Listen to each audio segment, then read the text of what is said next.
All right. Hey, what's up, guys? What's going on? Can you guys hear me? Just want to make sure is everything synced as far as my voice and what's being what's being shown on the webcam. Let me see. What's up, Omega? What's up, AJ? What's up, Landon? What's up, Vernon? What's up, Pipes? What's up, Pilgrim? What's going on? What's going on? What's going on? Welcome to the stream. This is a pre-stream before we get into the Venus Orion Comics. I would love for you guys to stay for that. The Venus Orion Comics stream that begins at 9 p.m. Eastern Time and everything. I just wanted to catch up with you guys before we get into all that. I'll be pretty much updating you guys in that with that stream and letting you know the actual date of when the pre-order of the launch of Venus Orion Comics pre-order campaign and everything. So yeah, what's up, Omega? What's going on? What's going on? Okay, so before we even dive into that, as always, I always want to put this out there. Remember, if you guys are interested in custom T-shirts, me and my brothers, Strike and Keo, has a T-shirt company called Strike and Keo Tees. Like I said, we're stationed and based in Philadelphia. We have our own studio and our own steam press machines, where we have we pretty much graphic design all of our designs. They are original, so you won't be able to find the designs anywhere. And we do custom T-shirts. We do hats, mugs, nylon tote bags, tumblers, hoodies, of course leggings as well for the ladies, and we also do halter tops and bathing suits as well. And as you can check on here on the website, you can check out what we have. Also, when you go on the website, we also have videos, so you can see how we do the process and everything. You can catch us at different conventions, especially in 2025. We're going to be at a bunch of conventions. You'll be able to chat with us, chill with us, and even buy the merchandise and the products that we have there as well. Also, if you're a content creator or an indie comic creator or have any kind of business, you can actually have us design your t-shirts and do all your merchandise for your campaigns or even for your business in general. So you can come hit us up and everything, and you can check out all the designs that we have. We've been doing this for about maybe like 4, maybe 5 years now, and we really have a good time doing this with my brothers and everything. And also, if you live in the Philadelphia area, if you make an order, you can actually drive down to our studio and you can just come pick it up. So not only that you get a chance to just pick it up easily instead of having it wait to be shipped to your house, you can actually meet me, Mugen Lord, and my brothers and everything. So we have done that numerous of times where we had customers who live like nearby, and they just come over to our studio and just pick up their package instead of us shipping it, having it shipped out, and you have to wait for it. You can get it the same day. After it's done, you can just come over to the studio and come pick it up. So we also do that as well for the convenience of people who live in the local area or live nearby and everything. So yeah, let's see what we have here. Who else we have? We have Nightwolf, we have Aegis, we have LG. Yeah, sweet. Everybody, people's coming in. Yo, what's up, Ginger? What's up, Ginger Prime? What's going on? Yeah, so yes, this is the pre-stream before we actually get into the Venus Orion stream at 9 p.m. Eastern Time. I just wanted to catch up with everybody since we haven't talked in a long time. It's been quite some time since I've actually talked with you guys here, and I noticed that somebody asked me have I seen Omega asks if I seen Deadpool and Wolverine. Yes, I seen Deadpool and Wolverine actually the weekend it came out, and I would say this: go see it. Deadpool and Wolverine was actually really good in my personal opinion. It was for the fans. When I say fan service galore, it was fan service galore. I enjoyed every bit of it. Now, as far as like, will people actually change their mind as time go by, as when I guess to say the nostalgia or the honeymoon phase go away? Will people think differently of it? We'll have to wait and see. But as far as I'm concerned, I enjoy it, and that's what Marvel needs to go back to. Just make a fun movie that you can just go in, sit down, and have a good time. And that's what happened with Deadpool and Wolverine. I won't spoil anything here because it's probably some of you guys haven't seen it yet, but I would tell you to go see it. If you're a Deadpool fan, if you're a Wolverine fan, or you're just a fan of, some of the, past MCU movies or just Marvel Comics in general, you're definitely going to enjoy it. When I say cameo galore, and it was for the fans. So I enjoyed every last bit of it. The next movie I am going to see, I want to see was it Aliens Romulus? I want to see that. Me and my brother's going to see that next week. I'm gonna take my daughter. She likes Aliens as well, so I'm gonna take my daughter to go see that. So I'm gonna end up probably seeing it twice. Go out with my brothers and my dad, and then go take me and my daughter out to go see it afterwards and everything. Spend time with her and go see that. Give us your review. I love that movie. Oh yeah. I need to go back. Thanks for bringing that up, Ginger Prime. I do need to go back and start doing movie reviews again. Because I do it every once in a while here on this channel, especially since it's comic book and video game related. Because if you haven't checked it out before on my channel, I have the Super Mario Brothers review, and I have the Sonic the Hedgehog review. Did I do Sonic the Hedgehog 2? Yeah, I did Sonic the Hedgehog 1 and 2 movie review. Years back, I did Affinity, the Avengers. I think I did Infinity War. If not Infinity War, I think I did Endgame. I did one of those. But yes, I do need to bring back movie reviews again. I that's extra content for you guys as well. So yes, I'll definitely do a Deadpool and Wolverine. I think that would be fun to get back into doing something a bit different than just doing gaming and culture war stuff. So I like the idea, Ginger Prime. Appreciate that.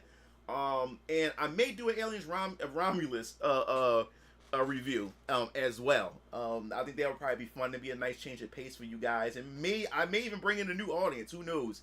If I go out and try that. Yeah, Shirt Took Solid can confirm. Let's see.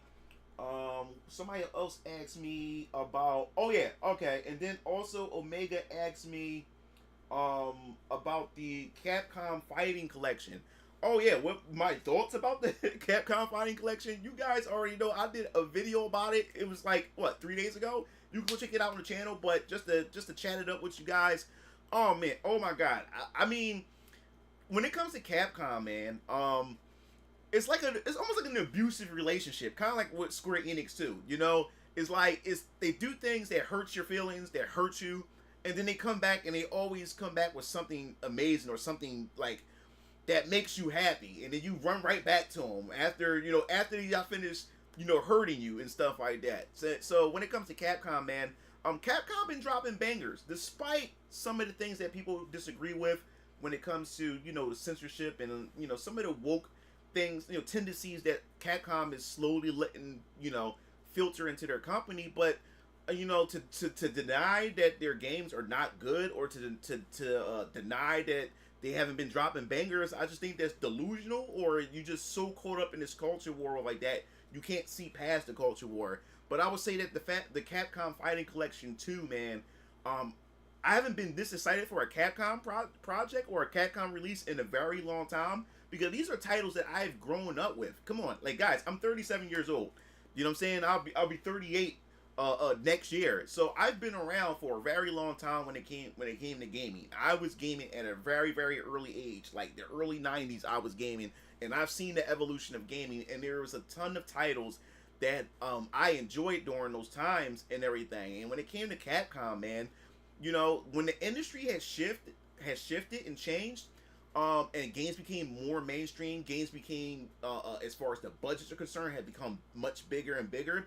Developers stopped taking a risk, stopped taking a chance when it comes to certain IPs. So if certain IPs didn't do too well, as time came along when it came to development costs and stuff like that, they start chopping the block. They just start chopping off some of these IPs and just threw them away and locked them away because they wasn't making them as much money. So that's why we didn't see Power Stone, and we haven't seen like Project Justice and many other projects that Capcom had in the past and everything. They were just locked away. But with this Capcom Fighting Collection 2, oh my god, man, like Plasma Sword? Are you serious? Project Justice, are you serious? And Power Stone 1 and 2. You know, get to play these games online. These are titles that I've been looking forward to and wanting to play. And I know there's a lot of you guys will play Fightcade, use Fightcade, but a lot of people don't want to use Fightcade. A lot of people don't know what this shit is. Yes, I mean, if you're deep into fighting games and you're deep into gaming, you're deep into PC gaming, you're deep into emulators, good for you. You like that, you enjoy that and stuff like that. But everybody don't want that. Everybody don't want to go on the internet and then look for Fightcade, and they gotta install it in their computer, then they gotta find the ROMs and all this other type of stuff. People don't want to go through that. People like convenience. So if a developer is able to re-release their game once again, and then you can be able to buy it physically and have it in your collection, then people are going to do that. That's the much easier process to go. So yes, I'm excited for this, man. Like, Power Stone is back, man. And I can't wait to be able to play with you guys, especially when we have the Discord gatherings. I'm gonna be doing live streams of us playing some Power Stone. Now, which Power Stone I'm going to play the most? I'm probably going to play the first game the most, because the first game was more competitive. Because a lot of people just, if you look at Power Stone from, like, the surface level, you think, oh, it's just a fun party game and stuff.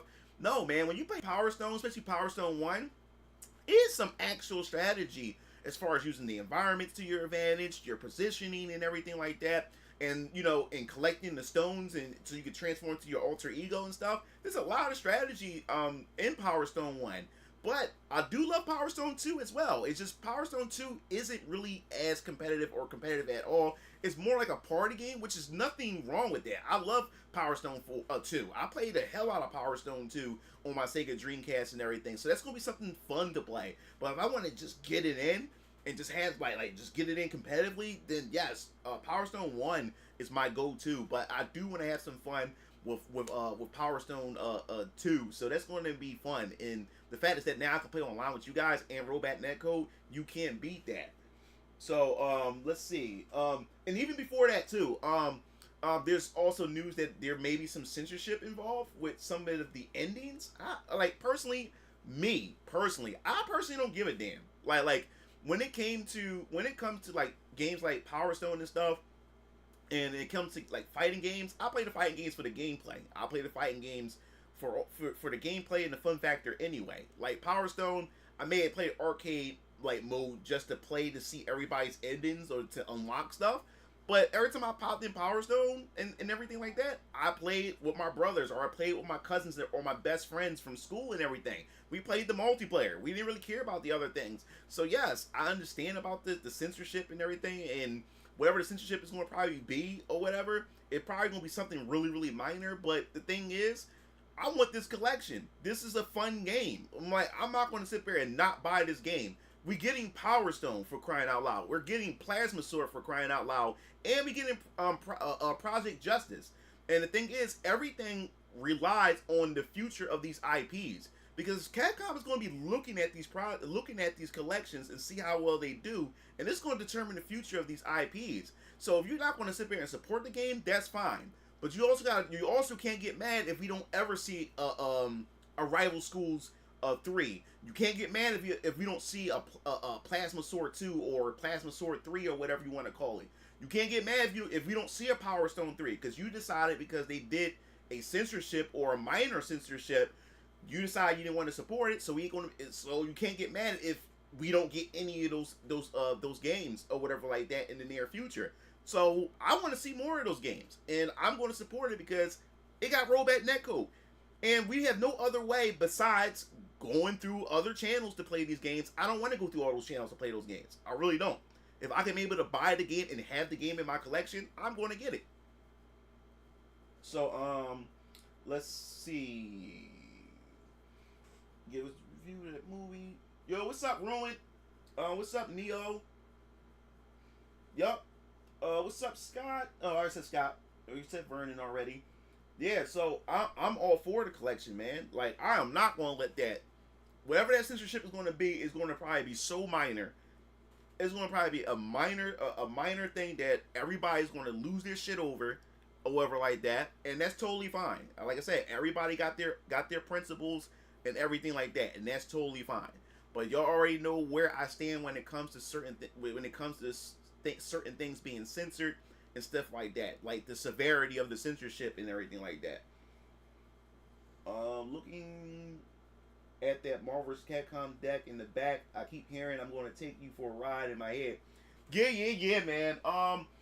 Yeah, when it comes to this over here, and that's the funny thing, the fighting game collection, this has mostly everything that the fighting game collection had, that the Marvel vs. Capcom fighting game collection. I'm glad you mentioned about the arcade machine back here. The thing that they have done, I think Arcade One Up is not going to last long. I don't think it's going to last long. Is because Capcom just killed Arcade One Up.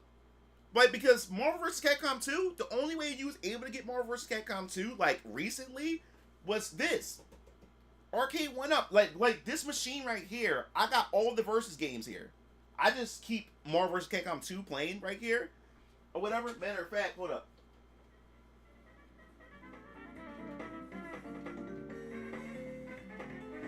Yeah, I can turn the sound up real quick. Marvel versus Capcom 2. Yeah, so now this is the thing about this. The thing is, the reason why I think Capcom just killed these guys is for the simple fact is Marvel vs. Capcom 2. This was the only way you were able to get all the versus games, like right now. Like it was the only way legally and license wise. This was the only way. In this cabinet at the time, I believe it was like what 600. I think it was like 600. I think or 700. Yeah, I think it's $600 or $700. And the thing is, this was the only way to be able to play these games legally and license-wise. This was the only way to be able to play this. But the Capcom Fighting Collection and also the Marvel vs. Capcom Fighting Collection just killed this. Because why would you pay $700? And this is the thing. I paid $700+ is because Arcade One Up machines, they're fun to have, and it's really fun to, like, especially if you got a man cave. And I really love watching Arcade One Up channels or home arcade channels in general, where a lot of guys, you know what I'm saying, I love seeing like guys like we're, even though we're grown ass men, man, we still have the little boy in us, you know what I'm saying, like we enjoy these things, and this gives us a escape from reality for a little bit, especially when you out there, you working, you busting your ass. And if you're a family man, you got a wife, you got kids and stuff, so all your time is always dedicated to them. So you don't really have that wind down time as a man to just to ease things off just for a little bit. And I love looking at these home arcades that a lot of these men have. And Arcade One Up was their highlight, where you got a bunch of machines, and these machines are customizable. And now when I say 700+ is for the fact is that these machines don't come with sound buttons or sound sticks. Like the stock buttons and the stock sticks are ass. Especially that's if you're a competitive player. If you're a person that like play video games or fighting games a lot, the stock sticks are ass. They hurt your fingers after a while, and then they get dulled out so fast. So you not only is you to pay the $700, now you gotta buy new joysticks and everything, and then you gotta mod it. Like me, I got the I got sound buttons and I got the hapsticks. And it made the experience so much better. It feels like I'm in the actual arcade now, with these sticks and everything like that. But yeah, so not only did I pay like $700, I believe it cost at the time. I can't remember. You gotta check my video. I got a video of me unboxing it and putting it together with my dad. So you can go to my channel and just type in Marvel vs. Capcom 2 Arcade One Up in the search bar on my channel. You better see the review for yourself. But yeah, so not only did I pay $700, I had to pay money to get the buttons and get these sticks. And then me and my dad had to mod it. We had to open it up, and then we had to take out the original buttons. So you had to do all that extra stuff in order to get the experience that you want. And then so that was the thing with that. So with Marvel vs. Capcom Fighting Collection, they just killed this. Because now you don't have to, why would I pay $700 to play these games? Now that the Marvel vs. Capcom Fighting Collection is much cheaper, and it has rollback netcode. This has online gameplay, but it doesn't have rollback. And you have wire. It's like the best way to get the best online experience is it has an Ethernet port, so you can be able to play. You better hook up directly, so you have a smoother online experience. That way. But most people that you play online with this don't even connect wired. So most of the time you have to deal with lag because people playing wirelessly with their arcade 1-up machine. So why would you pay all that money where you can get the Capcom Marvel vs. Capcom Fighting Collection? So they just put them out. Like there's no reason now to get those machines. Now me in my situation, I treat this as furniture because it makes your room, it stylizes your room or whatever like that. And also when I'm working on YouTube videos or when I'm doing Venus Orion Comics stuff and I'm brainstorming, I get on there and just play a couple of rounds for a bit while I'm brainstorming, or when I have a video rendering. While the video's rendering, I get on real quick and just play around with it for a little bit. Like I said, it comes with all the Versus games, and it comes with Marvel superheroes, and it comes with Children of the Atoms. And it also, what else it come with? It doesn't. And the only thing it's missing is the Punisher game. So yes. Let me see. Now, do you have Red Earth? I've never played it and rarely seen it. I have Red Earth I have the Capcom Fighting Collection 1. Capcom gave me that one. They gave me a free copy of it, Capcom, for Steam. And I reviewed it. Actually check it out. I actually checked that out too. Capcom Fighting Collection 1. You can type that in on my channel too. I did a review on it and I enjoyed it. I really did. I played Red Earth for the first time. Red Earth is a very unique. I can see why Red Earth didn't kick off. It's because it's a fighting game RPG. Like you get experience points, you can level up your character and get abilities and stuff. It's a weird game. I mean, it's not a bad game, but it's very weird because it's different. Let me put it this way: it was different because yes, it's a fighting game, but it's a RPG. There's bosses you gotta fight and everything. So it's kind of weird how you could be able to play it like competitively because you got a password system, so you can boot up your character that has like the levels that you gathered over time, and the power ups and experience points and stuff. Yeah, it's very, very different. So I can see why it didn't catch on because it's doing something different, which I have no problem with that. And I miss those days where developers were able to do that because it didn't cost that a lot of money compared to what game development is today. That's why you don't see a lot of these games. That's why you will probably never see a Red Earth. If they do a Red Earth, it would have to be a very small budget, like a double A budget type of game. I still never played the Punisher and Nick Fury beat 'em up game. Still never played it. It's not a traditional fighting game to say the least. Yes, it's definitely not. Speaking of, let me see. Landon said, speaking of Capcom, what are your thoughts on Shinji Mikami's statement on Dino Crisis having no space because of Monster Hunter's popularity? I never heard that interview. Just to answer you anyway, just by you just telling me, I don't understand where that connection, how that correlates to Monster Hunter. I guess because there's dinosaurs and the monsters are kind of like the monsters in Monster Hunter are kind of like dinosaurs in a sense. I don't understand how you can correlate those two because one is a survival horror and another one is an action RPG where you hunt down monsters and stuff like that. So I don't get it. I really don't get it. He said watching the gameplay would make it clear. I forgot the name, but it's one of the fighting games. Yeah. I don't understand why like how would he come up with something like that? That to me that doesn't make any sense. Hold up, my artist. By the way, I'm here now. Just saw the announcement of your live stream. So let me give me breath face. I was just scared when I thought I missed the time by an hour. Oh, okay. Oh, that's my artist. Yeah, my artist is going to be in the chats tonight, guys. So you guys will be able to ask her questions, especially when we start the Venus Orion Comics live stream and everything. But yeah, like, yeah, that doesn't make any sense. Sometimes is that like a mistranslation or something? Like, 'cause I can't see how you can put Monster Hunter and Dino Crisis like in the same like hemisphere. You get what I'm saying? Like stratosphere. That doesn't make any sense. One is survival horror. One is an action adventure role playing game. Yo, what's up, Derpy? What's going on?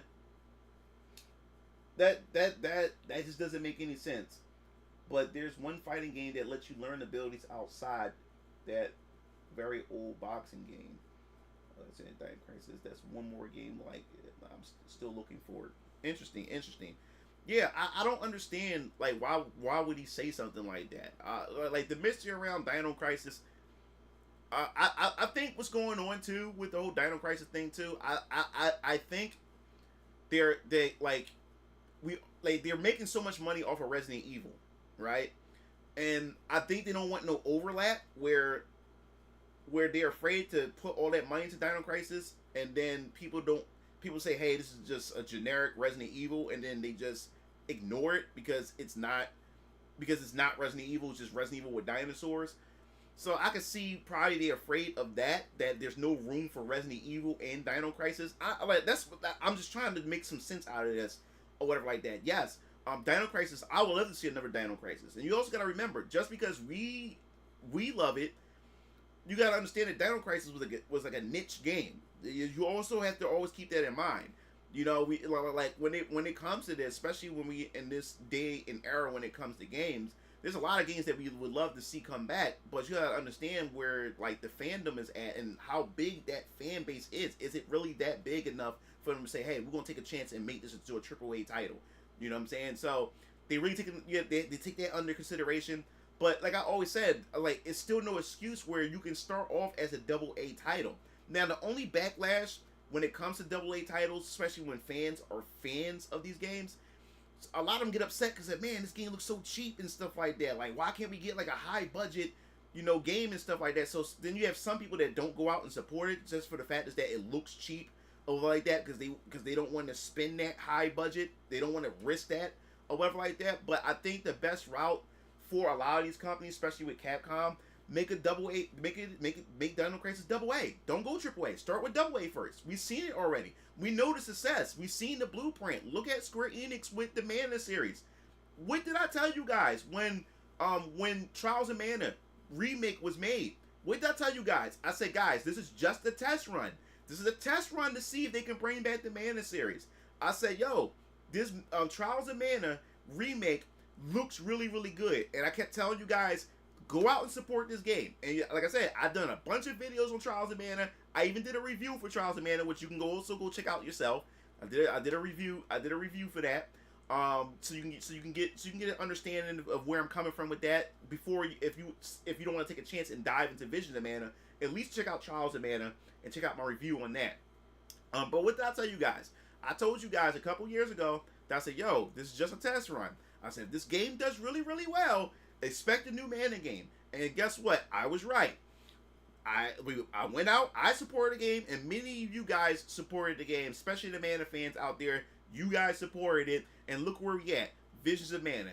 And the funny thing is, I have Vision of Mana, but I won't be able to get to it until I finish my other games. Because like I said, I got a backlog. I got to finish Final Fantasy 16. I'm at the very end of 16.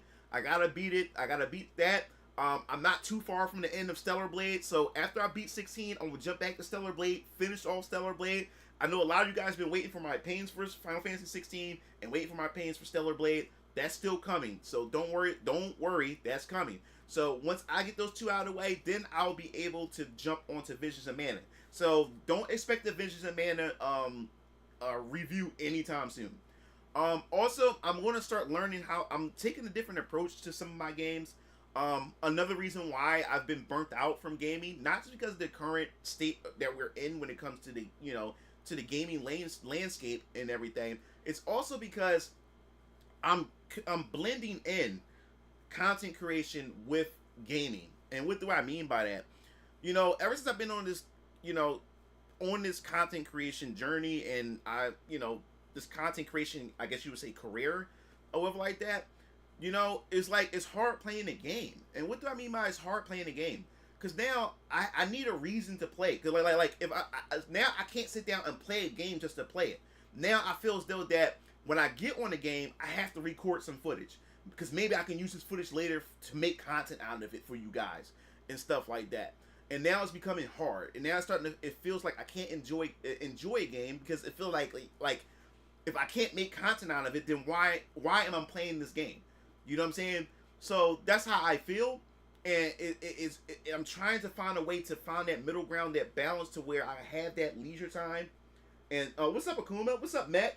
What's up, Talcum? What's up, Vinzinger? What's going on? What's going on? So I'm having a hard time trying to distinguish that, or figure out how to navigate around that. You know, I want to be able to hop on a game and play a game and enjoy it without worrying about, man, like, this is a waste of my time. Like, if I like, can I make content out of this? You know what I'm saying? And then this is the sad part. This is the crazy part about it. I got external hard drive specifically for gameplay footage. I got 2 hard drives filled with gameplay footage that I never made content out of. And that's another problem. I end up recording gameplay footage to games and then never end up making content out of it. So that's what I'm having a hard time with. I'm trying to get out of that mode. So it's like I want to be able to sit down and play a game just to play it without even recording anything, just to play it. But then when I talk with you guys and say, "Oh man, I had a good time playing this game," but then now when I'm having this conversation or whatever like that about it, now I don't have any footage to show this stuff and to explain the mechanics or to explain the things that I like about the game, to make into a video to get you guys excited and maybe want to like get you guys to try the game. But since I didn't record any footage, you get what I'm saying? So I'm having a hard time balancing that. So play the games you enjoy. That's why Strider Zero plays X-Men vs Street Fighter with people. He said, I have time now, but I'm trying to write faster. I want to get some more stuff published. Derpy also says, have a good stream. I gotta finish packing and leave tomorrow. Okay, man. Thanks for stopping through, Derpy. What's up, Master Godai? What's going on? What's going on? What's going on? Off topic, but the idiot on Twitter who said Zelda was looking more manly is the reason why the anti. Well, we'll get to that in a second. Jalen, we will talk about that in a second. We'll get to that in a second. Let me see. But they got to do better than Sega's live service collection, I think. Okay, that's what Derpy said. Did you hear the Visions of Mana that devs revealed that Oka Studio is on the verge of shutting down? No. I gotta check that out, Landon. It's a lot of stuff I gotta look into. This is another thing. Always. That's what I love of you guys. You guys always bring things to my attention that I don't know about because I'm so invested in Venus Orion Comics. And then I got a 3D hentai community because I'm a 3D hentai animator. So I have to also tend to my followers to that side too. So I'm like, it's so many things, you know what I'm saying? And trying to find a middle ground with this stuff is very, very taxing on me. So have you considered making Adaptimus super strength and flight a part of adaptation absorption? There's some things that I retweak with Adaptima. We are going we're gonna save that for, because I'm gonna have an Alter Squad X video at some point. So I'm not gonna get into the details, but I'm glad you asked about that, Vinziger, about Adaptima and stuff like that. I retweak their abilities when it comes to her adaptability. I think in my personal opinion, I added a unique twist to her ability and everything. So when we do get to Alter Squad X, we definitely will. We'll talk about some of these characters. I don't want to go too deep into the characters because I want you to explore these characters as you read the book and stuff like that. But we'll get into all that when we get into Venus Orion Comics stream and at 9 o'clock. Let's see. Let's see what we have here. He said play on PS5 and press record the last hour of gameplay with the share functionality. Yeah, but I mean the quality of the recording on the PlayStation is not as good as just recording with the Elgato. Let me see. Have you heard has the censorship? We already talked about that, Akuma. You missed that whole thing. We talked about that. He reveals he doesn't care. Music group, he spoke about it. Damn, I missed that. What's up, y'all? What's up, Poyo? Oh yeah, I want Astro Bot. The Astro Bot. We want to talk about that. Jalen, I'm gonna get to your question in a second. Astro Bot. I would say this. Astro Bot. The playroom, the Astro's playroom that comes with the PS5. I would say this. That took me back to the early PlayStation era. You know, when you first open up a console, especially like the PlayStation, the first thing you open up, you come with a demo disc.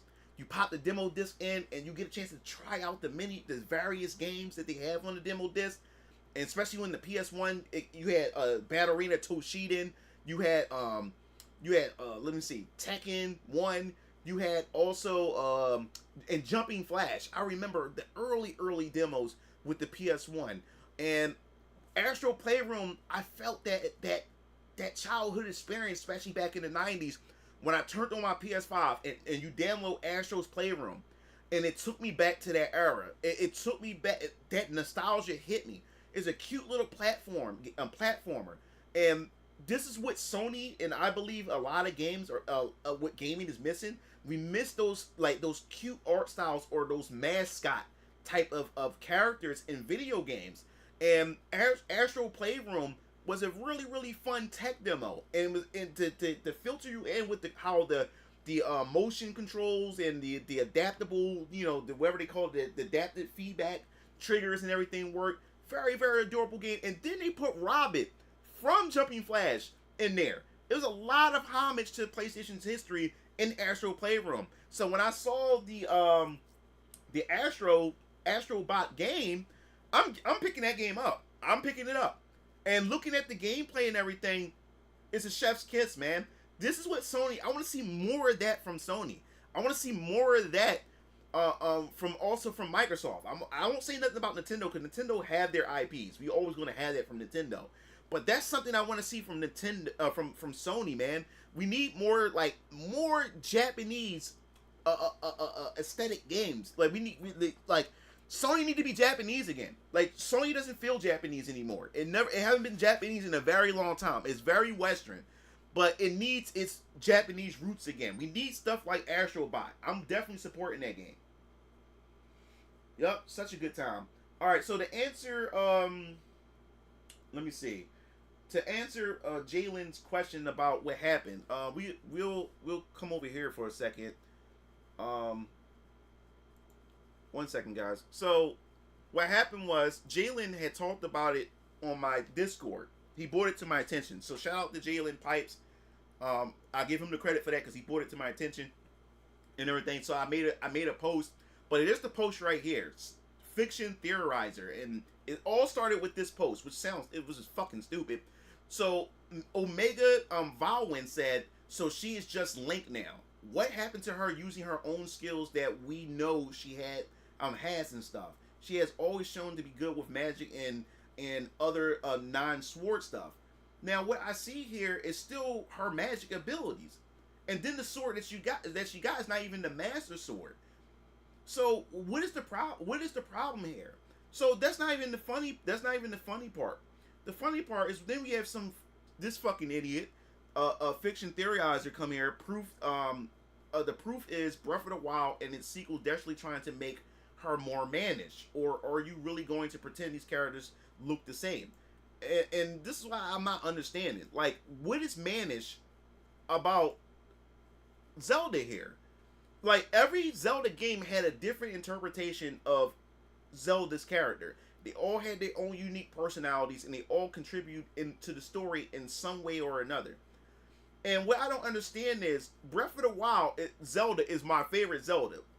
I love her outfit, and the Breath of the Wild Zelda is thick as fuck. Well, they made this Zelda thick. Nintendo knew what the hell they was doing with this Zelda, but I love this version of Zelda because this Zelda had more, I want to say personality, because like the older Zelda games is more like text dialogue and stuff. But you've seen a side of Zelda, especially in Breath of the Wild, to where Zelda was given a heavy responsibility in Breath of the Wild. And this is what upsets me, because I'm gonna make a video about this because I feel vindicated right now. I feel validated right now because I got a lot of bash. A lot of people from the Zelda community, especially when I made a video about Tears of the Kingdom, how I said that Tears of the Kingdom to me is not really, it's an overhyped game or whatever like that in terms of gameplay, mechanics, and all this different type of stuff. And believe it or not, the only thing I like about the Breath of the Wild series is the characters itself. The gameplay, I got very bored of Breath of the Wild. I got very bored of Tears of the Kingdom. I'm not even sure if I'm going to finish Tears of the Kingdom because it's not really a fun game to me. It's very boring.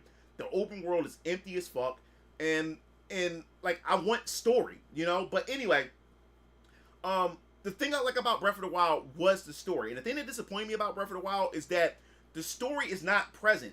You have to find these stories, because the way that they presented Breath of the Wild to you in Nintendo, what they did to you in the trailers, they had you think that this is gonna be like a linear story progression, which I want in a Zelda game. So all these epic cinematics you've seen in Breath of the Wild in terms of the story, it wasn't a linear story at all. Those cinematics were Zelda memories. They're scattered all over the world, which means they are optional story bits. And then the stories are mixed up. They're not in order. So when you find these memories, you have to watch the memories, and then you have to watch them in order to get the experience. I don't like that. I want an actual story, a linear storytelling. You know what I'm saying? So the thing is, these story bits are past. It's from the past. You're playing in the present as Link. These events happen already. So it kind of sucked. So you can completely skip all the story bits and just beat the game without getting any story at all. It was all optional, and I hated that. But anyway, when it came to this Breath of the Wild Zelda, what I liked about her was her mother had passed the power on to her. It was her duty to be able to stop the Calamity Ganon with the power of the wisdom of the Triforce and stuff. But the problem was, Zelda's mom had got sick, and she died of a sickness or something like that. So she never got a chance to pass on or teach her how to utilize or to achieve or unlock that ability. Now, Link comes from a bloodline of royal knights, and from what's being told about Link and his family, they're badasses. So Link didn't experience what Zelda experienced, where Link, his duty's been passed down to him. He knows what his job is and what's to do. To be the royal knight, to be the protector of Zelda and everything, right? And the protection of the protectors of Hyrule, or whatever. So he knows what his destiny is. He knows what his job is. The problem is, Zelda don't, because her mom passed away. So what Zelda did was, since she don't know how to activate her powers, she went into science and technology by going into the ancient ruins that was left behind this ancient civilization, and she wants to study it to see if they can use that technology, the Sheikah technology, in order to stop the Calamity Ganon if he someday returns. But the King of Hyrule, her father, said, no, stop messing with that science shit and figure out how to use your abilities that your mom had left with you. And she kept telling her father, I don't know what to do. He said, well, you won't have to figure it out, but leave that science shit alone. So what I liked about it was, Zelda literally told Link that, yo, I am jealous of you. I hate you. I'm jealous of you for the fact is that you know what your destiny is. You know what you need to do. Me, I'm lost. I don't know what to do. And the world, and this is the thing, the world is relying on Zelda. The Kingdom of Hyrule is relying on Zelda and her power. She's a very significant piece of this whole puzzle. You know? And this is what I loved about her. So during these story elements, you got more and more personality of Zelda, which is one of my favorite Zeldas. And this Zelda had one of the best memes. It's her ass. It's because it's this one cutscene where Zelda, she bends over. I think she was looking at a flower or something like that. And even when I was playing the game, I was like, damn, Zelda kind of thick. And you see Link when she bends over. And Link, it wasn't in that sense, but it's kind of funny how Link looked when she bent over and everything. And ever since then, that been a meme. Like you just see Zelda's ass in all these different memes, this version of Zelda. But to me, I loved her character. I love her transformation with this character and everything. And for them to go around and say that they making Zelda look manly, how? And then they mentioned Tears of the Kingdom. They make her look manlier because she has shorter hair. That doesn't make any sense. And I'm gonna probably give you an explanation why they gave this Zelda shorter hair. She's wearing a cape. And the only reason why I think they gave her the shorter hair too is because Rob said I mentioned the cape. Because the capes have his own artificial intelligence. It flaps all over the place. So if she's gonna wear that cloak around her neck, if she has long hair, that long hair is gonna clip through that cape. And I figured that probably they don't want to deal with all that. It's my guess or whatever. But it still doesn't matter because she's still feminine. She's still the same character. It doesn't matter. And then in the same game, she still wears a dress. What the fuck is up with these people? What is up with these people? And it really pisses me off because, and this is why I don't really talk. I'm not trying to get into this whole culture war a whole lot because it's not going to bear any good fruit out of this after a while. Because what's going to happen is the same people that you're advocating for is going to be the same people that's going to turn on you when you have an opinion that they don't agree with. And that's why I don't want to get too deep into this stuff, because like I said before, I already had some people who gave me a lot of shit because I didn't agree with the whole Joanna Dark. I said that, yo, when you look at Joanna Dark and you compare her, you compare the real life model of the actress who's the face model for Joanna Dark, she looks a whole lot closer to the game model compared to a lot of these Western studios who've been fucking up these female characters. If you look at the model for Joanna Dark, she has a strong face, a strong jaw, a strong structure for a woman. And when you look at that character, Joanna Dark, in the game, it doesn't look that bad at all. And just because I said it didn't look that bad, people start saying that I'm going woke. You know, I'm a woke sympathizer. I'm all these other type of things because I didn't tell them what they want to hear. And that's the problem with a lot of these content creators within this culture war community, is because what happens is these culture war people ends up building a following. And the worst type of followers to have is only the followers that always agree with you or whatever. What I mean by that is if they only agree with you because you pretty much stroke their bias, you know? And the moment you stray a little bit away from their belief, then they throw you under the bus. They start to throw you under the bus, and because you're not telling them what they want to hear. They only follow you because you confirm their bias or you confirm their beliefs. So if you say something that's and this is what the left does too. This is what the woke side does, and now the anti-woke is doing the same thing. The moment the moment you have and this is the thing, I'm always gonna have an opinion. I'm going to say things that you're going to disagree with, but I hope that you have the sense enough to know that, you know, okay, I may disagree with this, but Mugen Lord is his own person. He made his own and this is his own opinion. I'm not going to tell you guys what you want to hear. I'm going to give you my opinion, and you may not agree with my opinion all the time, but that's my opinion, and that's how I feel about it. I'm not going to sit there, and that's the problem. See, when you start building this big this big audience within the culture war, the problem ends up happening is that in order for them to continue to get the views, in order for them to continue to make money, they have to continue on pleasing that crowd. Which, even if they don't believe in some of these things, they're going to continue to say these things because they don't want to lose that audience. So they end up becoming a slave to the audience, and they end up becoming a slave to the algorithm and a slave to the whole culture war thing. I refuse to be a slave to that. I'm not going to sit there and tell you shit that you want to hear because I want you to be because I don't want to lose you as a viewer. I'm willing to lose you as a viewer.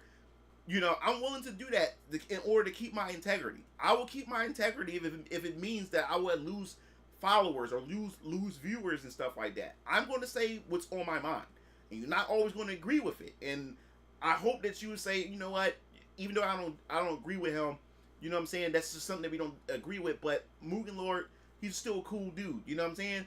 And hopefully you're smart enough, or you have that at least that sense enough to at least do that. You know what I'm saying?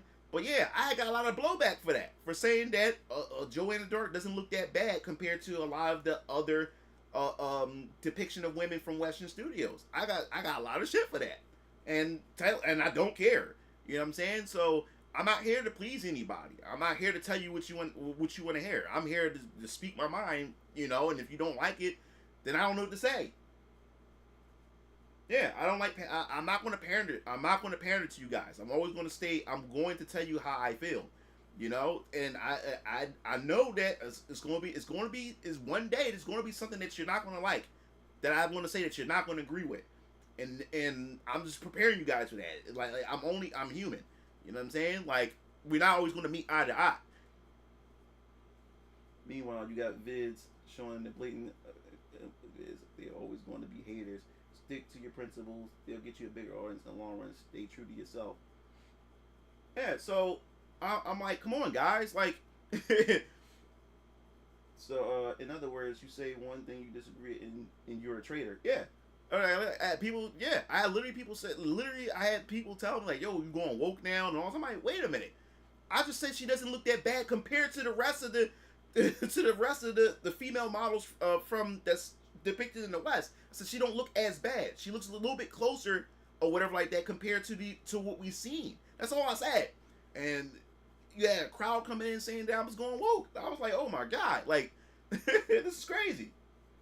All right, so yeah, and I wonder how these people react to your thoughts on censorship. When you talk about feet, you lose me. Yeah. It's like stay true to yourself. Always the principle. Okay. Are we about to get to the Venus Orion comic stuff in a bit? All right. So I'll post a link to the Discord. I'll start posting. What's up, Rod? I'll post a link to the Discord and stuff.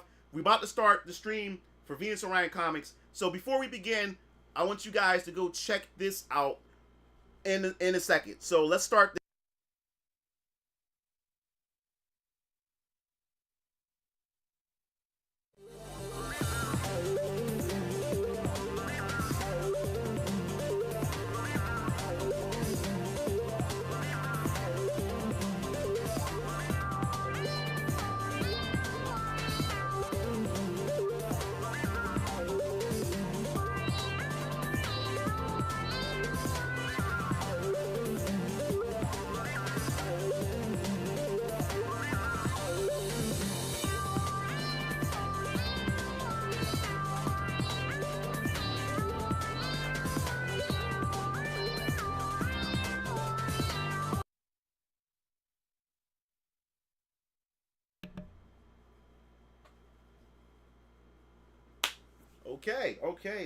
Okay. This is what I'm talking about. Yes.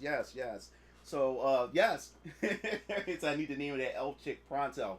Yeah, so I'll give you all the details. So, yes, that was just a quick introduction. I just revealed to you guys some new characters as well. 2 new characters that were just revealed that I will give you an explanation and everything that I just revealed and everything. But before we even get into that, I want to also let you guys know, as far as Venus Orion Comics are concerned, if you're interested in getting some updates to Venus Orion Comics, I have a newsletter. I suggest that you get on the newsletter.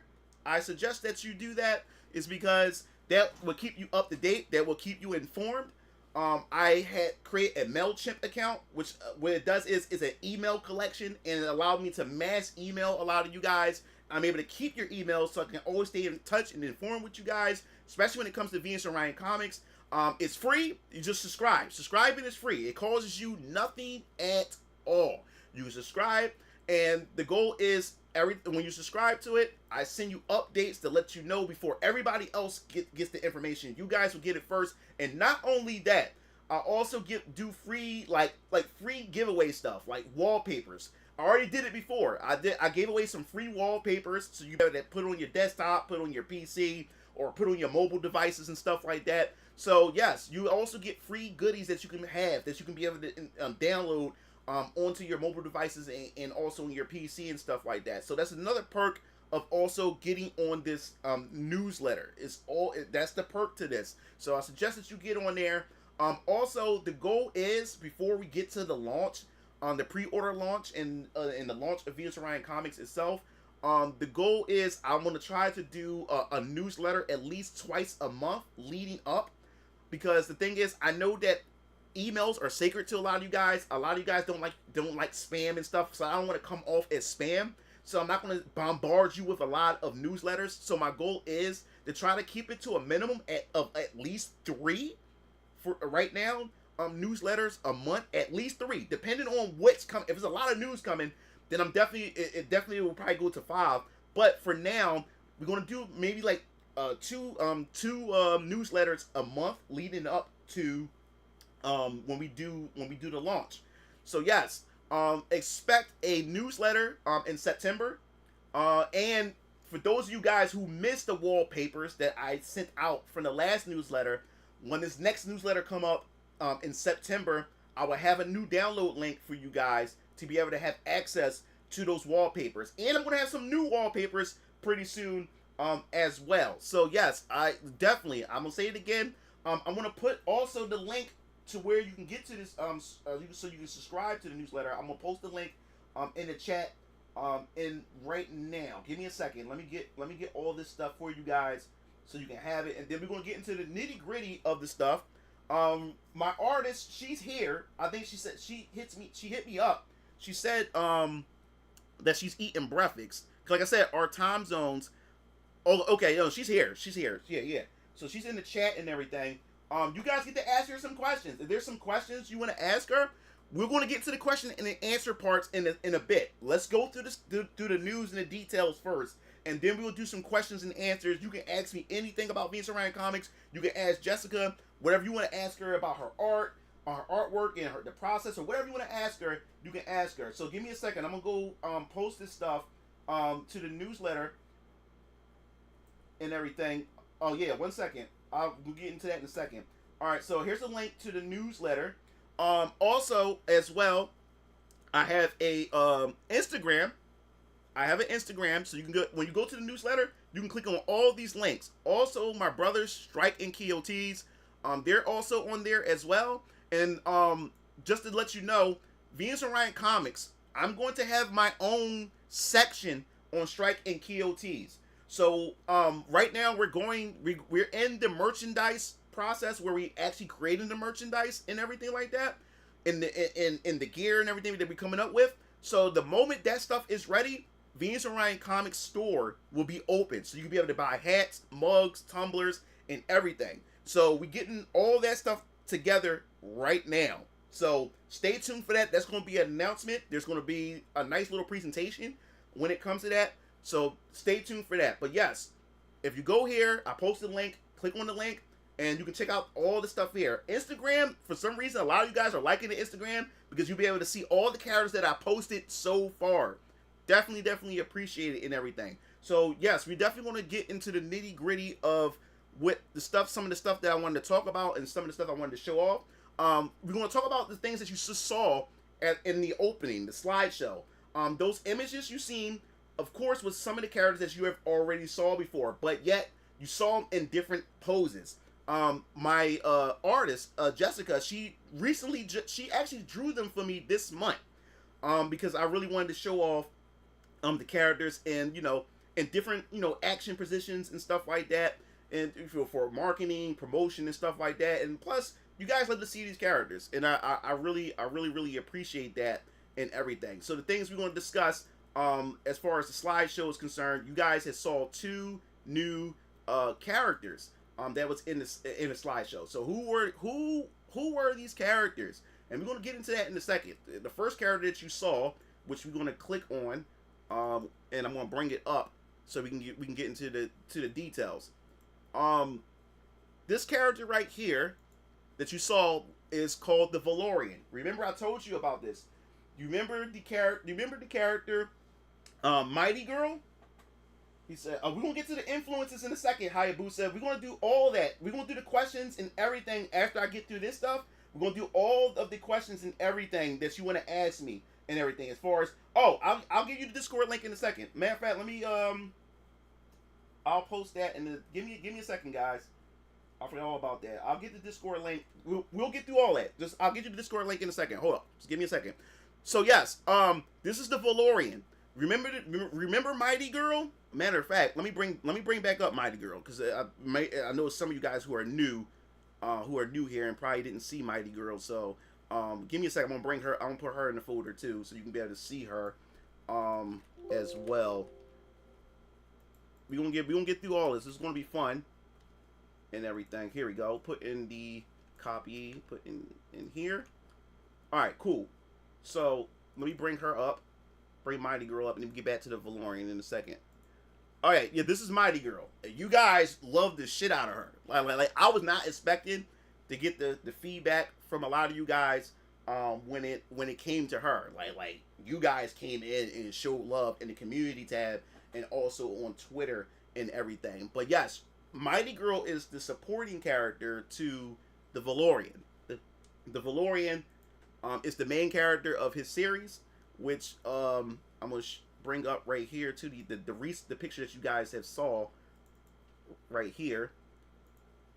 Now, the Valorian, he comes from the planet Valoria. He was sent to planet Earth after an invasion from these creatures called the space parasites. He's the prince. He's the prince of Valoria. He has an older brother and an older sister. The space parasites that came and invaded his planet, and his mother and father, who are the king and queen of planet Valoria, had sent his older brother, his siblings, and himself, and shipped them off. And they're supposed to go to a pretty much a colonized planet where they have, Valorians stationed at. And on their way there, they had got separated. And Adam Bryce, well, that's his Earth name. He had got separated from his siblings, and he ended up crash landing on Earth.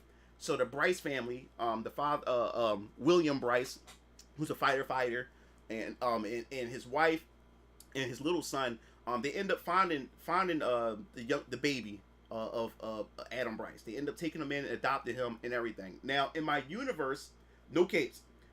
In my universe, he said you named him after DeLorean. No, shut up. Yo, and so in my universe, in the Venus Orion Comics universe, there are people that's called outworlders. What do I mean by that? Well, the government is having an issue of what's going on right now, where we have people from different parts of the solar system, different parts of the galaxy, finding their way on Earth, and they're crash landing on Earth, and they're kind of like space immigrants. They come into Earth, and they're making Earth their home. But these people got special powers and everything, and the government doesn't know how to handle them. So the government is actually tracking these individuals down, and some of them, if they got special powers or anything like that, they putting them in these different facilities, they're testing them, or they making them register, and they're not citizens, and whatever like that. So when he makes it to Earth, his parents pretty much hid him. He ended up growing up, going through school and stuff. He was pretty much an undocumented outworlder. He's like an undocumented immigrant or whatever like that that's on planet Earth. And to not spoil anything, eventually his parents wanted him to stay low profile and everything. And eventually he ended up a situation arise where he actually had to use his powers. And then eventually, like I said before, his parents end up breaking the news to him that he's not from this planet. And you already get the idea. The inspiration comes from Superman, but there's a whole lot more involved when it comes to the Valorian, when it comes to his powers and his abilities. To explain to you guys as well, I decided, I have a power scaling mechanic called the wave essence mechanic. And you will find out what wave essence mechanics are in VK. VK is going to introduce what wave essence is. And you'll be able to see and be able to connect the dots about how the wave essence work. So I won't be able to spoil all it, because like I said, there's a lot of lore, there's a lot of things. So the wave essence mechanics works on all my characters. This is how I'm able to get the power scaling, how certain characters can beat other characters. This character may be strong to other characters, but this character may have a hard time with this character because of the whole wave essence mechanics that I established in my universe. So he's not some just Superman. No, he has a lot of other things that's going for him besides super strength and flight and stuff like that. This dude, the Valorian Adam Bryce, man, I can't wait to actually get down to his character. Now, where does Mighty Girl come into all this? Well, Mighty Girl, she hates the Valorians because she comes to Earth at the age of 5. It's because the Valorians had invaded her planet and stuff. So you're gonna see what happens. You're gonna see what happens when Adam Bryce meets up with Mighty Girl, because Mighty Girl, as I said before, she gets taken in by the Divergent Alliance because she lives on Earth, and she has an Earth family, and a situation happens when the government does find out that she's from an outworlder. The government actually finds out about Julia Patterson. That's her name, Julia Patterson. When the government approached their family and wanted to take Julie, they said that, we want to put her in this program where she works for the government. And this program is called the Divergent Program, the Divergent Alliance. And this Divergent Alliance is a team that's made of outworlders, aberrants, these and other powered beings, metahumans and stuff. And they work underneath the government and to fight other metahumans and stuff like that. And they told her, if you allow us to take her and put her into this program, we'll train her and everything, and plus she'll become a citizen of Earth, and we'll make sure we'll give y'all protection because you gave us such a powerful, your daughter is very, very powerful. Like, she's powerful, and you see the Supergirl inspiration and stuff. But like I said, with the wave essence, she's not just super strong, and she don't just have like flight and everything. She has a lot of other powers, and like I said, I don't want to get into the crazy details of everything until we get to that point. When we get into the phases and stuff like that of where I want to talk about these things. But that's just to give you an idea. Yes, this will give you an idea. But I can't wait till you see when Mighty Girl meets when Julie meets the Valorian, Adam Bryce. And like I said, she comes to Earth to get away from the Valorians. Her parents sent her away just for her to find out a Valorian's on Earth. So like it's going to get wild. But these two, she's a supporting character in the book. So I can't wait to see how they relate, how the dynamic between those two manifests. So to move on to the next thing that I wanted to show you, the other character. You finally got the reveal of this other character. Before we even show that like that, here's the logo. I want to show you the logo to the Valorian. This is the logo, the Valorian. My brother DX Strike, he made the logo and everything, and stuff like that. Is it metahuman DC terms for superhuman? I have no. Metahuman is used in a lot of other like comic book lores and stuff like that. So after that, yeah. So this is the logo right here, the Valorian. The Valorian, this is the logo made by my little brother Strike. He made it. I really appreciate this logo. This logo, to me, in my personal opinion, I think it's dope. This is also on a shirt. My brother made a shirt. So there's a Valorian shirt in the works, just with the logo on it. It's gonna be on a black shirt and everything. So if you guys are interested, when I do put it out, you'll be able to purchase that shirt as well. And like I said, I'm gonna be doing giveaways and contests, so you can also be able to get this stuff free through contests and stuff like that I'm gonna come up with as well. But this is the Valorian logo. All right, so we're gonna get into the next character that was revealed that you guys had never seen before, and I said that I was going to reveal this character at some point. All right, so the next character that you see here is my dad's character. I told you about Lazarus. Lazarus is my father's character. This is one of my dad's first characters that he had ever created when he's at the age of 15. And as he grew up, he started drawing more and more characters within his comic book universe. If you're new to my channel and you're just coming here, as I said, if you don't know, I decided to take my dad's characters and put his characters in my universe. As I said before, my dad always had a dream of working with Marvel. He's a big Marvel and DC fan, but he's definitely a bigger fan of Marvel. And he's been drawing comics ever since he was a teenager. And then when he grew up, he started drawing more and more comics. He drew a lot of Marvel characters. And his dream was like, yo, I want to submit some of my work and stuff to work for Marvel. But on the side, he was working on his own characters, his own comic book series and everything. And Lazarus was one of his designs back in the 80s and everything. But like as I said before, he kind of set aside his dreams once mom was pregnant with me, and then mom and dad got married, and then my brothers and sisters were born. So my dad had kind of set his dreams aside. And to become, he's a father. He put us first and everything. So when my dad used to show me this stuff as a kid, I was always like mesmerized by it because I grew up off of Marvel and DC because I read comics with my father and everything. And to find out that my dad did comics himself, he drew comics himself. So that really made me happy and everything. So I was like, you know what, like this would be a perfect chance to bring my dad's characters to life. So Lazarus was his character, and also Princess Adex herself. Now I won't get into any details about like this character because like I said, this is way down the line. I just wanted to give you a sneak peek. But Lazarus has his own series. He's the main character. You already seen the supporting character, which we want to get into the supporting character as well, who I revealed first before Lazarus. And this supporting character, of course, is Princess Adex. Princess Adex right here. She's the supporting character. She had grown up with Lazarus and everything. Just to give you just a quick snippet, he's a Solarian. Now, Solarians and Valorians, they are rivals. To the Solarians and the Valorians actually go to war with each other, and they're a very powerful race. The Solarians and the Valorians. So she's from planet Solaris, just like Lazarus, but she's the princess. She's the princess of planet Solaris, Princess Adex. Now, here's the thing: to not spoil anything, a certain incident occurs to where Lazarus is fighting one of the main antagonists, and Princess Adex, she shows up. Now, they're fighting above the planet. They're in space fighting the antagonist above the planet Solaris. So as they're fighting this villain or whatever, Princess Adex comes in, and she has this device. Now, this device is pretty much a frequency destabilizer or something, a wave frequency destabilizer, which we'll talk about much later. And the thing was, in order to keep her planet from getting destroyed from this climate, from this crazy battle between Lazarus and this villain is tied to Adex and Lazarus. This is why I don't want to spoil who the villain is, but they have a connection to this villain.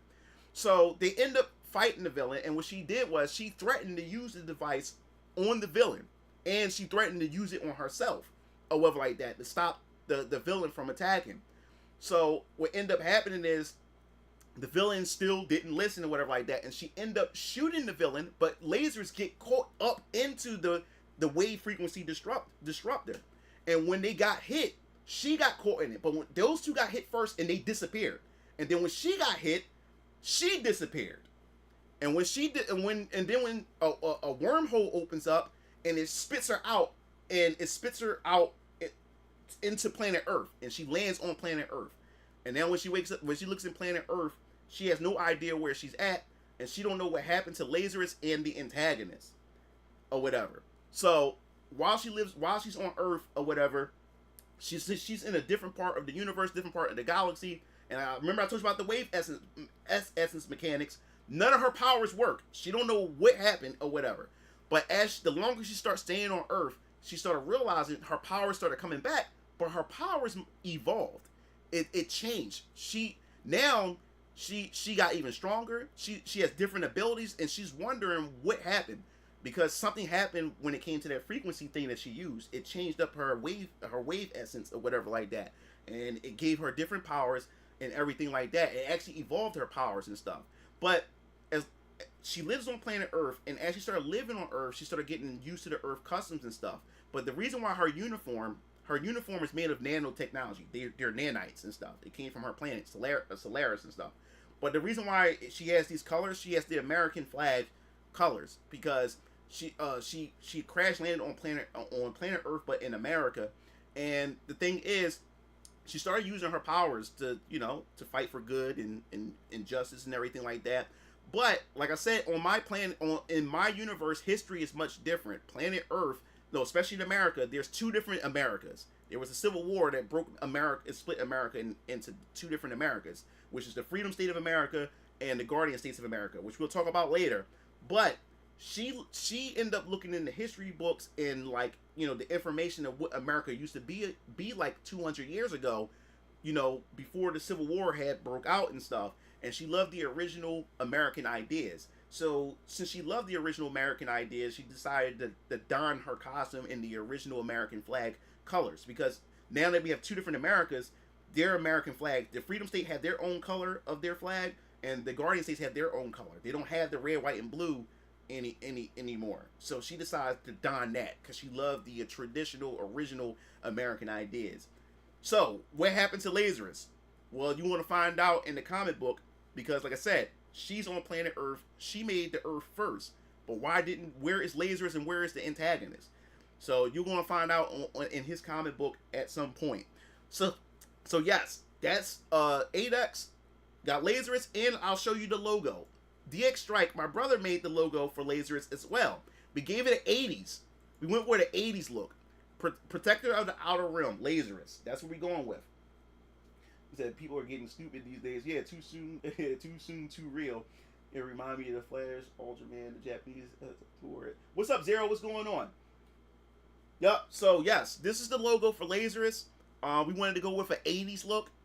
Just like I said, my dad was doing comics in the 80s, so we wanted to keep that 80s type of look to his logo and everything. You can tell by their costumes, they have like an 80s type of vibe to it and stuff. So, Yeah, we did. We wanted to go with that. So yes. So now let's talk about the next thing that I wanted to talk about.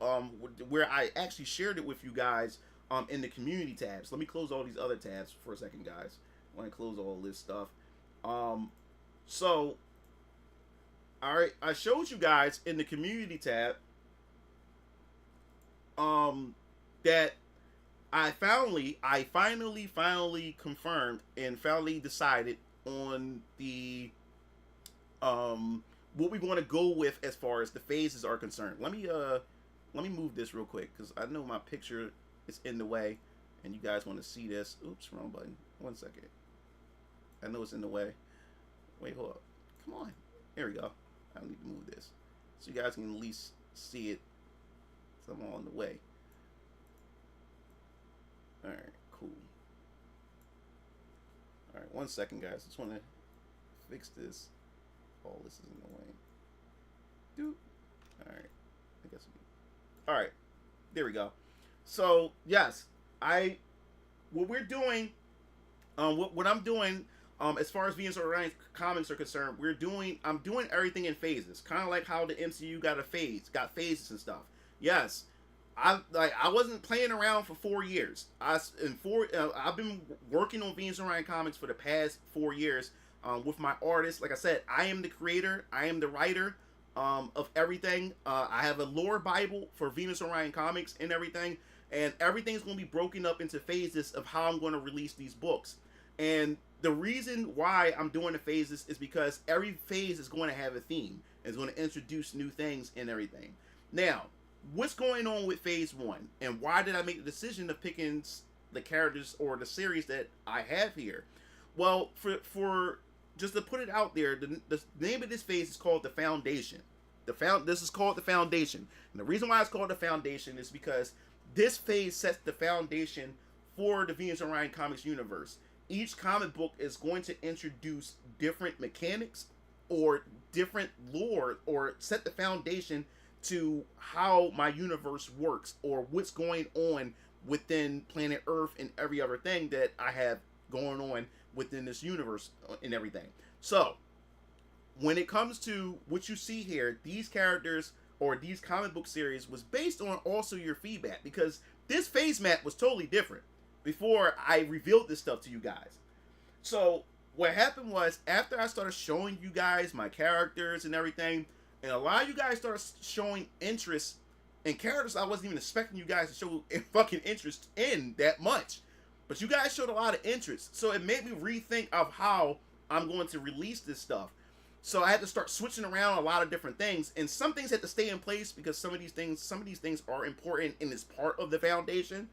So I did do some switching around. And to let you guys know, as Faith Tanaka, her right here, from Omni Protocol, she was not supposed to be in phase 1 or whatever, but because of the feedback and how much you guys was just going crazy over her and everything, it made you start to reconsider a certain some things as far as like what characters or what series to introduce first to coincide with the first phase, which is the Foundation and everything. So I decided, okay, all right, let's put Faith Tanaka, instead of saving her for a later phase, let's put her in phase 1 because it does coincide with another, I guess you would say, lore building elements from another character, which we'll get into in a second. So the series that we have here that's going to be in phase 1 is VK, Variant Killers, Vampire Killers, Ultra Squad X. Ultra Squad X was always going to be in phase 1. And it's the second comic book series that I'm releasing. So after VK, expect Ultra Squad X. And we're going to get into more of the details about the comic series and stuff like that in a bit. And then, right after Ultra Squad X, we're going to jump right into the Die-Star champion, Siona. And Siona wasn't supposed to be in phase 1. She was not supposed to be in phase 1. But out of all the characters that I revealed, Siona had the most feedback. I mean, raving feedback. And a lot of you guys had liked the plot that I had for this one. And a lot of you guys like the design. And my artist, Jessica, she done a good fucking job on her character, on her design, and everything. And she's one of my favorite female characters. She's one of my favorite female characters within the Venus Orion Comics universe. But my artist had done a good fucking job on this character. And you guys let me know that you love this character.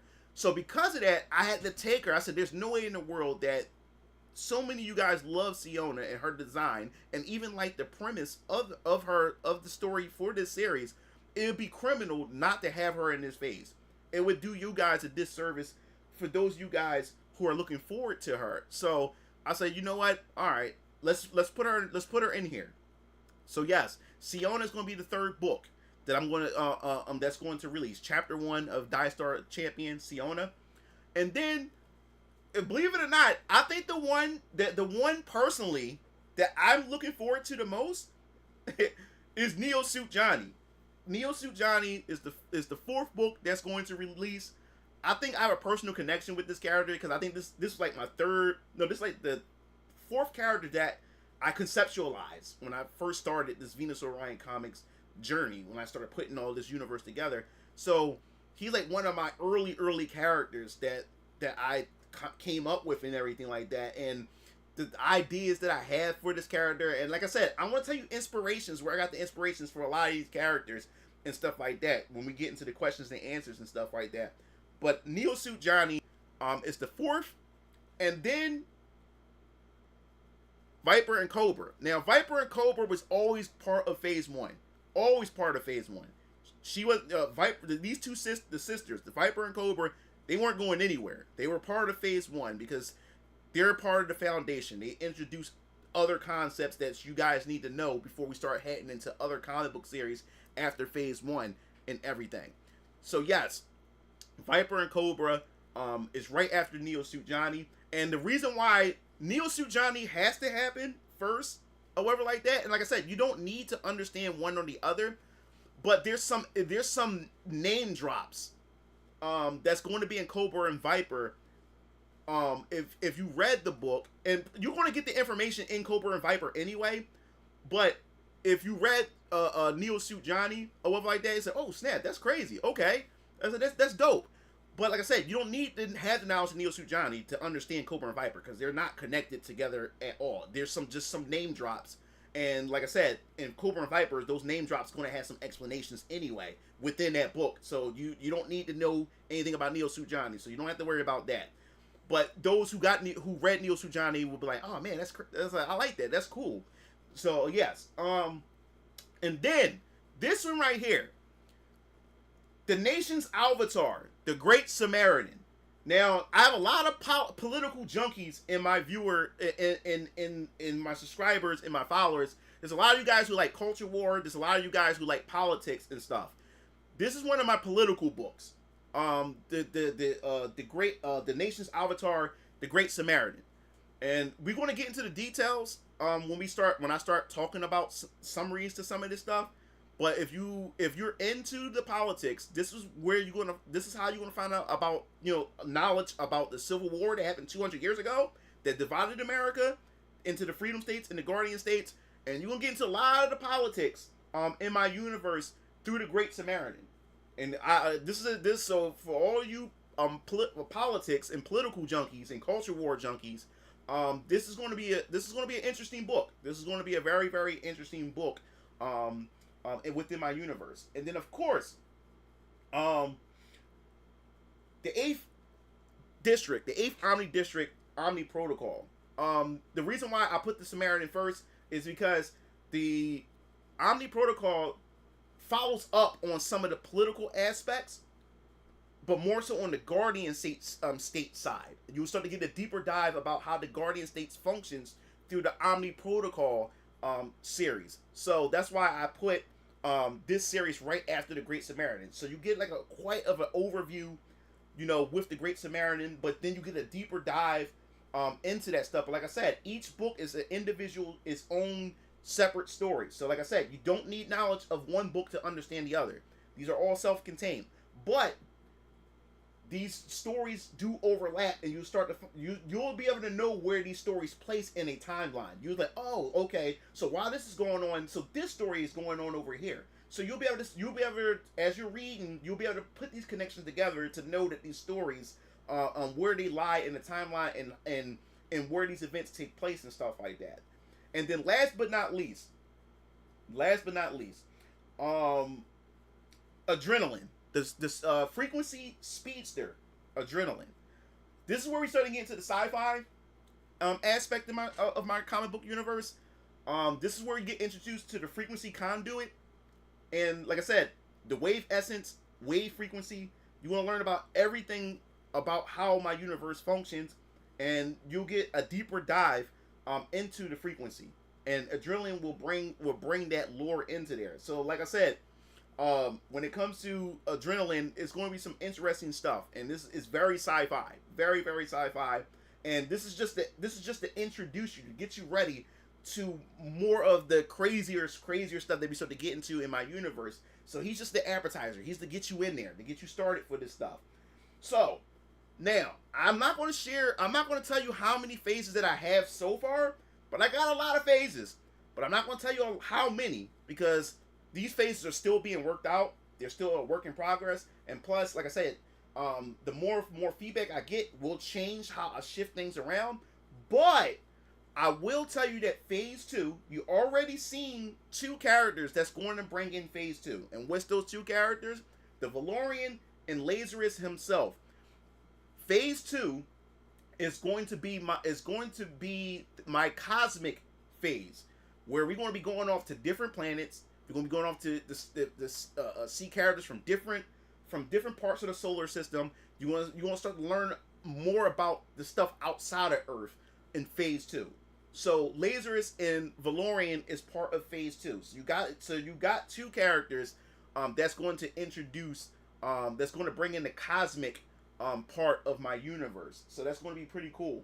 So after that, so yes, we're going to move on to the next part to let you guys, to keep you guys in the know. So okay, let's see, we got that. All right, so yes, so I guess we can start explaining about a little bit about each series. More importantly, we're gonna save VK. We're gonna save VK for last. VK is something that I really want to share, because VK is the first project that we're gonna be putting out. So VK is going to be the last one that we talk about and everything. So right here, we're gonna talk about Ultra Squad X. Ultra Squad X is a series that you guys are looking forward to. I'm not going to get into the powers or anything like that, because we want to get into a separate a stream that's going to be just about Ultra Squad X later. But this is just like little tidbits I want to give you guys when it comes to Ultra Squad X. Now Ultra Squad X is introducing, like I said about the Foundation, it's introducing different type of meta beings, especially Ultra Squad X. This team right here, these people are classified as aberrants. Now, you guys always ask about what my inspirations are. If you guys still haven't figured it out where my inspiration comes from for these characters, I don't know what to tell you. But if you look at the inspiration, you should be able to pick up where this inspiration came from. These guys have been inspired by the X-Men.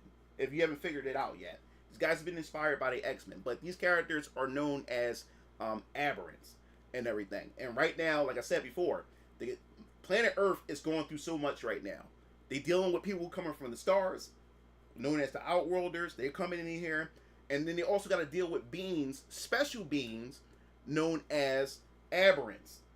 And aberrants means defying the natural, not normal, not natural. And that's what aberrants mean. So these people are known as aberrants. And where do the aberrants come from? How they came to be? Well, in the comic book, it's going to actually explain that. But it has to do with the frequency. It has to do with the wave frequency. It has to do with the wave essence. Like I said, this is an important part of my universe, which you'll start exploring that stuff or whatever. But yes, the government doesn't know how to deal with them. And remember, we got 2 different Americas. We got the Guardian States deal with aberrants much differently from the Freedom States. So there's a lot of stuff going on. But the thing is about the Guardian States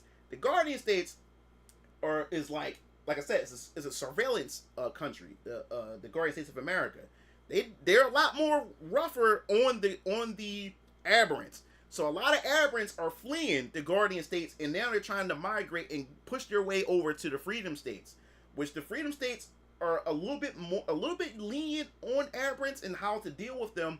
But now a lot of the aberrants are coming over, and it's starting to become an issue and stuff. And regular, or I say the humans or the regular people who aren't aberrants are afraid of these people, because some of them are very powerful, and some of them are quite dangerous and everything. So Ultra Squad X is led by Doctor Malcolm Crawford. He's the one who leads this team and everything. And Doctor Malcolm Crawford, he also is an aberrant himself. He comes from a family of educators. And one day, when he was younger and stuff, his aberrant abilities finally came in. And since his family are very, very respectful educators and everything, Dr. Crawford's family was kind of like trying to hide Dr. Crawford when they found out that he's an aberrant. But an incident happened to where, thanks for the super chat, I really appreciate it. And an incident happens to where he pretty much comes out and say, hey, I'm an aberrant. And so he pretty much became an activist for aberrants and everything. And eventually he gets funded by a non-profit organization of people who are actually aberrants themselves. And he pretty much started I'm falling asleep. Yes, so he started pretty much a university, or like a school of prodigies or whatever like that. And now he pretty much recruits all these different aberrants, and plus he worked things out with the government to where you have this thing called the Aberrant Registration Act, and this act right here is very dangerous. Now, in order for them to bypass the Aberrant Registration Act, they work things out with the Freedom State government to where aberrants can go to his Academy of Prodigies, and when they go to the Academy of Prodigies and they fulfill their course, they learn how to use their powers and learn how to function in society. They pretty much bypass. They don't have to register because they fully integrated into the Freedom States and stuff. But there's a lot of things that's going on behind the Aberrant Registration Act that pretty much gets out of hand. But there was a team that was before the Ultra Squad X called Team 5 that Dr. Crawford had formed. And one day they had left out on a mission and never returned. They pretty much they died. So now Dr. Crawford, eventually as time passed, and I'm not trying to give you too much, but now you have a new young team that came in, and he pretty much was training them or whatever like this to replace Team 5. But Dr. Crawford pretty much he pretty much got hesitant because he remembered what happened to his previous team. And Photonic, the leader that's in the middle, he, as a little boy, he was saved by Team 5. Team 5 was his inspiration. And then once he got recruited by Dr. Crawford, Photonic, which his name is Daniel Murphy or whatever, he wants to be just like Team 5 or whatever. So, but he ended up canceling the Ultra Squad X project, Dr. Crawford, because he didn't want to happen to Ultra Squad X the same way that happened to Team 5. But in Chapter 1 of Ultra Squad X, an incident happens which makes him change his mind, and then Ultra Squad X is pretty much initiated, and they have to go out. Sounds like a more functional version of I like it a lot. That was called Captain Photon. That was about his name is Photonic.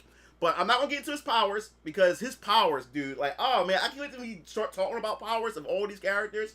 But yeah, I want to save that for an Ultra Squad X stream. But yes, they was inspired by X-Men, but there's so much going on with these characters. There's so much going on with my lore, with the Freedom States, the Guardian States, and aberrants and humans and everything that you're like, yo, man, like these guys are totally different, you know? So yes. So that's Ultra Squad X. So then of course, I know a lot of you guys want to hear a little bit of something of the third comic series, Siona, the Die Star Champion. A lot of you guys gave me really like this. I'm fine with the name Photonic. Yeah. Yeah, so yes, Siona, the Die Star Champion. You guys have really showed a lot of love for this character. Another thing that some people was like, yo, she got long pointy ears. Like, y'all like that? I will say this. This is one thing I want to point out. The long pointy ears is very significant to my universe. So keep that in mind. You see her. She's one of the first characters you see with the long pointy ears. Keep that in mind because they're very, very, very, very significant to my universe. So just keep that in mind. So, the Siona, Dive Star Champion Siona. A lot of you guys really looking forward to the series. But for those of you guys who are new, just to give you a quick synopsis of of what I'm going for when it comes to this series, is essentially her race is called the Gavesh. She's a Gaveshian. She comes from the planet Star. Now, what happens is in the synopsis to the story is her name is Siona Eltresha. Now, there's this high deity or this being who call themselves Faustus. Now, every 1,000 years, this deity named Faustus will pretty much select 100 planets, because there's going to be 100 champions, 100 champions. So, and trust me, like, you'll see how I'm going to do it. Cause I know you're saying 100 champions, like how there's going to be 100 characters? No, there's going to be important characters, and then of course there's going to be fodder, who's like, they're not important, they're just fodder. So, but yes, you're going to have some essential characters, and then you're going to just have fodder. So, yes, so it's going to be 100. So it's going to be 100 different champions that's selected way out on the far ends of the galaxy, or far out near the outer rim of my universe. And when he selects these planets to participate in this tournament, the winners will have the access to the gates of Eden to meet the high deities of Eden, to grant the wish of the champion, and to pretty much reward the planet that this champion comes from. So the people of that planet and the champion will receive whatever blessing that they desire. So now, every planet has to decide on a champion.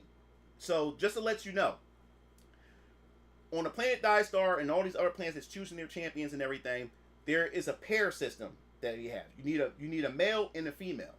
So of course you see Siona. So of course there's a male counterpart or whatever. So what happens is the second champion, you have a primary champion and a second champion. The secondary champion pretty much acts as a backup just in case something happens to the primary champion before they get sent off to participate in the tournament. So I'll just leave that information as far as that's concerned. There's two champions, but Siona happens to be the champion selected. So what happened to the second champion? Is she's the primary, or is she actually the secondary? That's up for you to figure out, or that's what you're gonna find out in the comic book. So these champions are all, once they're all selected, they get sent to this interdimensional place where they meet Faustus, and then Faustus pretty much gives them the rules of how the tournament works. Which, oh man, I had fun coming up with the tournament rules, which we're not going to get into until we get to her series and start breaking certain things down. But essentially, they all Faustus choose a planet where the tournament takes place. So this time, the planet arena this time is planet Earth. So all 100 champions are sent to the planet Earth. But when they get to the planet, all of the champions' powers are locked. They're all locked. So they all starting from level 1 pretty much. Now, in order for them to unlock each of their abilities, they have to link with a person called a dunamis. Now, a dunamis means potential. So, a dunamis is anybody who lives on Earth, a natural born Earthling. So that means anybody that the champions see can be a potential dunamis. Now, the champions have to be careful who they select, because depending on who they select determines the abilities of the dunamis, and it also determines their stats and how they can be able to get experience points and stuff like that, so they can unlock their abilities. So they have to pick their dunamis wisely.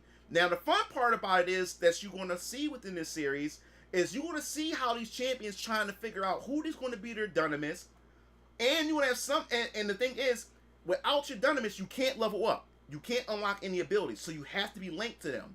So you want to see how strategies that champions are going to use. Some champions going to be like, yo, I want to try to wipe out as many champions before they find their Dunamis and stuff like that.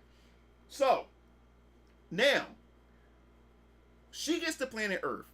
Now, who's her Dunamis? I like, my artists haven't drawn the Dunamis up yet, but I'm going to tell you about her Dunamis. Now, her Dunamis is named Ethan Flecker. He's 15 years old in high school. Now, what happens is Ethan, he's kind of like a gamer. He's kind of like he's into comic books. He likes to draw and everything. Now, Ethan, he loves to draw his own characters, his own comic books and everything. Now, he has this one character that he draws, which is a female character. The character that he draws looks just like Siona. He never met Siona or anything like that, but he draws this character and looks just like her. Now, meanwhile, like I said before, Siona, she's doing her thing, he's doing his thing, and what happens is the teacher catches him drawing, because he's not paying attention in class, and the teacher wants to find out what he's drawing.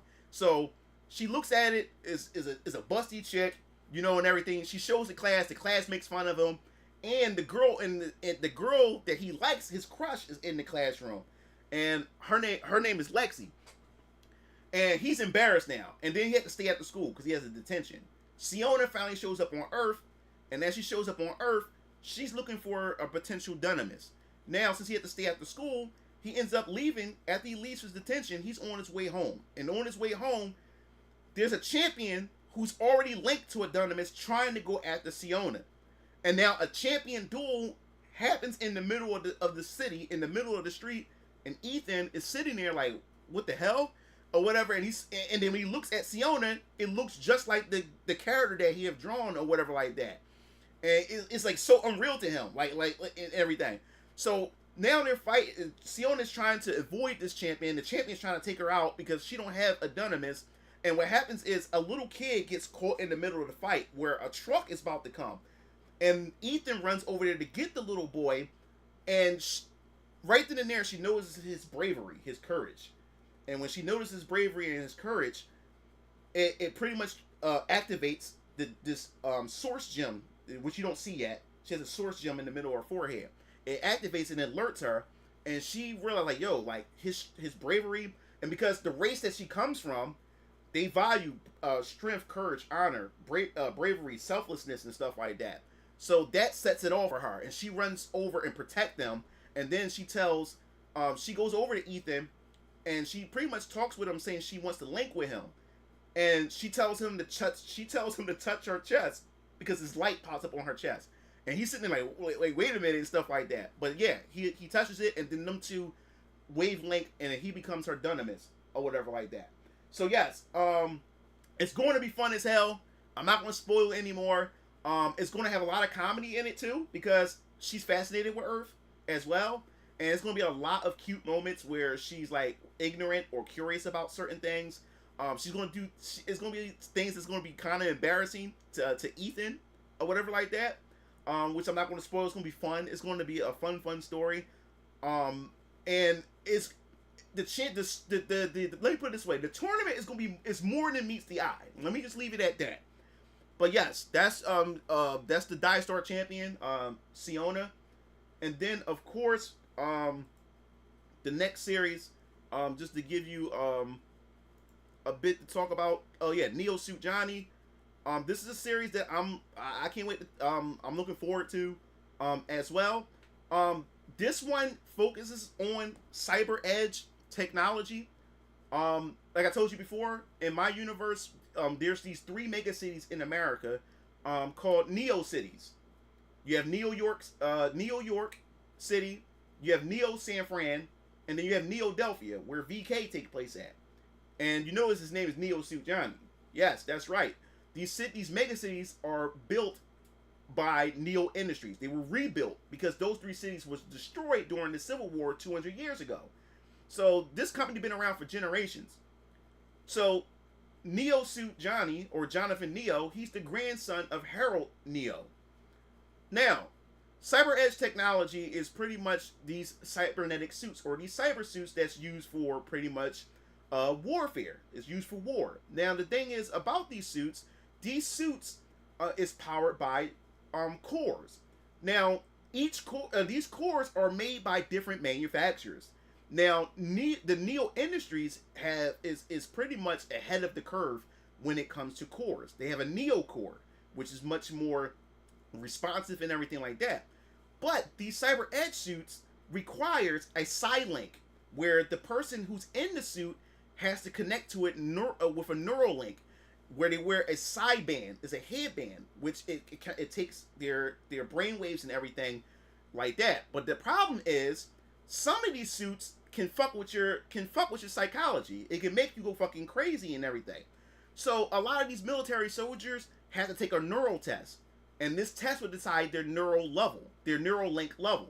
The higher their neural link level is, the more powerful suits they can be able to pretty much use. Because these suits, the whole point is to make these suits battle efficient. That it moves with your mind and everything to be much faster. And these suits pretty much make you almost like a metahuman. You're powerful and everything, different weaponry and stuff like that. But the more powerful the suit is, the more taxing it does on your neural link.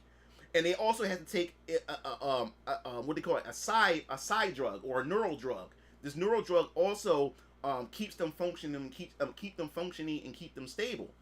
Now the thing is, Neo Industries, Harold Neo, which is the grandfather of Johnny Neo, he pretty much stepped away from designing warfare suits. Now he uses technology to create, servant robots and create suits for medical and stuff like that. So he pulled away from warfare after what happened in the Vietnam War. Now, like I told you before, my history of the Vietnam War is totally different, which you'll start to see how different my history is of Earth. World War II is different. We don't have Nazis. We have a different regime than Nazis this time. It's a totally different history of Earth. So the Vietnam War played out differently. This time they was using cyber edge technology to fight these wars and stuff like that. But something happened during that war where it made Harold Neo rethink his approach with this, and he pulled away from the I guess you say the war side of things with cyber edge technology and went to use it for more humanitarian things. So he closed that department down, and Johnny Neo's father, Travis Neo, who's supposed to be the next in line to run the company, is like, he feels like, the business can be a lot more powerful, or it's not what it used to be because his own father, which is Johnny Neo's grandfather, pulled away from it. But I'm not going to get into too much of the details because you'll get more into that lore. But his grandfather was working on a Neo suit. This Neo suit was going to be powered by an Omni core. Now, this Omni core is based on the technology that his grandfather was working on with a Japanese company called Daisuke Industries. It was a collaboration to create this generator that produces infinite energy. And they called it the Omni generator. Well, he also created a suit that allows it to use the Omni core. But the Omni core is so powerful, it'll fucking kill you. So he pretty much scrapped the project. But he always kept the suit and everything like that. So the suit that you see Johnny Neo wearing is that suit that he's working on, the Neo suit and the Omni core. So if this suit is dangerous, how the fuck is Johnny Neo able to wear the suit? Well, a specific accident happened that involves the Omni generator, which I'm not going to get into because it's very sad. When I say it's a fatal incident, it's a tragic incident, which I'm not going to spoil because it involves a lot of other characters in his story. But this incident had done something to him, and it changed his DNA. It changed everything. His neural link level. It changed everything, and he's the only one that's able to don the Neo suit and able to harness the power of the Omni core within the suit. And this is going to raise a lot of questions within the government. There's going to be a lot of people who want that technology and want to know who's piloting this suit. No one knows who's piloting this suit. At one point, the grandfather don't even know that it's his grandson piloting the suit as well, and which I can't spoil because you will find out in the story why and how all this come to be and why he wears the suit and what made him put the suit on and how they find out about his grandfather's Neo suit. So there's gonna be a lot of that. This, like I said before, this is gonna be I'm already scripting, rough drafting the script and everything, but I'm looking forward to actually talking about this. series. My grandfather wore fish with bombs. Good Nazis played out bombs. Was something new to get into. This sounds like it's right up my alley. Yes. So yes, you're gonna run into different cyber edge suits. I mean, all right. So to tell you who his villain is, which I can't show you him yet. But the name of the villain is called, the suit that the villain has is called the Bully. And when I say the Bully, you'll get it when you see the suit. So that's going to be the villain of the first arc, the Bully, the suit, the cyber edge suit that Neo suit Johnny goes up against.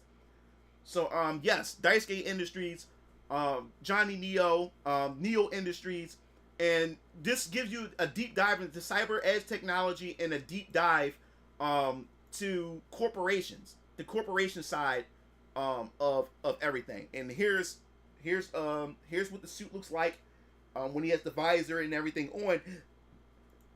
And Johnny Neo, he's 15 years old, 15 going on 16, so he's a young boy. And this is what he looks like without the visor and everything. Yes. So there's a lot to his powers, which I won't get into until we start getting closer, or we start getting around to the point where I start talking about him more. But yeah, to give you some knowledge of this character and everything. So yes, Neo Suit Johnny. I'm really looking forward to his series.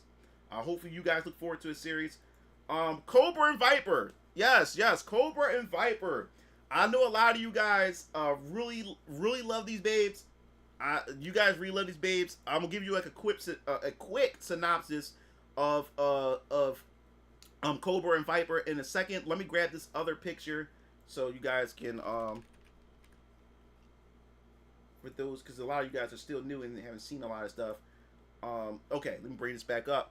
We almost done, guys. We're about to get into the questions and answers. So you guys can start asking me from some questions. You can talk to my artists and stuff like that. Yes. So yes, Cobra and Viper. They are sisters. Of course, these sisters. Of course, Viper is the oldest sister, and of course, Cobra is the youngest sister. Now, their story is very tragic. And I won't go through too much of it, but they end up growing up becoming mercenaries, and they're going to be fighting against the Red Band Network, which is a crime syndicate, is a crime network, and they're very powerful. This network is very, very, very, very powerful. You're going to find the Red Band Network in so many other comic book series besides Cobra and Viper. They're very, very, very, very powerful, well-connected crime organization, crime syndicate, ran by crime families. Now, these young ladies are born in the Freedom States. They're born from the Freedom States of America. The Freedom States of America is runs just like how America runs right now, but there's a catch to it. The Freedom States of America is pretty much, I guess you say, funded, because, like I said, the Civil War had destroyed the economic system structure of America, so they had to do a ceasefire, and they both had to come to an agreement, and they split to the Guardian States and also to the Freedom States. So the Freedom States needed to be rebuilt. The country needed to be rebuilt, and their government didn't really have a lot of money. So this also meant that there's a lot of crime lords and criminals, like big crime lords and stuff, came in to pretty much finance the Freedom States. And for them financing the Freedom States allowed them to be able to, these crime families, to be able to create and build their own cities. So you already know what's going to happen if crime lords are able to have their own cities or have some influence in the Freedom States government. Then you know there's going to be a lot of corruption and stuff like that, and the Freedom States is not as pleasurable or nice as you think it is, or as it appears to be. So yeah, Laura Bigsby and her sister, her family, they have grown. Their dad is a crime lord. So these two sisters are born from a crime family, and he was one of the most powerful crime lords in their area, or at this time and everything. So just to give you like just a snippet of where, like, to give you a situation here, pretty much what happens is, just to think of it as a movie trailer. Think of it as an anime trailer or an anime opening. Just picture this point at one point in the story. There's going to be a flashback. And in this flashback, you're going to see these three mercenaries. There's the one mercenary. He's like the head of them. He's like the head of the mercenary of this mercenary team. It's like a trio. So you have the head mercenary, and then the other mercenary is this blind. He's blind, but he's deadly. And then you have this Russian chick, this big Russian chick, but she doesn't talk. Or well, the only way she does talk is when something is bothering her, or if she has like a bad sense of something. That's the only time she opens her mouth. But she's kind of like a mute. She don't really talk. But yes, she's badass, strong, beautiful, sexy, but bad as shit. But very rough looking in some around the edges, because she's seen some shit. But she doesn't talk. She's very, very silent. So picture this.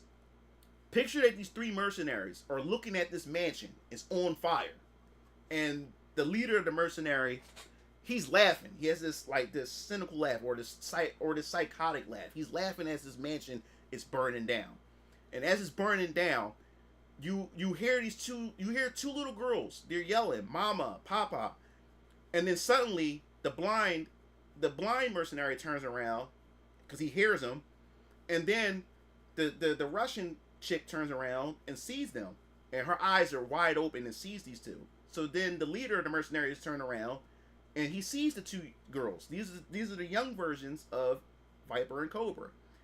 So, and at this time, Viper, she's around, like, I guess you would say, like 11, 12 years old, and then the little sister is around like maybe like 7, 8 or whatever.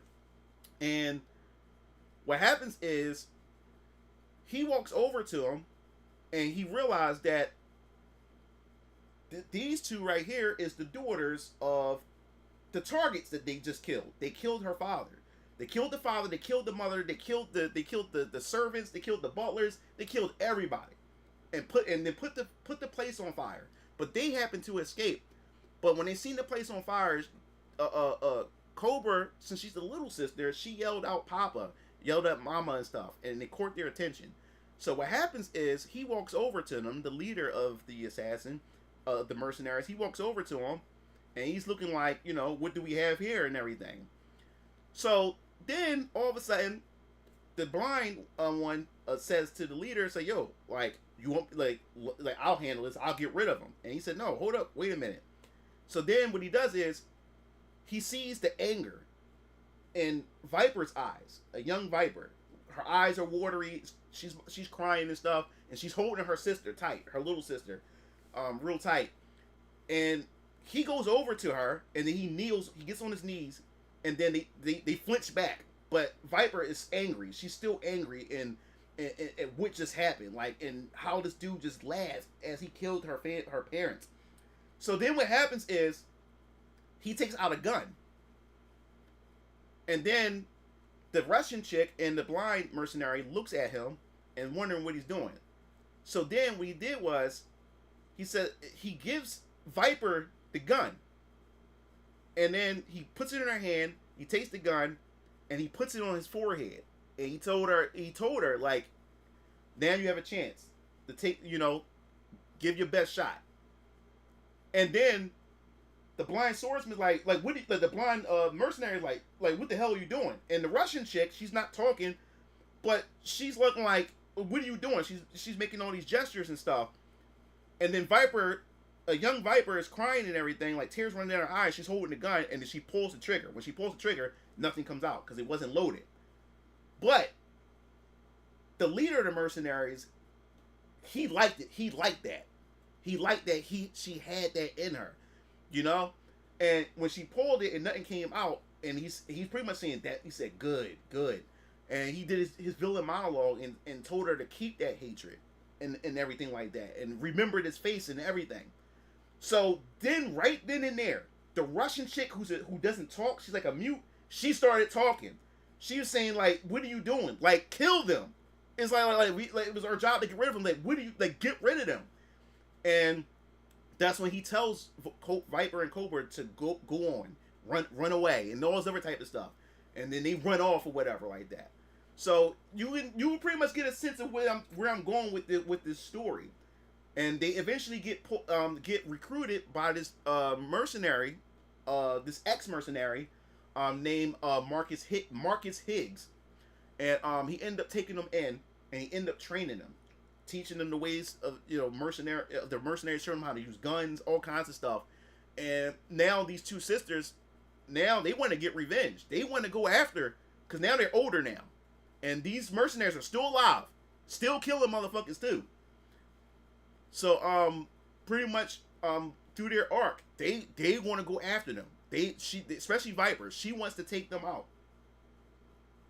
So it's gonna be a lot of family drama and everything. So man, this story's gonna be pretty dope. It's gonna be violent for sure, and it's gonna be a lot of sad moments. It's gonna have a lot of sad moments. It's gonna be a lot of flashbacks and stuff like that. These are broken girls, broken women, especially Viper. Viper is very, very broken. It really hit her the most. Cobra is a daddy's girl. She loves her dad. She loves her mom too, but she's more so a daddy's girl and everything. But it really hurt. It really hits Viper the most. So she's gonna be a little screwed up a bit and everything, because of all the trauma and everything. So just to give you the details of that. Next is the Great Samaritan, the Nation's Avatar. The Nation's Avatar I'm looking forward to. So what is the Nation's Avatar? This is where it gets interesting.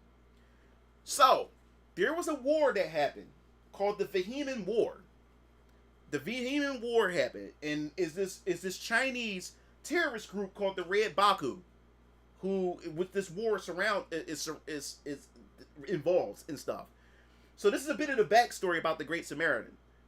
So pretty much the Red Baku had bombed the Hall of Reconciliation. Hall of Reconciliation is this building where both the Guardian State government and the Freedom State government comes to have meetings and have discussions and talk about certain things. Well, it was bombed. It was a terrorist attack. A lot of people got killed in there.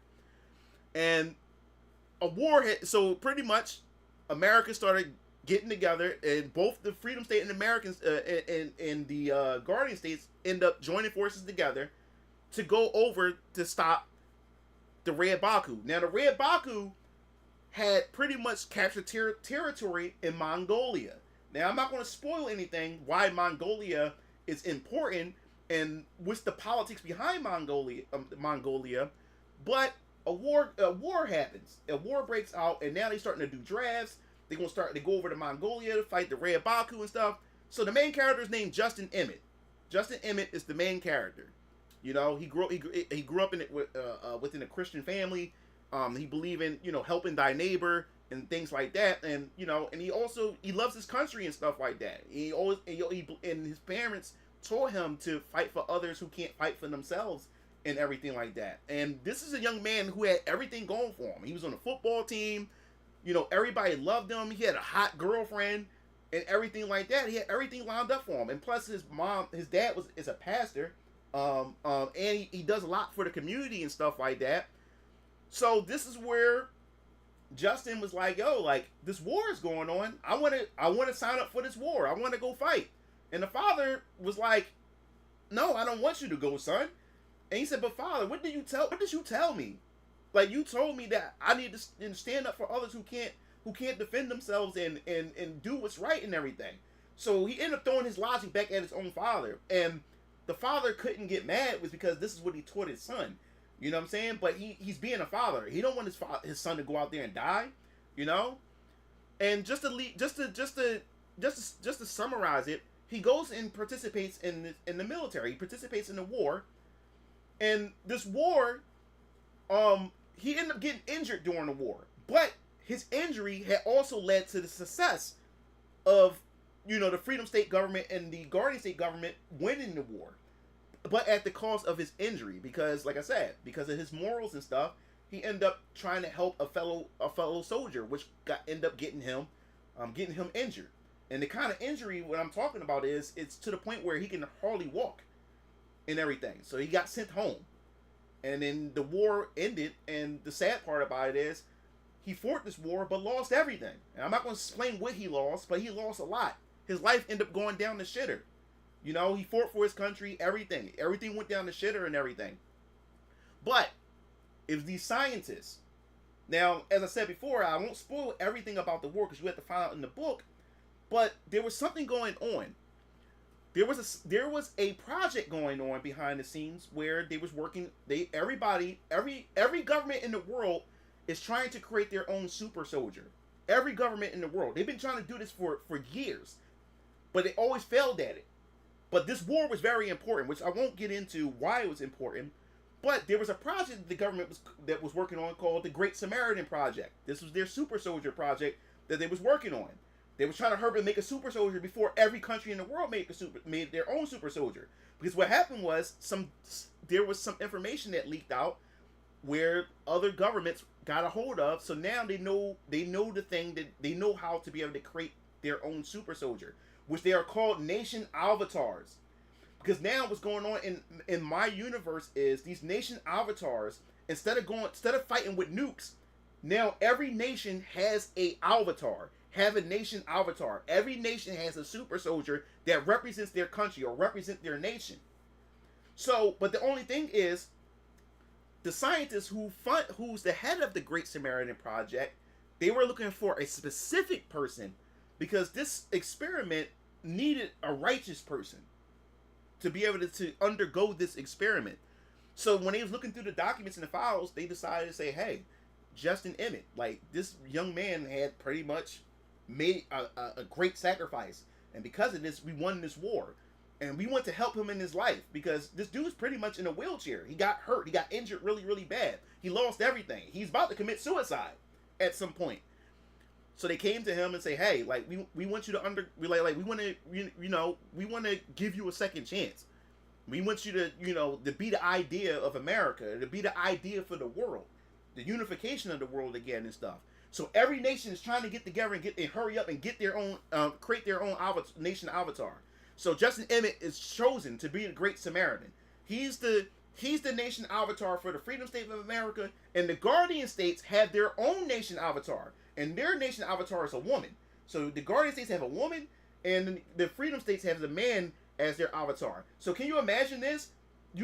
Japan has their own avatar, nation avatar. Russia has their own nation avatar. China, Pakistan, Israel. You want to have all these different places. So I can't wait. And then the thing is, this experiment, and when they use this experiment gives these nation avatar their own unique powers and abilities based on who they are as a person. So every avatar is different from one another. So then what happens is there's going to be like how you have like the union where all these countries come together? Yeah, you want to have a union where these nation leaders come with their avatars and stuff like that. So it's going to be crazy. It's going to be a lot of conspiracy theories in this comic book.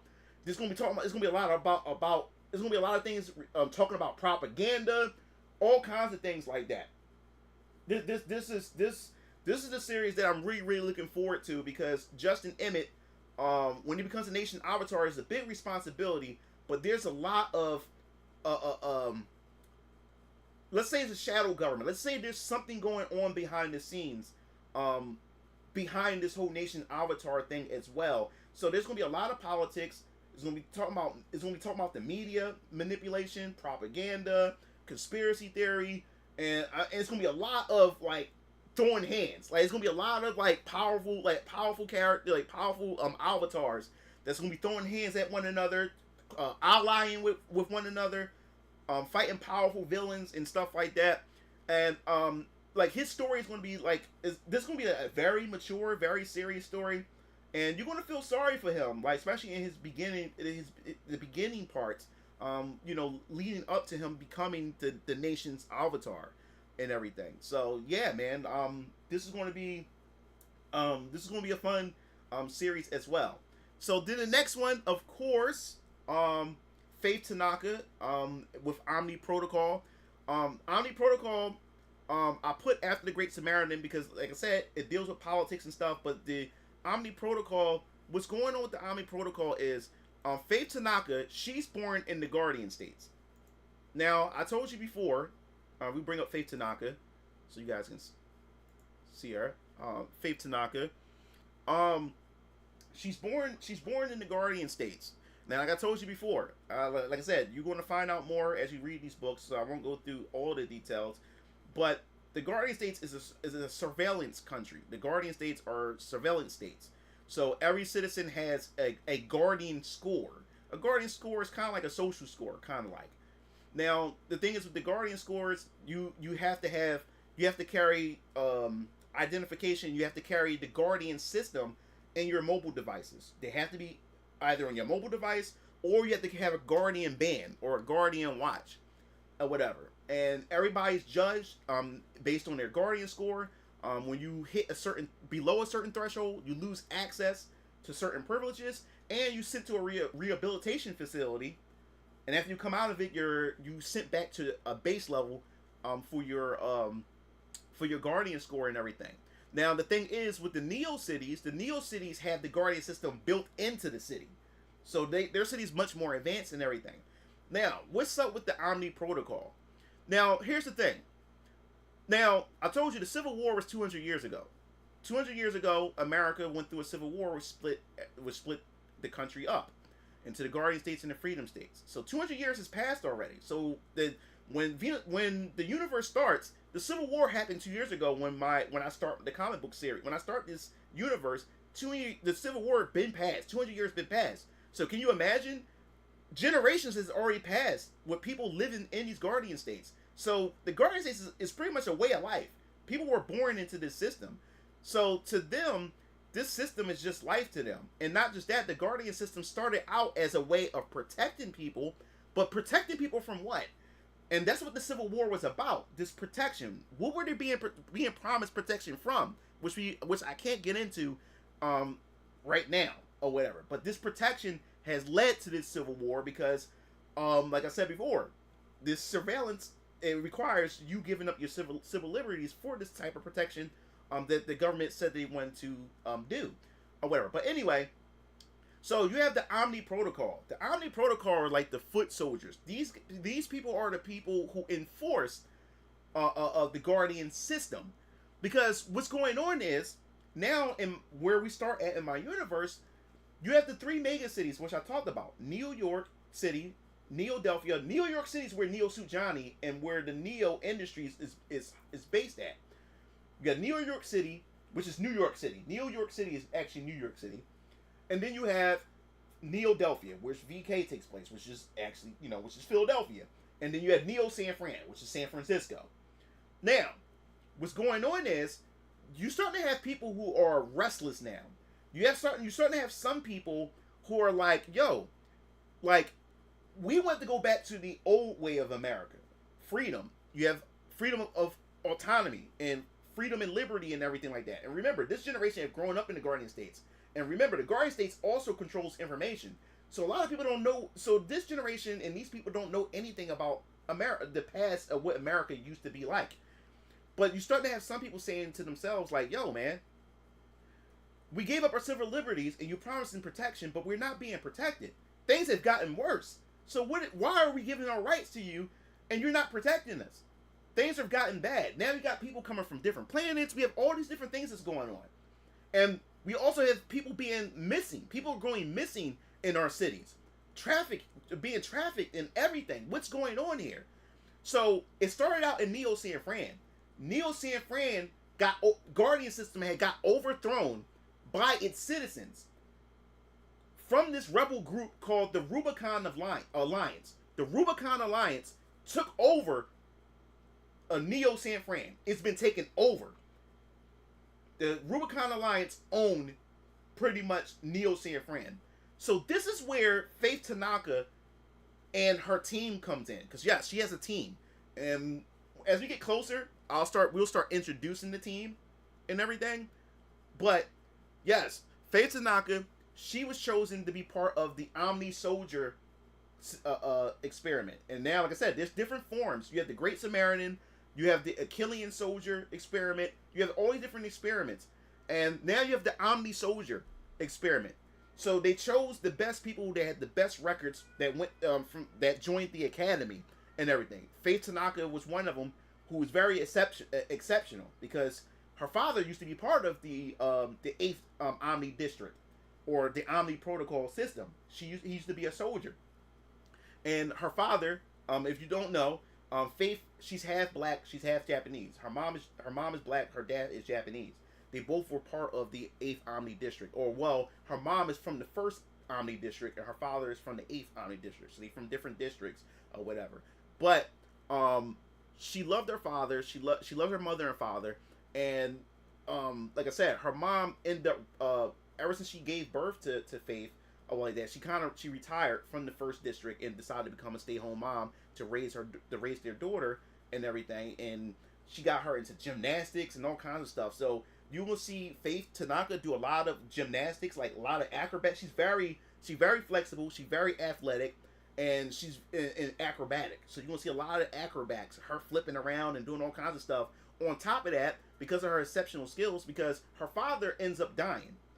He went on this one mission and never returned. He died. So she's also a daddy girl too. So she wanted to follow in her father's footsteps.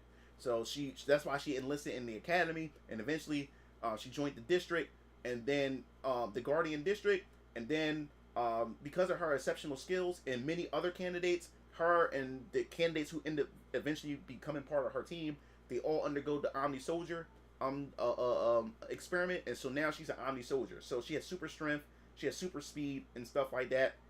She's not like super strong where she can lift up cars and stuff, but she's above peak human. She's a little bit above peak human and stuff in terms of regards to that. So yes, so the 8th Omni District, their team is ordered to pretty much go to Neo San Fran and shut down the Rubicon Alliance, to shut them down, and to bring the Neo San Fran back to the Guardian system. So, is Faye Tanaka a bad guy? Is her team a bad guy? Well, you have to wait and find out and get that answer for yourself, because there's going to be a lot of questioning going on as they go on this mission to overthrow the Rubicon Alliance, to bring the Neo Cities back into the Guardian system with the Omni Protocol. Oh, which parent had the gray hair? The Pops. The Pops did. Yes. This screen. Yeah. So yes. So that's pretty much like I give you like a quick synopsis of the 8th Omni District. We almost done, guys.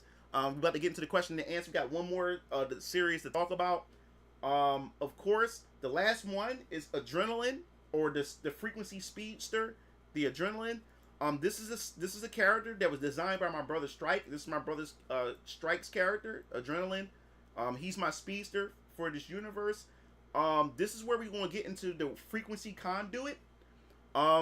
Where, just to give you a quick example or an idea with what wave frequency is. Wave frequency is pretty much the frequency in which everybody in my universe vibrates, and this allowed them to be able to exist on this plane. Now, the frequency conduit is the conduit that controls the 7 frequency strands that makes up the conduit, that makes up the universe itself. So just to give you that, I don't want to spoil it and stuff. So we're going to get into the sci-fi or the scientific parts and to understand how the fabric of reality and everything works.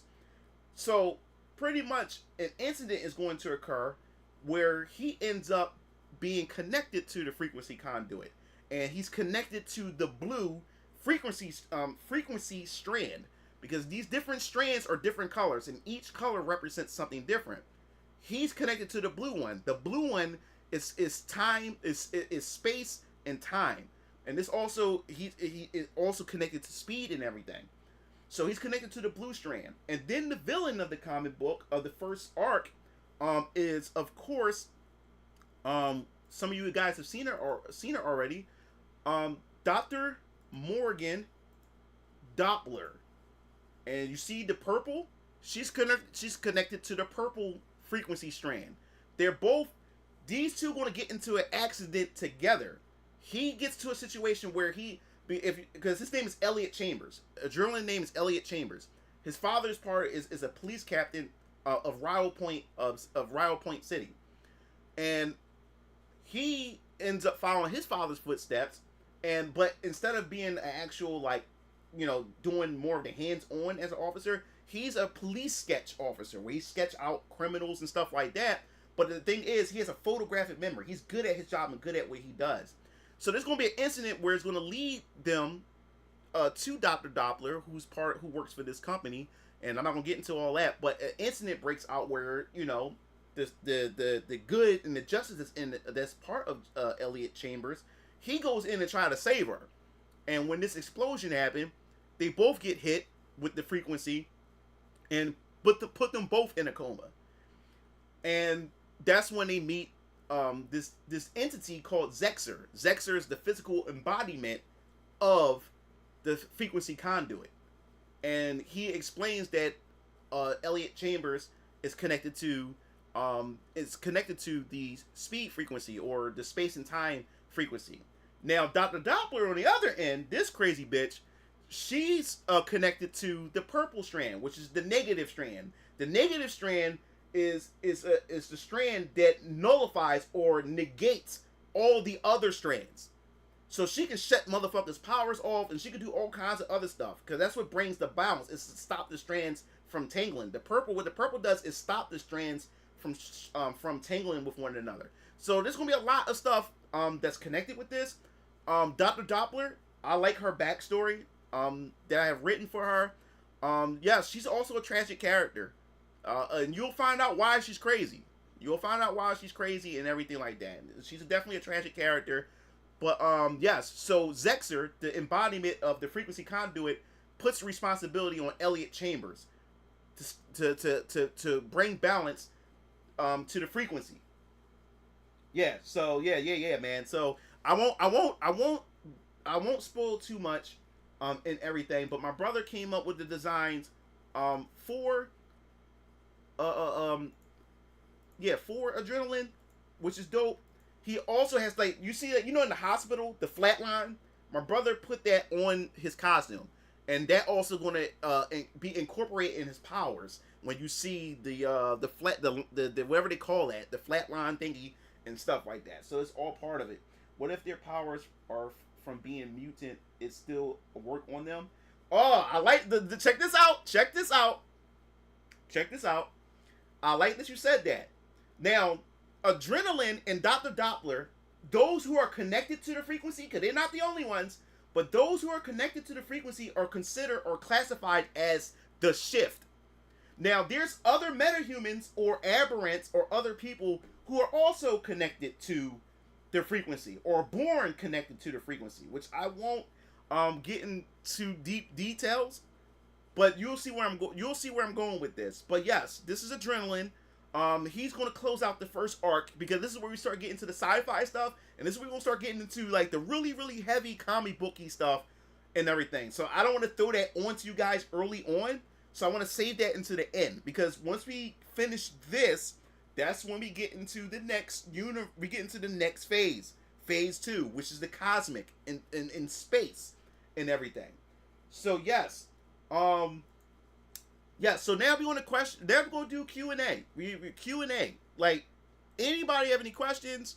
We can get right into it and everything. Make sure I can bring my phone. Oh, I closed the wrong folder. Damn it. Oh, hold up. So go ahead. Start and my artist, she's here, as well. So you can ask her. He said you should show them the actual anime poster that you have hanging on your back. Oh yeah, I forgot about that. Yeah. Also, there's my Alter Squad X. Those of you guys who don't know, Alter Squad X poster right there, which I'll also going to have that on sale pretty soon, and when I open up my store and stuff, because a lot of you guys said y'all wanted to have that poster as well. Yes. Okay, when can you take my money? The Guardian States or Communist States? Oh yeah. All right. We're gonna get to. I'm gonna answer you guys. Let me get this folder real quick. Let me get this folder, because I accidentally closed the folder with the stuff that I wanted to show. Where is it? Okay, so all right, we're gonna so I'll answer the first question. Oh yeah, I forgot. I put to make an announcement about the date of when the launch is going to occur. Get into that right now. So yes, He said, okay, when can I, so Overkey the Great said, when can you take my money? So I want to ask you if you, yeah, okay. So Overkey said, when can I take his money? All right, the announcement. When am I launching Venus Orion Comics in the first comic book VK? When are we going to launch? I finally got, after I sorted everything through and realized the amount of work that I still have to put in, the official month of the launch is January 2025. So yes, I'm starting the new year. I'm launching on the new year of 2025 in January, because there's a lot of things that still needs to be done. Because like I said, it's not just about making the comic book. There's a lot of business politics and business aspects that I never took under consideration that needs time for me to really get in there. What do I mean by that? For one, I still have to open up a business account. I still haven't gotten around to that because there's still other things that I have to get done. I have to open up a business account. 2, I have to get a website built. This website is going to cost me money because I'm designing this. I'm getting this website designed. So I have to get the website done. 3, I'm paying my artist Jessica. She's working on the promotional arts that I'm going to have in my presentation as I'm presenting this stuff. There's a lot of things because my presentation is going to be kind of like a documentary style. So there's a lot of stuff that's involved that's going to require a lot of other things and stuff. So that's costing me an arm and a leg. So I had to put together a trailer, a closeout trailer that uses promotional art, and it's going to be dope when you see it. It's done. I finally finished it, but it cost me a shit ton of money to get done. So I paid, got that done out of the way. Then I had to put it together. So I realized that this shit is a long process, and I can't rush this, and everything costs money. So I have to budget everything each month. Each month is a different process. I have to do one by one. I'm not rich. If I was rich, I'll be able to do everything at once. But no, I have to go through each process a month at a time. I can't have multiple processes going on at once because I would spread my funds thin. So I have to do everything a piece at a time. So it's going to take me January is the official month. What day?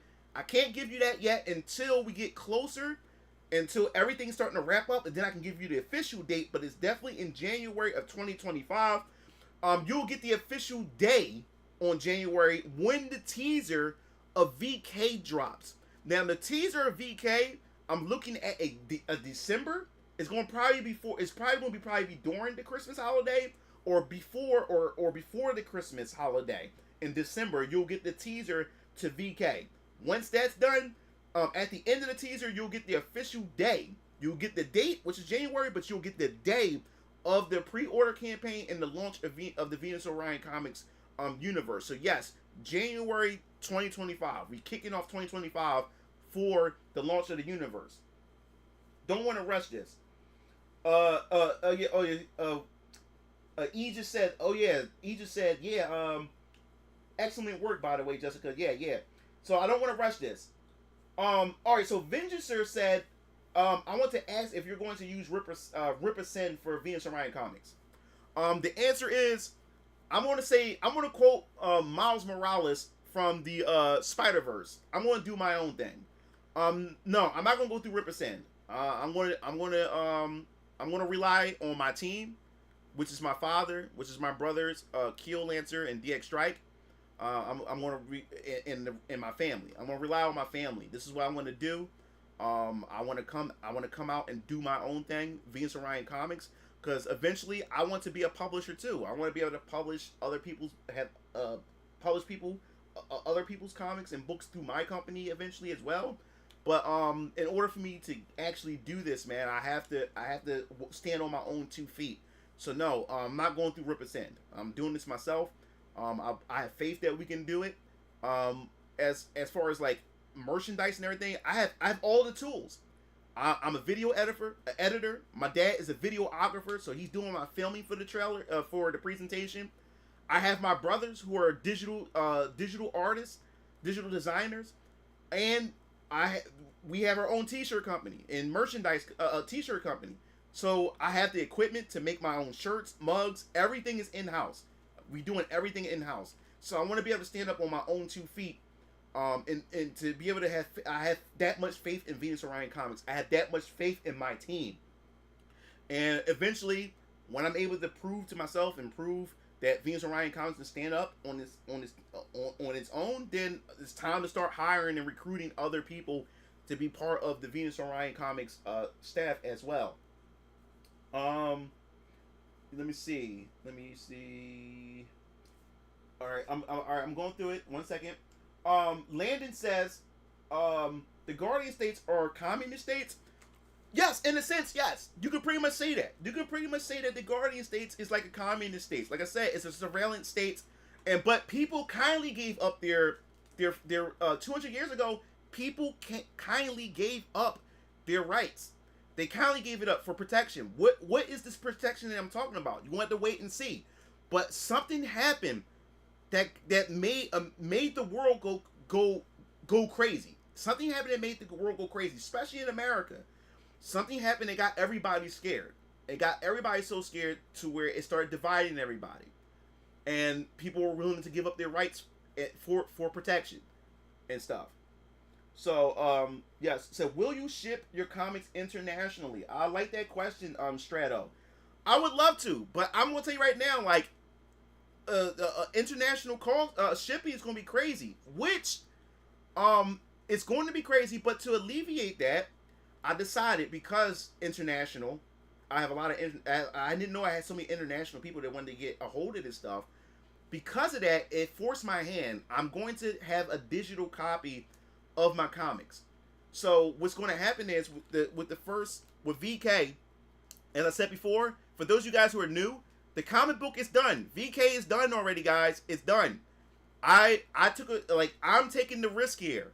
What do I mean by I'm taking the risk? What I mean is I use my own money to pay the artist to draw this book up. I'm not asking you guys to give me money so the book can be drawn. No, I decided to flip the bill to get the book done. So my Kickstarter campaign is a pre-order campaign. You're just putting money down on a tier of whatever the tiers that I have. You're just putting money down to get a copy of the book. That's all you guys are doing. That's all you guys are doing. So you're not going to be waiting an entire year or whatever or months for a book to get done. The book is done. It's just a matter of me getting these orders, pushing these books out. So you don't have to worry about that process. The book is done. And just to confirm everything with you guys who are new, yes, the book is done. This is the book, guys. The book is done. The everything that you see here, everything that you see here, it's done. Just to show you guys, it's done. So you don't have to worry about, like, oh man, like, is the book, when the book is going to get done? No, the book is done. You know, gamer, I think you're cool. Oh, thanks, Daz. Thanks. Yeah. The book is done, so you don't have to worry about that, guys. It's just you guys putting money down to pre-order the book. Also, during this time, when these tiers go up, I haven't finished all the, how I'm going to do the tiers and stuff yet. But the price of the book, there's four covers, 4 variant covers. There's 4 covers, guys. The base cover, this is going to be $15 for the base. Then cover B, it goes up by 5. Cover B is going to be $20. Cover C, $25, and cover D is going to be $30. Now the thing about cover D, which I like, which I can't reveal to you guys, I have the covers with me. I have the other variant covers, but I'm not going to show those covers off until no, fuck it. You guys deserve it because you guys came to the stream. So only you guys would know about the covers. I think this is the perfect time to do this. Since you guys, this is cover B. So you guys know this is cover B, guys. This is cover B. This is cover B.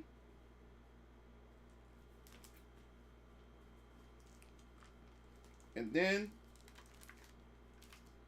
this is cover C.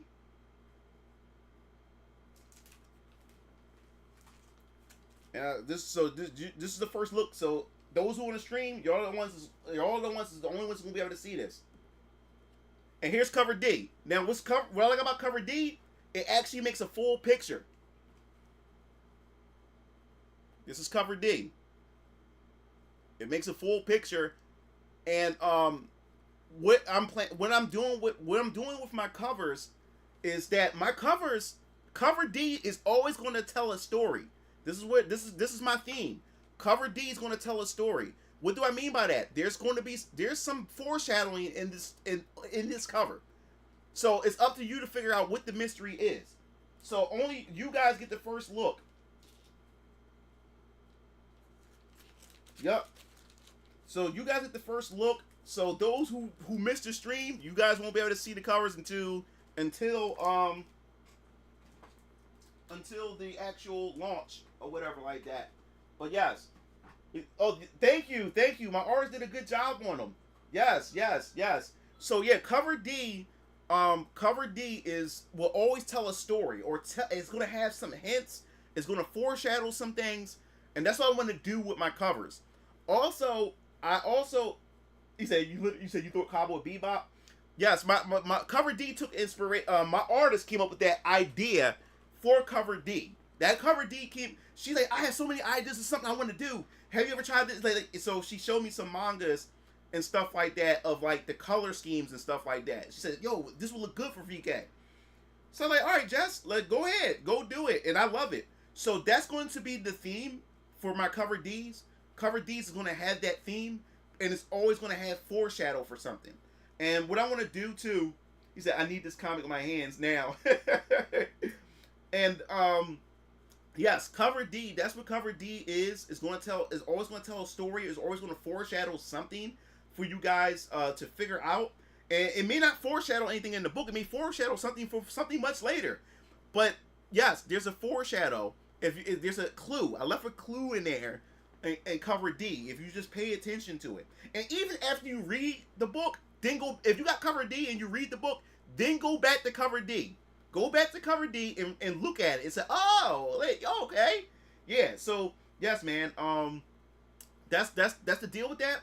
Also, with these, with all four of these covers, what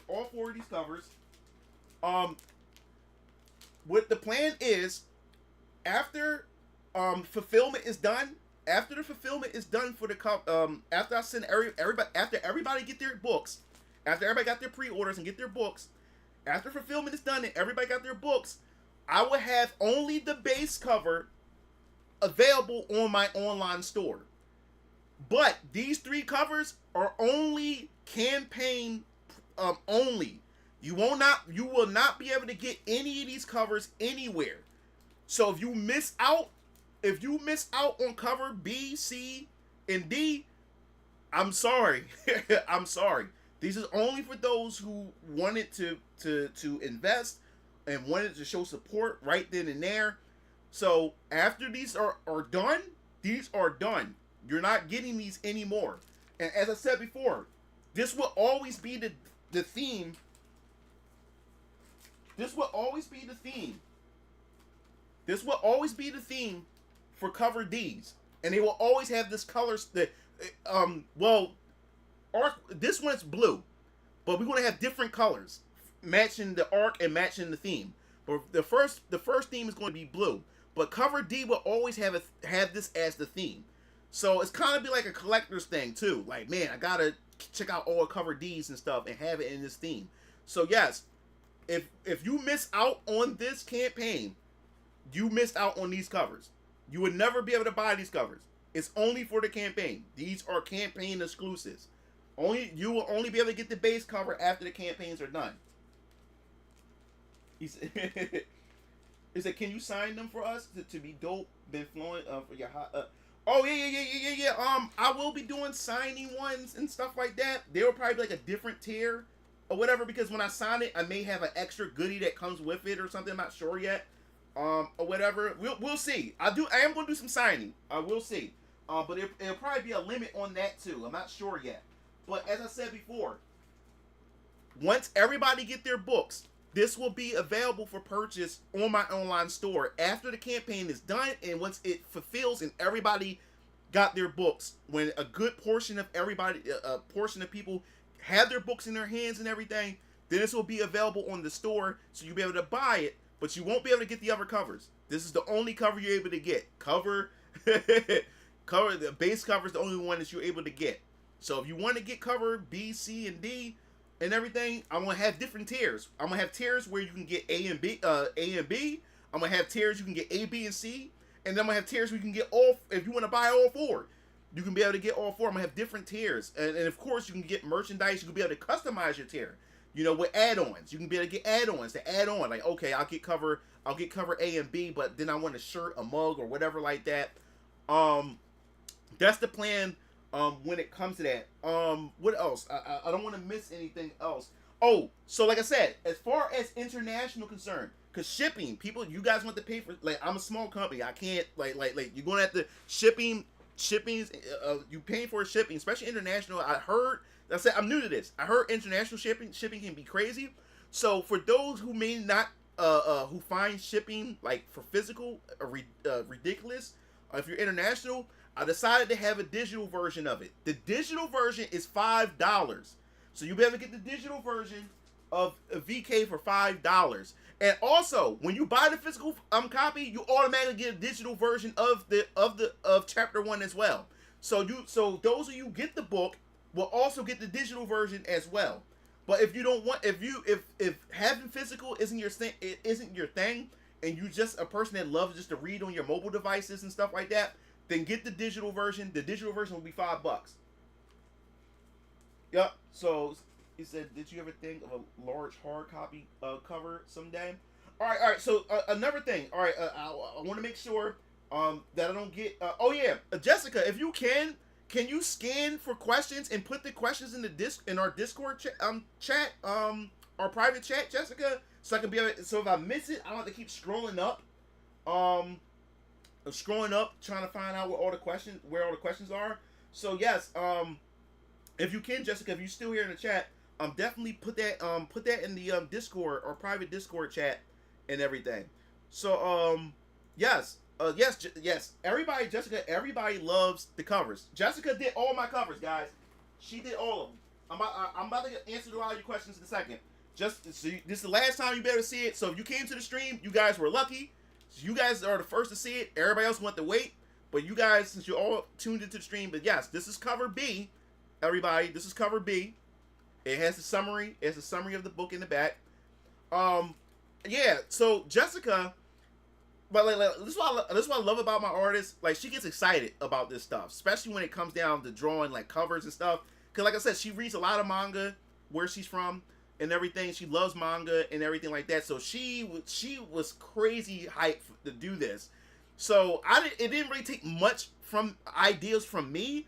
Like I said, I have so much faith in my artist. Like, me and her established such a cool relationship for the past 4 years. Like, it's almost like we know what each other is thinking at times, and we know how each other feel about certain things and stuff, which is really, really cool that we was able to establish that type of relationship. So yeah, man, like it wowed me like that. Yeah, so this is cover B. So if you're interested in cover B, like I said, each cover goes up about $5. So this is $25. The base cover, which is cover A, is $15, but it's $25. And like I said before, with the monochrome, this was definitely her idea. I like, cause like I left it to her. I said, whatever idea you have, like surprise me. So yes, this is Young Raph or Hezekiah Draven, on the front, and then when you turn it around, you can also see his back as well. I was like, oh wow! I said, you literally went out. I was expecting his back to be there. I just saw the front, and then when I turned around, I said, wait a minute, you actually drew his back, his fucking back as well. So you can see his back. So it's the front of him, and then the back of him with the summary. So yes, 25. And then of course, cover D, like I said, I'm gonna do it one more time before I'll put these away. And then cover D, like I said before, 30. So yes. And so I like, man, like so yeah, but this was her idea, the cover D thing. Cause I had no idea, like she's like, yeah, I have an idea for this. Like, I think you'll like it. Yeah, she's in the chat. Yeah, yep, there she is. Was it Chabibit? Yeah, that's her right there. Chabibit. If you see her, that's Jessica right there. That's my artist. So you can talk to her right there. But yes, Jess, whatever questions, because I can't. I'm trying to answer everybody. Okay, so yeah, she says, how did you and your artist decide on what works and did not? Did she had some work she did and you like guys, you guys like better than your own ideas, Mugen Lord? Or are you going to give every series their own theme song? Oh, that's a good question. All right, we're gonna start with this. How did you and your artist? I don't know who said this one, but how did you and your artist decide on what works and what did not? All right, so a lot of it is trial and error. Like for me, like I said, I've been having ideas in my head since I was young, and Venus Orion was a thing since I was in 5th grade. So pretty much, I would bring to her my ideas. And the thing is, this is what I also learned too. Just because it sounds good in your head or looks good in your head, sometimes it doesn't come out the way you thought it would come out once your artist puts it down on paper and stuff. So that's what we typically do. What I do is I come up with a reference sheet, because like I said, like, I'm not an artist. So what I do is I look for references to give her an idea of what I'm talking about and what I'm going for. And then what I do is I give her a breakdown of my character's personality, how they respond and react to other characters and everything like that. And then off the personality alone, she like, okay, I know what I know what to do. So what she does is, once she draws it out, I give her a reference sheet, and then I break down the character. Then she takes that reference, and then she takes her, and then this is what I tell her too. I trust her that much.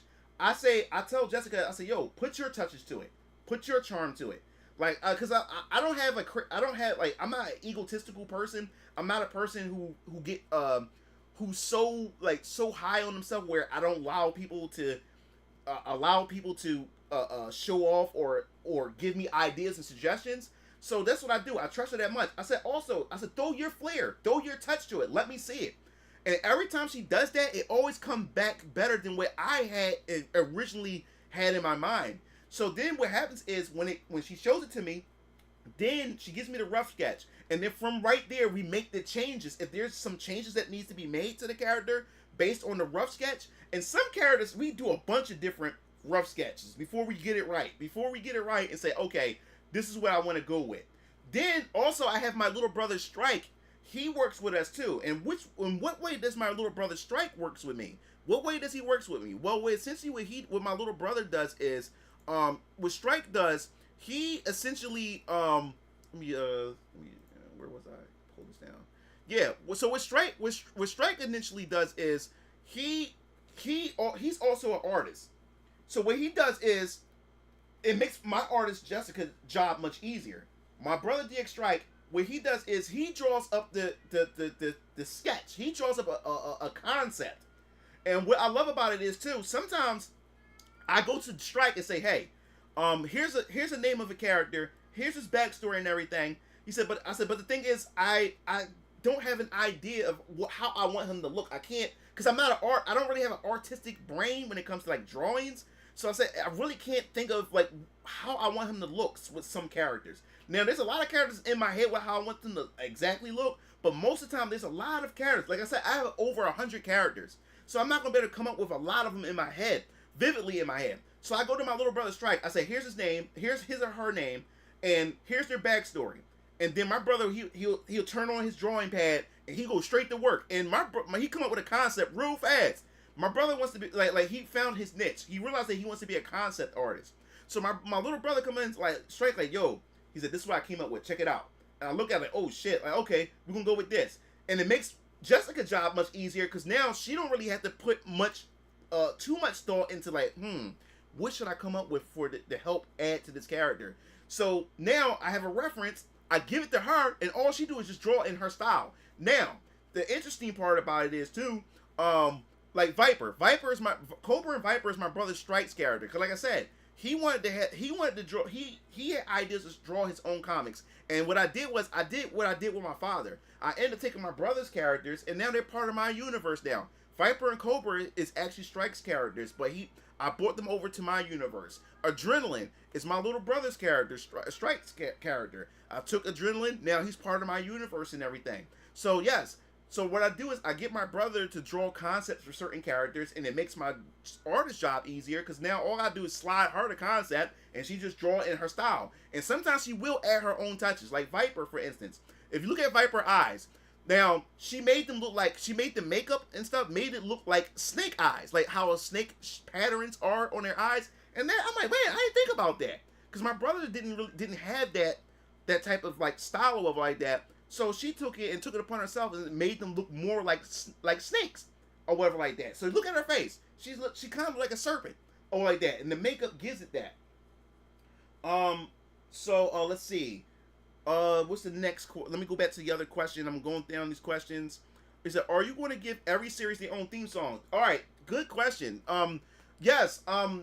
This was the plan, guys. I'm gonna break it to you and be real with you. I wanted to do a VK soundtrack.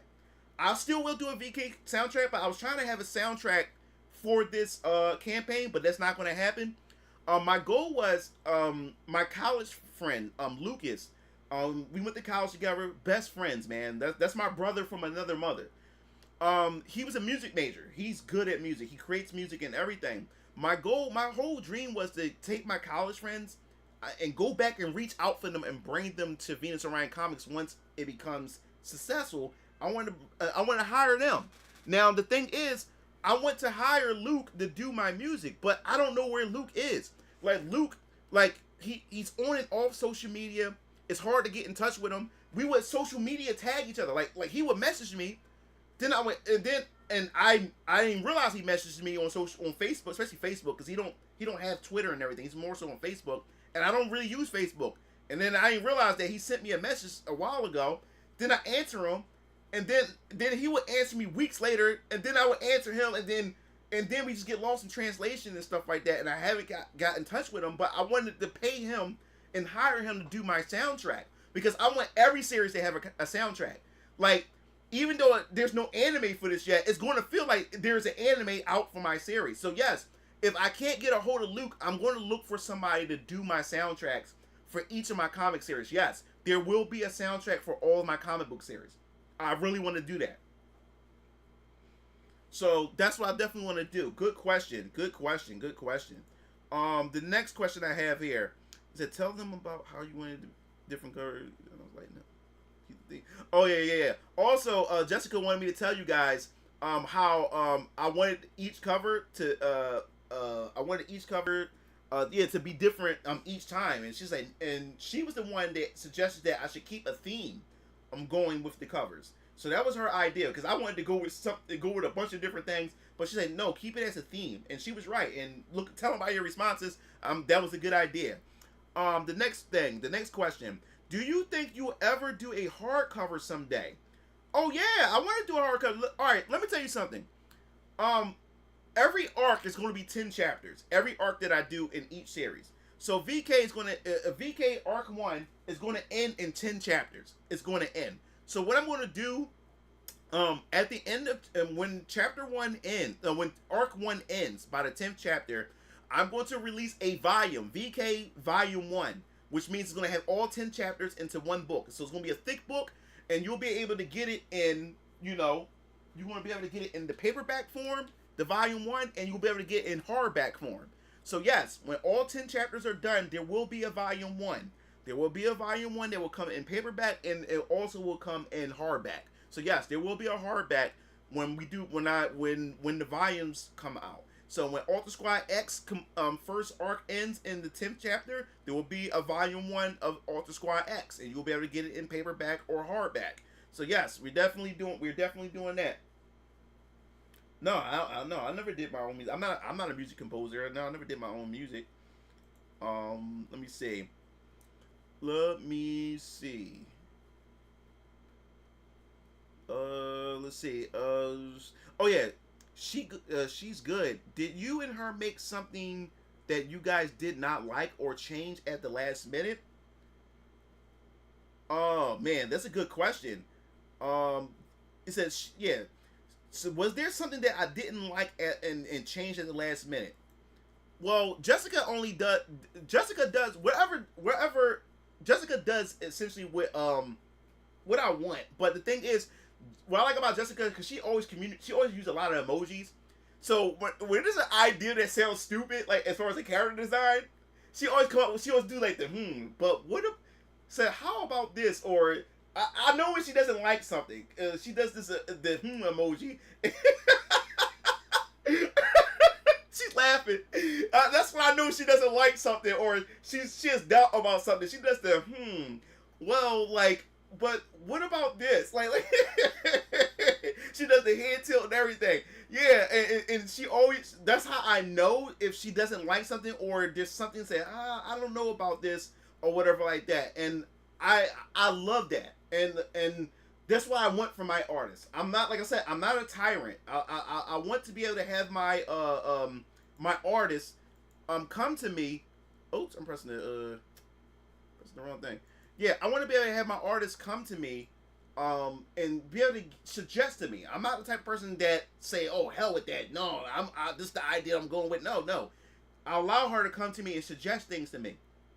Now, as far as what character that I changed at the last minute, oh my god, is this one character which I'm going to reveal later, and Jessica knew who this character is. She's a female character that's in VK. And as I said before, like she's the female face for VK. Like I want her to be this female character that people knows. Like you know how you have, you know, when Final Fantasy VII, who you think of? Tifa or Aerith. You know, well with VK, there's going to be a female character in there. I want her to be like that. Like it's going to associate this female character. When you see VK, you always want to associate this character. And dude, like Jessica already drew this chick like, I would say like 5 times now, over the course of 4 years, and I think we finally nailed her down now. So you'll be able to see her. She's a female protagonist, a supporting character, but she plays an important role to VK. So I'm not gonna spoil who she is, but you'll be able to see her soon. You'll be able to see her soon. I'm not gonna hold her off from you for too long, but she's not gonna appear into chapter 2 though. Just to put that out there, she's not gonna appear in the book. But I will show you her, but she won't appear in the book into chapter 2. But yes, that's a character that is last minute. I keep changing her every time. Let's see what we got here. Question. All right, so this one is called. This is from Ruined by the Internet. Do you consume BL and are you a Fujashi? I seen your work on Nominee. I have no idea. You have to, Ruined by the Internet, we have to elaborate on that more. BL. I don't know what that is. So Dad's 252 Mugen Lord. When I grew up as a child, I played a video game called Fantasy Zone on the Sega Master System. I wonder if you ever played that game. No. I never played that. I heard of Fantasy Zone, but I don't think I ever played that. No. Talcum X said, I thought you did your own music. No, I'm not. I don't create my own. Is it head tilt and make them look at the viewer? Yeah.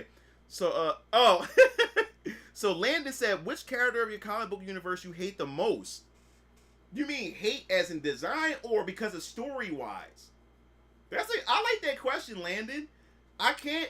I see if I say this, it's also going to. That would spoil too much. There is a character that I hate, not because of design or anything, but story wise, there is a character that I do hate. But you haven't seen these characters, so I can't mention anything because that would just spoil things. So I can't mention that. Now there's a character that this is the funny part. We're gonna talk about this because there's a character, and I forgot. There's another character. I'll show you the full body to this character. You guys seen a portrait of this character, but you haven't seen the full body of this character. Let me tell you about my artist. My artist, just like me, she's a freak just like me. Like, you know, I like my waifus. She love her husbandos. She loved the male characters. She's a simp for male characters. And what I love about my artist is she's simping for a character that she drew for me. Like, she simps for this character. So I'll show you who this character is. Y'all seen him before. He's on to be on VK. I'm not going to give you any backstory because that would spoil a lot of things. But he's going to be in the first arc. But this is a character she drew for me, and she simps for this guy. Like when I say she constantly talks about him or whatever, it's so cute. I love the little emojis and memes and gifs that she puts when we talk and stuff like that. Because we always look. Me and her always talk about waifus and stuff, and me and her get really fun with each other when it comes to this stuff. But I'm gonna show you him. This is a character that she's in love with. She simps for. Dorian Hutchinson. This character right here. She's in love with this guy. Like I said, I can't spoil who this character is. I showed you remember I showed you the six characters. I showed you Douglas Vossler. I showed you Dorian Hutchinson. I showed you Samara Nightland. I showed you Esmera Eldev. I showed you Jasper Cohen, and I showed you Lucius. I showed you him as well. But she simps for characters. She loved the characters with the glasses. She really loved them, especially with Genshin Impact and stuff like that. But I laugh every time because it's so cute because of how she simps over this character. She simps so much for him, and it's not even funny. And then she just joined a contest. I think it's a Japanese contest or for an art contest or something like that. And she asked if she could draw him and and enter him in the contest. And I said, go ahead. Like, yeah, so yeah, she sips to him. The glasses says it all. He says, "See why you fell low, eat your own drawing." Yeah. Oh, now picture. Of course, my daughter simps for the Great Samaritan. Yes, she simps for him. My daughter loves him. My daughter especially he's right there. He's the leader.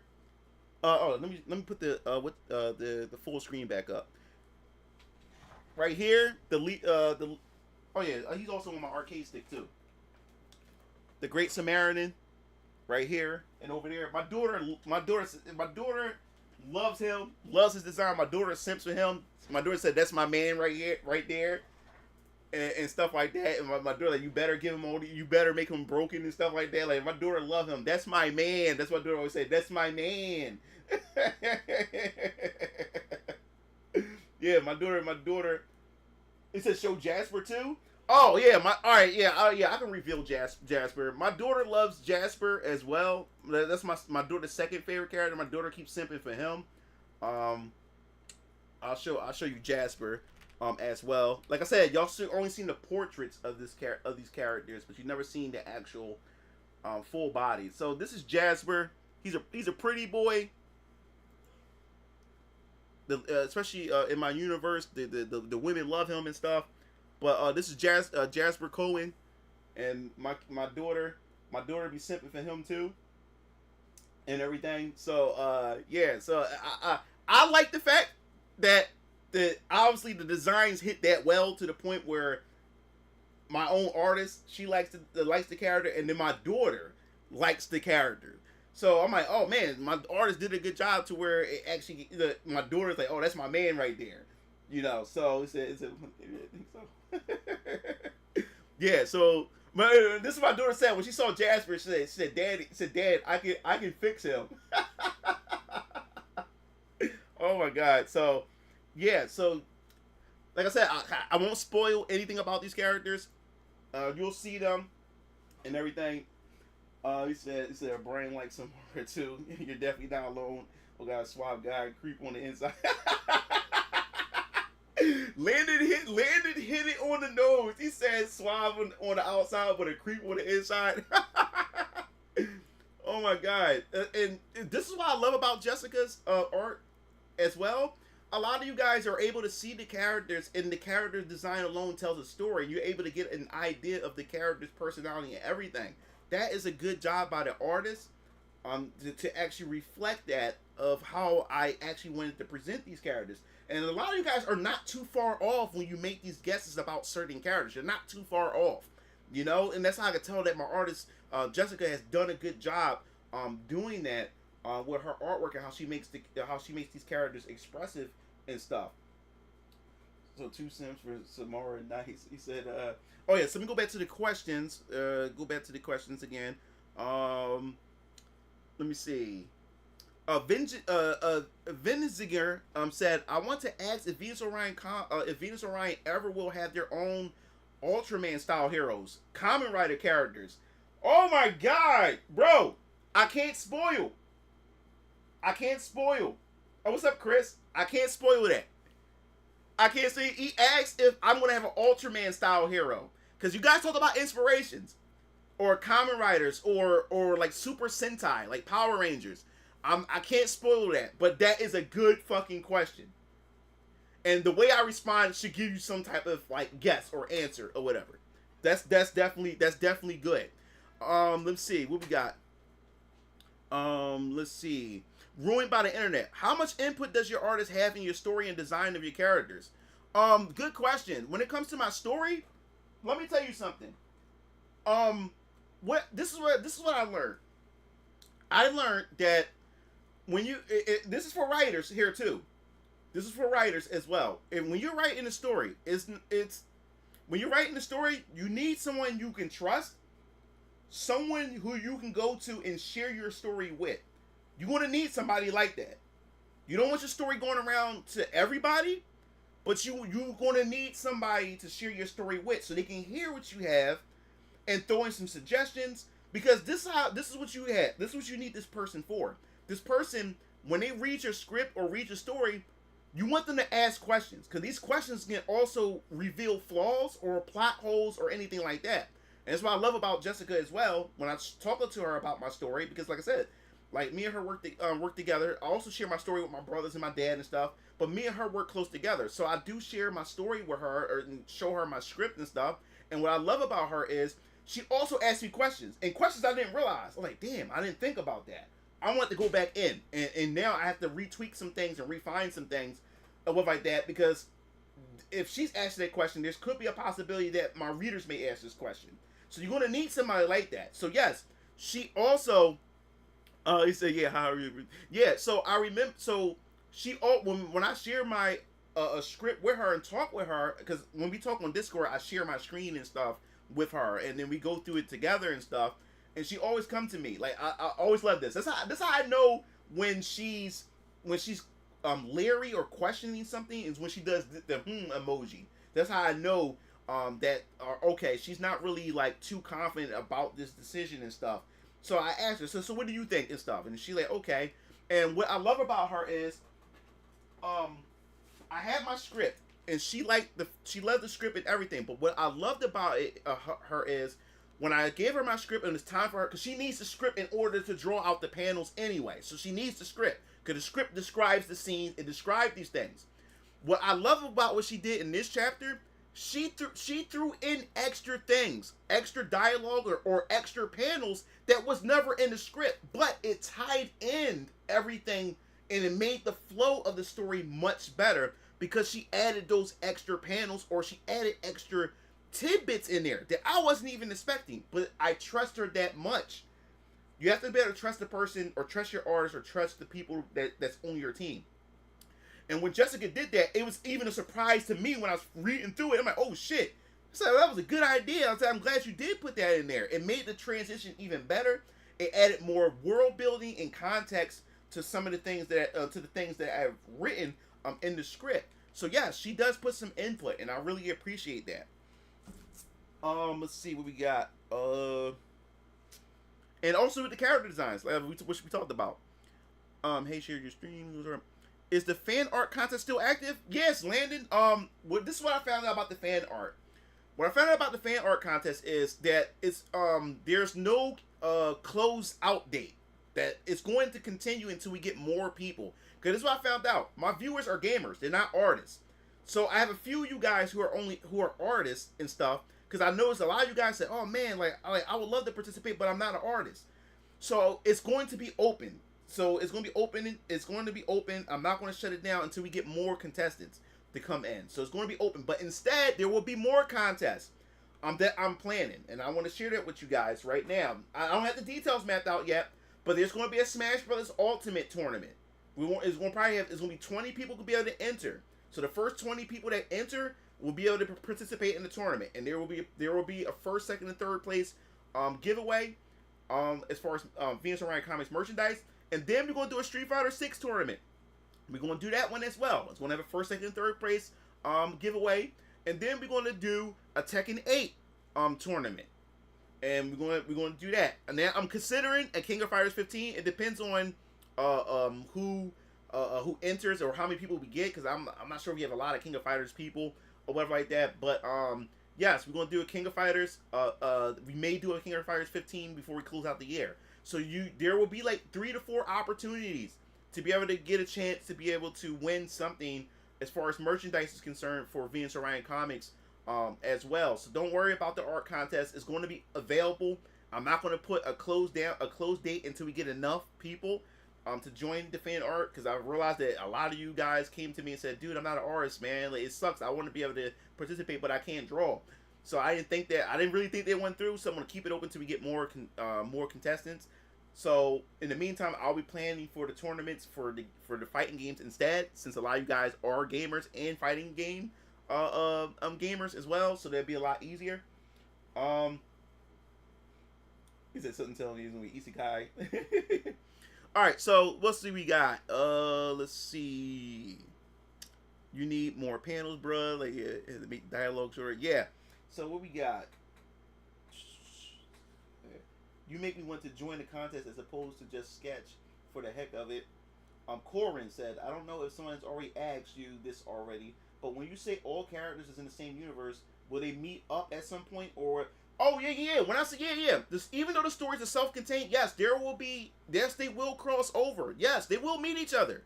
But what I mean by the stories are self-contained, I'm saying to the point to where I don't want to put the pressure on you guys to where you feel as though that you have to you have to collect every book because you feel like you're missing out because you may be missing some piece of information. You get what I'm saying? No, like especially with phase one, which I'm gonna pull back up once again. Phase one, you'll be able to jump in any of these books. You can start anywhere, and you will not be lost because you don't need to buy VK to understand Neo Suit Johnny. You don't need to buy Ultra Squad X to understand Siona. You don't need to know any of those things. You don't need to buy so you can feel comfortable. You can go at your own pace. Any of these books can be an entry point for you guys.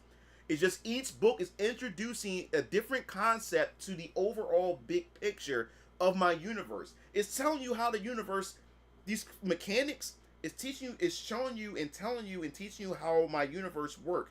Eventually, you're going to find out how the universe is formed and who's responsible for forming the universe and everything. But you will get pieces of that through each book, which means that each book contributes to something much bigger. Which means that, yes, just because you're reading VK and not reading the rest, you can still contribute to a discussion with somebody who read Adrenaline. Because all these books are contributing to a bigger picture to the universe. So it's pretty much y'all trading information. Oh, okay. So when some concepts that was talked about in Adrenaline, some of these concepts are also going to be visited in these other books too. It's just that that specific series deep dives into these concepts even more. You get a bigger understanding. But all these books are going to bring up a lot of these concepts. It's just more of a surface level more than anything, because that's not the vocal point of that series. But you will get a surface level. But each book has that more deep dive to understand these concepts and stuff like that. So you guys will be able to trade information, even though that you're reading different books. You're able to contribute something. You know what I'm saying? So that's what it is. But yeah. Well, Jessica is right. VK is the most important one. That's my main series because it's the one that kicks everything off. VK, like I said, VK is going to have other things that branches off within VK. So VK is if anything, VK is the most important one as far as lore that explains a lot of things. Because the thing is, I'm glad we're talking about this right now. I'm glad Jessica brought this up. Said the way movement was described at the beginning of Siona was confirmed. Yeah, so VK, I'm glad to be bringing this up right now about VK because this is also important as well. VK really introduced a lot of concepts and a lot of things in VK is really important. So if I had to suggest anything, go into VK. Go into VK because VK introduced a lot of concepts and it brings in a lot of things about the universe and everything like that as well through other things. Because VK, see, people may get it confused because they see vampires. A lot of you guys may not be into vampires. But let me tell you something. I would say I'm taking a different approach with vampires. Vampires in VK aren't your typical vampires. What do I mean by that? There's going to be different classes of vampires.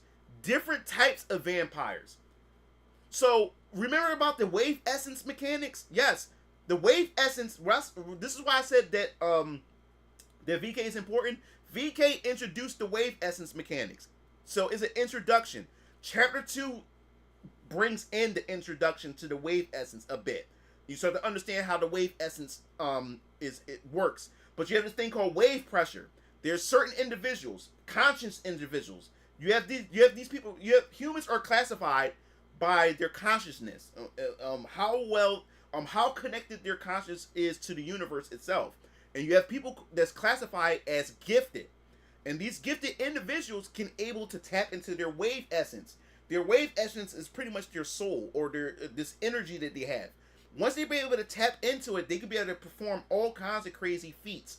They be able to use these arts called critical arts and cognitive arts. And there's gonna be all sorts of arts. Like spiritual arts, like from the Church of Elohim. When I showed you Sister Adeline, she can tap into spiritual arts, but you have to be a gifted individual or higher in order to tap into your wave essence. But also tap into your wave essence also drains energy, your life energy, which needs to be recharged and stuff like that as well. So not everybody on planet Earth is a gifted individual. So there's this thing called the wave spectrum, and when you in a civilized society in my universe. At a certain age, you get tested for your consciousness to see where you at on the wave spectrum, which you'll get into that in VK and other comic books and everything. So gifted individual has special abilities. So does vampires. If they're conscious or whatever like that, they're considered gifted. They would also be able to tap into their wave essence to be able to perform special abilities and stuff. So yes, there's going to be different class of vampires. And there's going to be ways to tell what class they are. There's going to be signifiers, physical features and stuff. And because of the wave essence mechanics, these aren't typical vampires. These type of vampires will be able to power up. There's going to be some vampires going to have transformations in other forms and stuff like that. So this is going to be there's going to be some epic battles that's going to go in. And also there's different class of vampire hunters. So these vampire hunters aren't just your typical vampire hunters that just, they just kill vampires and stuff. These vampire hunters, some of them are gifted too, which means they have special abilities, critical arts, and cognitive arts, and things like that. And then there's a vampire hunter family or clan, well-known clans. So you're gonna have certain vampire hunters that come from different clans, and these clans have different that has signature abilities. So VK is not just your typical vampire slayer type of thing. No. This is going to be on some shonen type stuff if I'm classifying it right. So this is going to be some dope stuff within VK itself.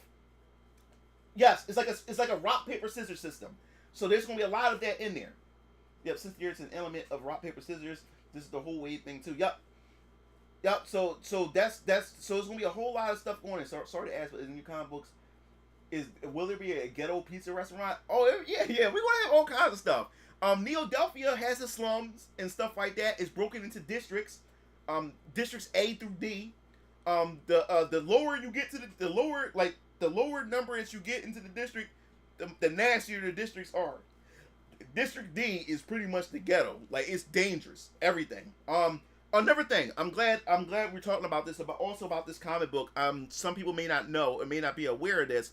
I would say that how would I rate as far as graphic? I would say VK is for mature teens and adults, because in this book, there will be some heads being there's some decapitation, a head being chopped off, bullet holes and blood, and you see the guts and stuff, and there is some cuss words. They're not bleeped out. Like, yes, there's some swearing, like fuck and bitch and damn and stuff like that. So just to put that out there, just in case you have kids and you don't want your kids to be surprised, you give them the book and you see cuss words and stuff. So yes, there's no bleeping out of cuss words. This is a mature book. There's going to be some mature themes. They're not going to be there just to be there. There's story reasons for it. A lot of mature themes in here. Human trafficking is very big in this book. I'm just warning you right now. Human trafficking plays a big part because of the vampires and stuff like that. So there's going to be some human trafficking and things like that in this book. So be prepared for that as well in VK. Just to let you guys know. Yep. So I don't want your kid. I don't want you to be like surprised when you buy it and then say, "Oh, I'll let my kid to read this," and then like, "Oh shit, what is this?" So I just want to warn you that the VK is one of my mature series. It's very mature. Lauren, the two background art we have said you have shown them in the art of the series. Yeah. So yes. So it's very bloody. VK is gonna be very bloody. It's gonna be very violent, and I want to put that out there to you guys so you guys won't be surprised or shaken up when you do that. Say good things I don't have kids. So that's just I just want to put that out there. Let's see. Let's see what else we got. So the wave essence, like, all right, then it's better. Yeah. Oh yeah, but yeah, the wave essence is much bigger because within the wave essence you have the wave subcomponents that break into all these different type of elements, consciousness elements and stuff like that. So there's a whole lot to the mechanic. This is also for power scaling. So all the characters are bounded by this, but they all utilize it differently. Like aberrants, there's some aberrants that aren't conscious beings. Some of them, so they can't tap into their wave essence, but they have powers anyway and stuff like that. But these are for individuals who have the ability to tap into their wave essence and stuff. But this is a rock paper scissors, and so it's a type of mechanic to be able to handle the power scaling of some characters. And like I said before, this character may be strong to some characters, this other character may fuck this character up or whatever like that because of the whole wave essence mechanics and stuff like that. But this character may be extremely weak to most characters, but this character may be powerful to a character that other characters are having a hard time with and stuff. Oh, what's up, Raku? Not sure if anyone mentioned the villains, but will there be rich story with layers of them? Oh yeah. I'm glad you answered that, Raku.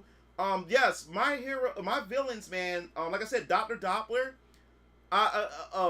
Me writing her background, like, yeah, that bitch crazy, but there's a reason why she's crazy because of her backstory, which I won't spoil it, Dr. Doppler.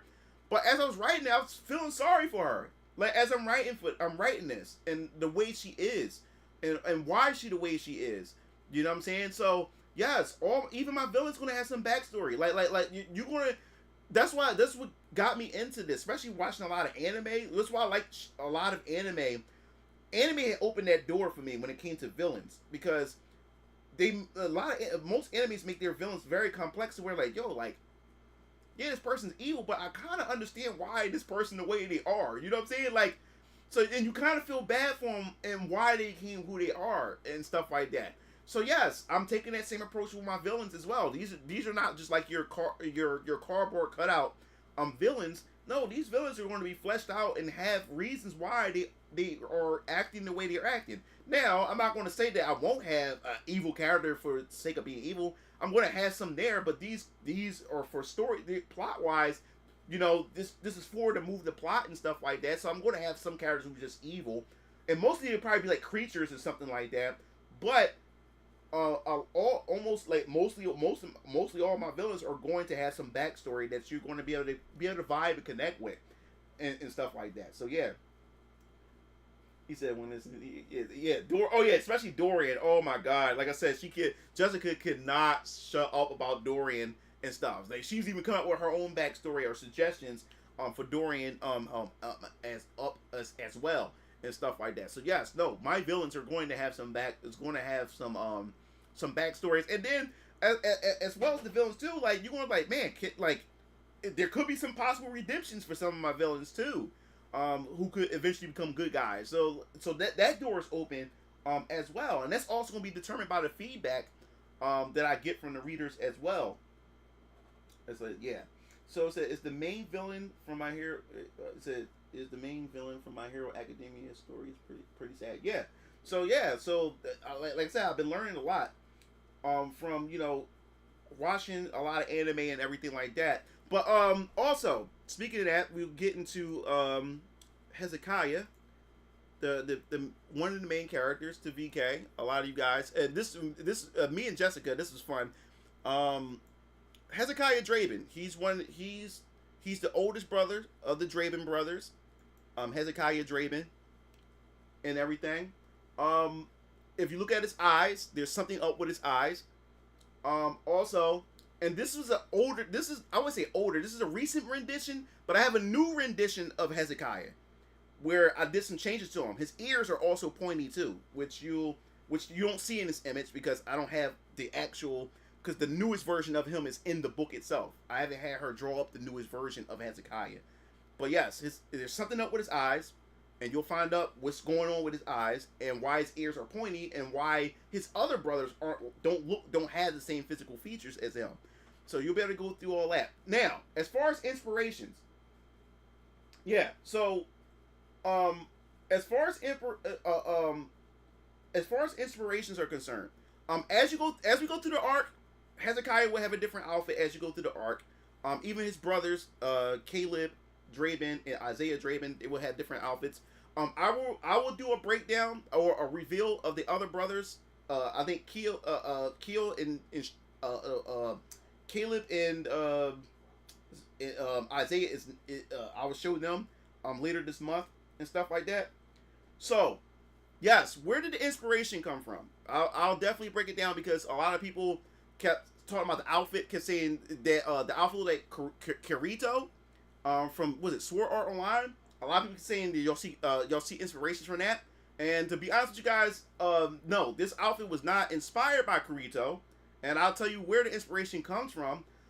When me and my artist Jessica was looking like for an outfit or a design for Hezekiah Draven, we went to Google Images and we started looking around. We actually looked at Hot Topic and different male goth outfits and stuff like that. We started looking at male goth outfits, and we also had other characters. We have female characters in goth outfits in my series as well. So we started looking at male and female goth outfits. So we seen a bunch of different jackets, goth jackets and stuff like that. And plus, I wanted Young Raph to go with the all black and gray color scheme and stuff. And this is what we came up with. Like Kirito never came to mind at all, or whatever like that. And plus, I'm not really a fan. I'm not really like a big fan of Sword Art Online anyway. And then somebody from my last stream, from the podcast that I was on, what was my other inspirations? And somebody, because everybody keeps saying Kirito from Sword Art, but somebody finally got it right. Cloud Strife is also my inspiration for Hezekiah Draven. Kirito, nigga. Kirito. Okay. Yeah. So Hezekiah Cloud Strife was also my inspiration for Hezekiah Draven. One of my main inspirations. And of course, you see the long hair, so he took some inspiration from me as well. This is my comic book series, Venus Orion Comics, and this is a way to actually like promote my comic book company as well. So yes, Hezekiah Draven took some inspirations from me with the hair and everything, and Cloud Strife, and a couple, and that was pretty much the main, like the biggest inspirations and stuff. And then the outfits, I just found some goth. We took some goth inspiration from Hot Topics and many different goth clothing outfits and stuff like that. So Cloud Strife. So Cloud Strife was definitely, and somebody said and Talcum X said Dante. I'm like Dante was never came across my mind at all. I'm like I played like I play a little bit of Devil May Cry, but Devil May Cry is like not my like favorite franchise and stuff. So Dante never came across my mind. Kirito never came across my mind. It was more so Cloud Strife, and of course he took some resemblance from me, or like that, as far as the hair and stuff is concerned, and everything. But yes, Cloud Strife was definitely one of my biggest inspirations. And then, like I said, the outfits is more so from looking at gothic clothing lines and stuff like that. So that's where it came from. But it does, like I said, I can see why people would think Kirito because of Kirito's outfit or whatever like that. But yes, yes, this is the first brother, Hezekiah Draven. He's the oldest brother of the Draven brothers. I can't wait to you guys actually like get into the nitty gritty of this character. And also the other two brothers, and Varian himself, Varian Keller, which the series is named after, Varian Keller's Vampire Killers, VK, that's what it stands for. And I can't wait till you see the relationship and the dynamic between the brothers, and Varian and other characters within the series. And I got their entire backgrounds already done. Their history, everything with the brothers, all of it is done. All of it is outlined. In everything, and I can't wait for you guys to be able to explore this, and see, and see the world of VK through these brothers' eyes. But yes, the focus will be, like, even though the brothers are the main characters, the focus will be Hezekiah Draven, and stuff like that as well. But as far as that's concerned, as far as the lore, as far as the outline is concerned, this VK is starting off. Is he inspired by Blade? I guess with the goggles, it would be like inspiration from Blade. When it comes to Blade, Blade has set a mark on vampire hunters. So yeah, I guess you would say Blade is also inspiration. I guess because the goggles, he wears that and stuff. But yeah, Blade, Cloud Strife, and then of course with the hair and stuff, me or whatever like that. But VK is going to cover VK is going to be an ongoing series, but right now VK is going to cover the Draven arc, which is the brothers. So the Draven arc is the arc that VK would start out with, first. Now, how many arcs? I can't spoil that. I have a roadmap for the Draven arc or whatever, and I can't wait for you guys to be able to explore the Draven arc and the Draven brothers and everything is going to be a nutty ride. As you explore this world of VK and everything. So definitely look in. I can't wait to share more information on that as well. The art contest is still going on, and if so, there's no deadline because we need more contestants. Because if you miss what I said, Calvin, I found out that everybody on my YouTube channel, my viewers, they're not artists. So a lot of you guys were DMing me saying that, man, y'all would love to get into the contest, but y'all don't draw. You're not artists. So I had to come up with other contests, which I mentioned a Smash Brothers tournament that I'm planning, a Street Fighter 6, a Tekken 8, and maybe a King of Fighters 15 tournament. So you guys better win some cool merch and stuff like that. So there's no deadline for now. Once we get enough people, then we'll do it. Then I'll announce a deadline or whatever. So right now there's no deadline, so you can just jump in at any time, Calvin. So I think this was like, yeah. So Jessica said, yeah, this is like the third or fourth version of Hezekiah. So yeah, I'm gonna have her do another drawing with the new update with the pointy ears and stuff that he has. And then he's just like, he's done. So there's like, that'd be like the fifth version of Hezekiah and the final version of Hezekiah. Kyo had like, Isaiah Draven had maybe like three versions, or yeah, like three iterations. Was it Caleb had like three iterations and everything? He said, he said, what's going to say? Will there be official shirts for these characters? Yes. I'm glad you asked that. Yes, there will. We're working on it now. There will be a Hezekiah shirt. There will be a Caleb Draven shirt. There will also be a Isaiah Draven shirt. There will be a Varian Keller shirt. Yes, all my characters are going to have shirts. Even the female character that I keep telling you guys about, she's going to have her own shirt as well. So stay tuned for that. Yes, we're going to have all that. So there will be an announcement of when my store opens up, so you'll be able to buy merchandise. And like I said, you'll be able to win some merchandise when the contest is available, as well. Now, as far as merchandise, for the campaign, the pre-order campaign, we about to wrap up soon, guys. We about to wrap up soon. As far as the merchandise is concerned, I had so many plans that I wanted to do, but every time I said I can't keep adding more things, because I keep adding more things and I would never launch, and it's going to keep getting more and more expensive for me. So what I wanted to do is I took some of the things that I had planned for the first pre-order. I'm going to move to the other campaigns, because I'm not going to make it in time in January if I keep adding other stuff. I wanted to do some trading cards, for VK, where it's going to have some additional lore and of not just characters but items that's in like the Guardian watch. That was going to be a card, and it's going to break down with how the Guardian watch functions and stuff like that. But that's going to take time, because like I said, I started going to cons. I started meeting other entrepreneurs, and I met this chick. She has her own company, and she make cards. So I linked up with her, and I told her I would love to work with her and collaborate with her, and she can do my cards. And I was going to have Jessica draw my card, specific pictures for the cards, and then I was going to have DX Strike put the other stuff together, like the template, and then I'll submit it to the chick so she can make them into cards and stuff. But there's no way in the world I'm able to get all that done for the first campaign. So that's gonna move over to my next campaign for Chapter 2 of VK. Speaking of Chapter 2 of VK, Chapter 2 of VK script is done. So by the time the campaign opens up for the pre-orders for Chapter 1, we'll be working on Chapter 2. So Chapter 2 is right around the corner. So don't worry about that. Chapter 2 will be right around the corner. So you don't have to worry about that. But also, I wanted to do... so remember the hentai collab idea? Oh, yeah.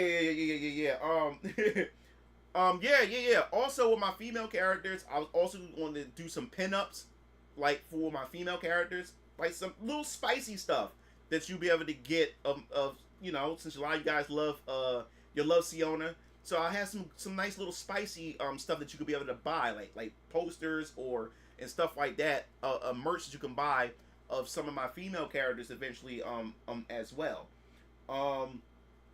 So yes, what I wanted to do for this campaign was I wanted to do a 3D print. I wanted to do a 3D print figure of Hezekiah Draven. I wanted to do that.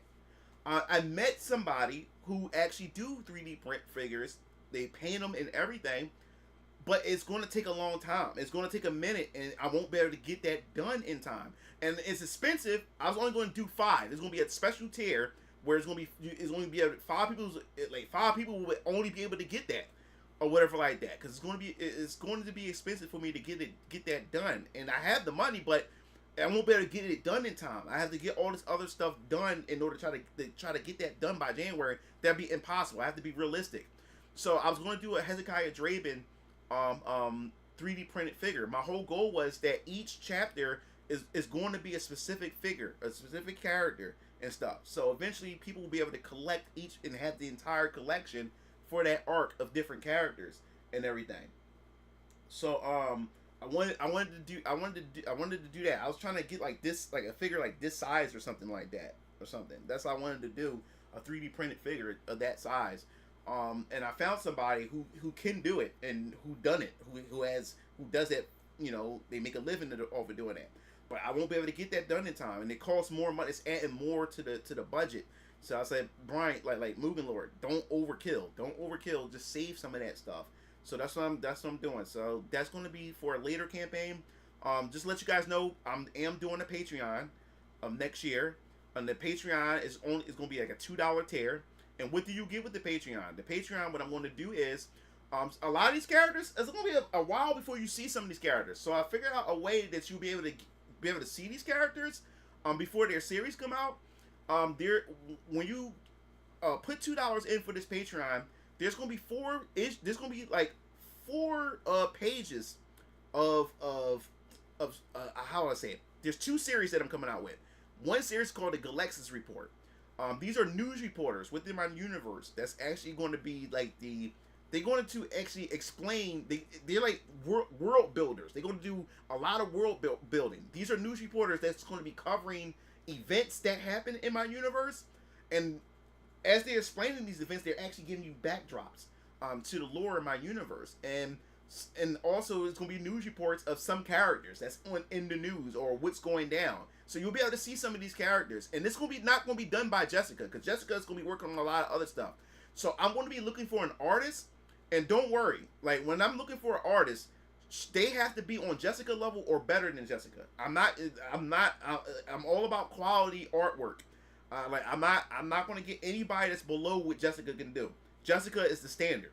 If an artist can't perform can't produce on a level that Jessica can produce or better, then I'm sorry or whatever like that. So don't worry about. So Jessica won't be doing those. That the Galexis report is called the Galexis report. So on the Patreon, there's gonna be like 2 pages a month, and then there's another series called Rendell Heights. Rendell Heights is a slice of life series of these high schoolers, and you'll be able to get world building and lore from these high school students. And to give you a perfect example, I'm just giving you an example. Say for instance, like these students are they're also important. I won't say important characters, but at some point they may even pop up in some of these series and stuff like that. But they from Rendell Heights, a fictional place, in the Freedom States of America. And so these characters, say for instance, they all in class, and the teacher want them to do a history report on the Civil War. So these friends, these high school students who are also best friends, they're going to be sitting in their room or sitting in the study lounge, talking about how they're going to put together their report, talking about the Civil War. So as they talk about the Civil War, it's going to show images. It's going to show certain things that happened during the Civil War. So this is a way to give you some of that backstory, some of that backdrop of some things that's going on through these characters, while getting a bit of information about those characters themselves. So Rendell Heights you can get 2 pages a month from that. So it's a total of 4 pages. 2 pages from the Galexis report, and then 2 pages from Rendell Heights. Now Jessica will be drawing out draw the main sketches of the characters because there's 5 news reporters, Galexis reporters. So Jessica's going to draw them out. So when my artist, whoever the artist I hire to do these do these pages, they already have a blueprint, because Jessica drew the reporters and she drew the high school students and stuff like that. So yes, you'll be able to get that for $2. And for the $2 tier, you only pay I'm not asking for a lot of money, and that money goes towards Venus Orion Comics. It helps me be able to hire voice actors when I do little trailers where it has voices in it or whatever like that, and it also contributes to my books and stuff like that and other things and everything. So you get something in return. You get the Galexis report, and then eventually, after I get to 10 pages, I will do a physical release with some additional pages in those books. So if you wanted the physical version of the Galexis report, you can actually have that in your collection as well. I'm probably handling only 2 or 3 series at a time. So did you already go over the cost of the art? Oh no, nice question, Egg. Well, it depends. Let me show you this.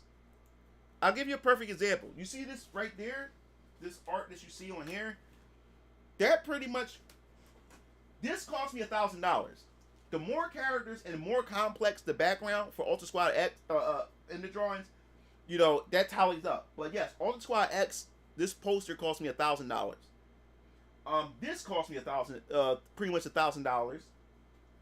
And I can't talk about this one. This one's spoilers for later shit. So I really can't talk about that one over there too much. I think Jake Pierce cost me, I would say probably 600 or maybe 800. I can't remember. Cause I got that done 3 years ago, and then I have my old VK poster that cost me around $600 or maybe $800 or $700 or something like that. So it's not just not physically possible for me to handle all of these. Yeah. So Jessica won't be handling all the series. She'll be drawing all the characters and stuff, but I will be getting different artists to handle certain series. But there is certain series that I do want Jessica Like she will have to do. She will be doing Alt Squad X in Siona. So, like, because your guys love Siona, and I want her to keep that art style for Siona. So, the other books, I will get other people, to work on the other books, and I have confidence that I will find even more artists and stuff like that as time go along. Man, you can always check out. Yeah, go to her quote sheet. If you ever want to commission anything from Jessica, go to her quote sheet, and trust me, she's worth every dime. Like, I pay her what she's worth. She's very valuable to me, and everything. She's been a blessing to me, as well as I've been a blessing to her. Like, we've been working together for 4 years, and it's been a fun ride with her, man. Like, I have a good time with her and stuff. As far as my Discord is concerned, like, I know, I don't really leave. I leave my Discord open because a lot of people, like in the middle of the night, people always be contacting me, and then people say, "Oh, I didn't know you would sleep." Sorry, because I don't put that I'm sleep or anything like that. The reason why I leave my Discord, I stay open. I don't put like idle. I don't put sleep or whatever like that, because I'll leave it open for Jessica to contact me. Because, like I said, we live in different time zones. I think she's like 13 hours. Like, she's a day ahead of me. Let me put it that way. She's a day ahead of me, and I leave it open for Jess, because, like, she's the only one I would answer. I can be asleep. I can be dead tired. If that woman contact me and I hear it, my phone go off and it's her, I'll wake the fuck up to answer her, because, like I said, we live in the different time zones, and plus it's also related to if she finished a drawing, or if she was in the if she was in the middle. I don't want to slow up the drawing process, because sometimes she may have questions. And so she won't be able to finish the artwork if the question is not answered. Then it slows down the process and stuff like that. So I only answer to I will break my sleep for her or whatever like that. So that's why I don't leave. I always leave my Discord open. So she's the only person I answer. I don't care what time of day it is. I don't care if I'm dead fucking tired. I don't care if I got a fever. Like, I would answer that woman or whatever like that. Like she's done a lot for me and stuff like that, and been a blessing to me. And Venus Orion Comics is important to me. You know what I'm saying? So yeah, the bathroom break, and she always catch me during the bathroom. Like, it's like she knows what my bathroom. Cause I wake up like 5 a.m. to go to the bathroom. It's almost like a cycle. Like, oh wow, thanks for the super chat. Appreciate it. Braden, definitely appreciate it. He said, well, yeah. So she always she said, like, and I look forward to it, because I know her schedule. So I look forward to going to sleep, because I know when I go to sleep, I'm gonna wake up and she's gonna surprise me with the final product, or she's gonna surprise me with the picture or the poster or whatever that we're working on, or the promotional piece that we're working on and stuff like that. So I really appreciate that and everything, and I have a good time with Jessica. Like, we would talk for hours, and then she said go to bed, or I would tell her to go to bed, because sometimes she would stay up late because our time zones are different, and then she would be talking like, yo, take your ass to bed, like, go to sleep, and then she'd go to sleep, and she'd do the same thing to me. She's like, aren't you supposed to, like, yo, it's late, like, go to bed, like, because we would talk all day, we would talk for hours. Yeah. That's the thing. That's why I said that's why I said that the artist would have to be on Jessica level or better, and it has to mesh well with what Jessica had established, because a lot of you guys are drawn. This is why I think I never told Jessica this. This is why I'm also afraid of getting different artists and stuff, because in my personal opinion, I'm gonna say this, like, Jessica, I think her artwork is unique to me. And I think a lot of you guys are drawn to Venus Orion Comics because of the uniqueness of this art style and stuff. So the scary part is bringing in other artists. You know, I'm not, and as an artist, you're supposed to have your own style. So I don't expect that artist to try to replicate what she does, because everybody's unique to their own. And I just hope that the other artists don't be the thing that draws people away because they like Jessica's art style so much. So that's what I'm also, and maybe I'm too cautious or too afraid, or I'm overthinking things. So that's why I said they have to be on Jessica level or better, because I want to have that quality when it comes to the artwork and the designs, and the styles and stuff like that. So that's why I'm going to be doing a lot of interviewing and like really really vetting a lot of these artists. And another thing I'm scared about getting different artists too is because me and Jessica established a really really good relationship with each other. We can talk to each other about anything. She's not afraid to ask me or suggest something to me and stuff. I'm able to stay in contact where we have a really really close relationship, and I'm afraid that I may not have that same type of closeness with other artists. You know what I'm saying? Because I don't know what their personality's like. I don't know how if we're gonna clash with each other. I'm not sure how that's going to work, and everything. And I'm gonna be honest with you. God sent Jessica to me, because like I said, it was so many other artists I could have picked from Fiverr, but for some strange reason I kept going through it, and I'm like, it's something about her artwork that stands the fuck out, and I don't care how much that price is. I need to have her. Like, I need to have her do this. You know what I'm saying? So that's why I picked out Jessica, and I didn't even know she was a female either, or whatever. It wasn't until like when I chat, I noticed that females text differently and they chat differently and stuff like that. And she talks with a lot of emojis, and she uses a lot of memes and cute stuff. Then when she talks about, like, that's a chick. It gotta be a chick. But then when I looked on her profile, which I didn't see, or no, I saw the comments later on. I started seeing like the reviews, and somebody said her, I think, and I said, oh, it's a chick, or whatever. But yeah. So me and her established a good relationship. We worked together for 4 years now.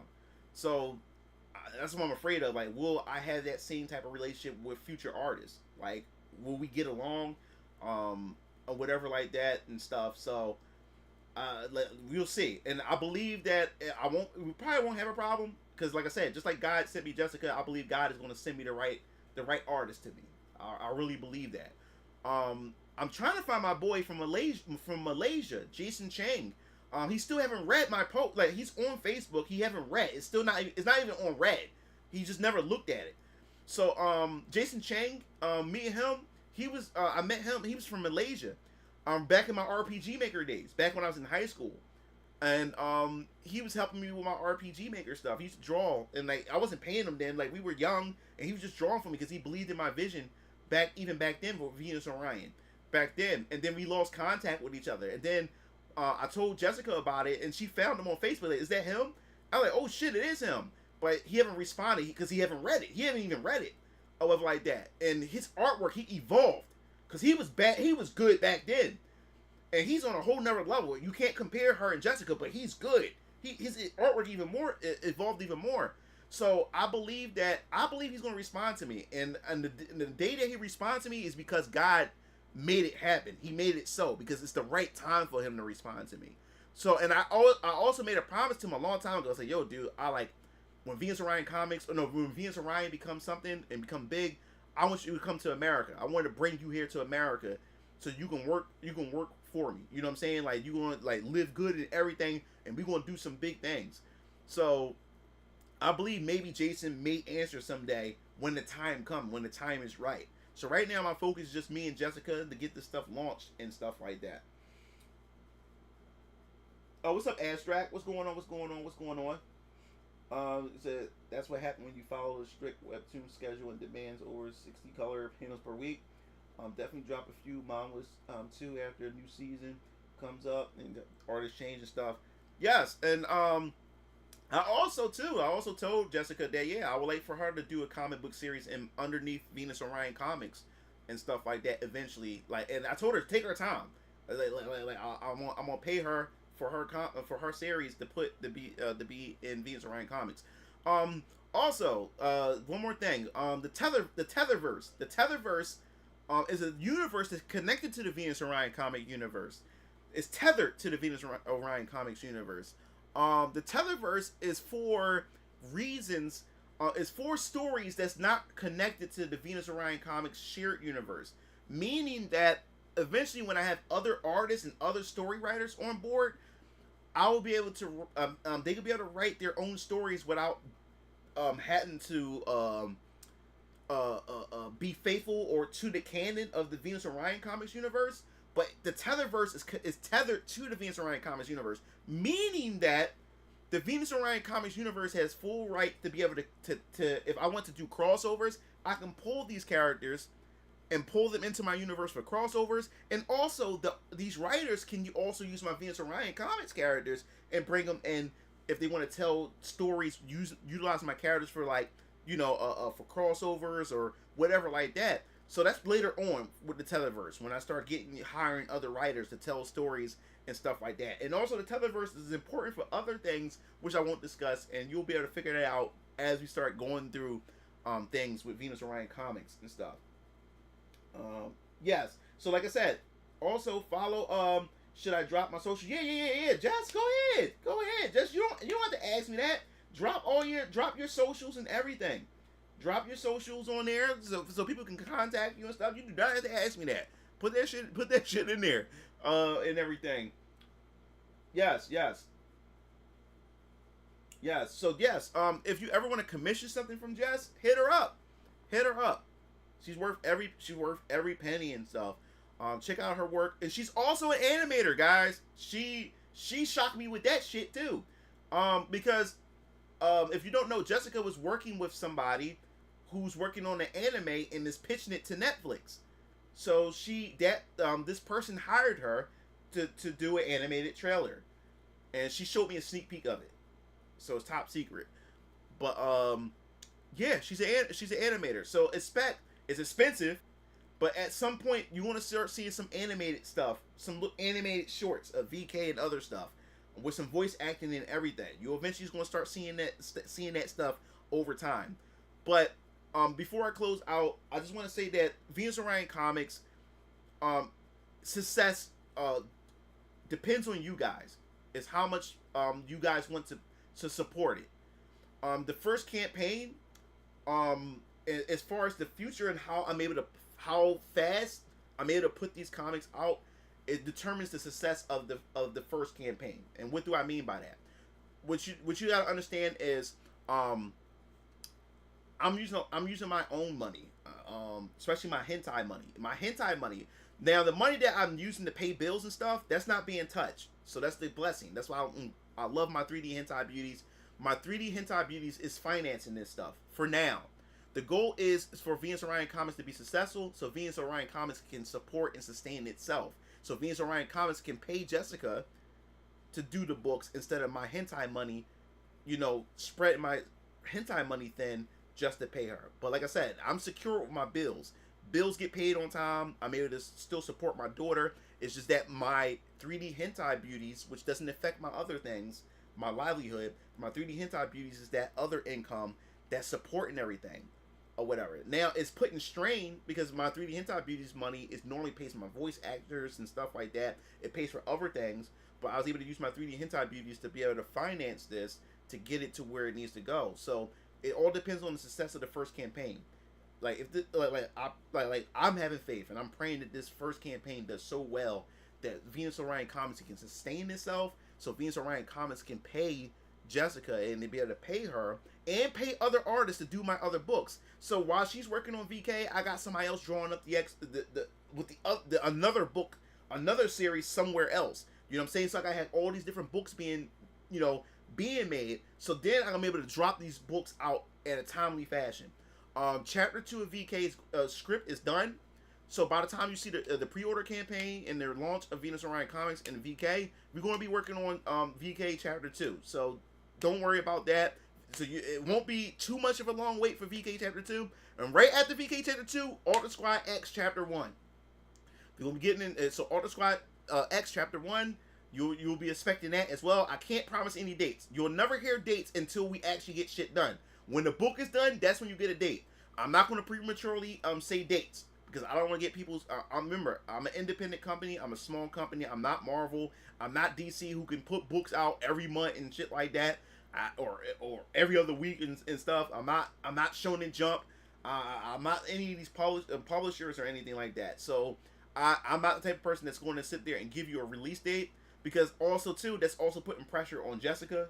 Because now she's gonna feel the pressure and feel that I gotta get through this and stuff like that to get this stuff out to meet this deadline. No. Right now I'm a small company. It's just me and Jessica, and hopefully with the success of this, I'll be able to hire more staff. because I'm gonna need staff to handle my social media. Eventually, I need to pay some. I'm gonna have to pay somebody eventually to handle my social media. It's too much. I'm doing 3D hentai. I'm also Mugen Lord, so I'm doing Mugen Lord stuff.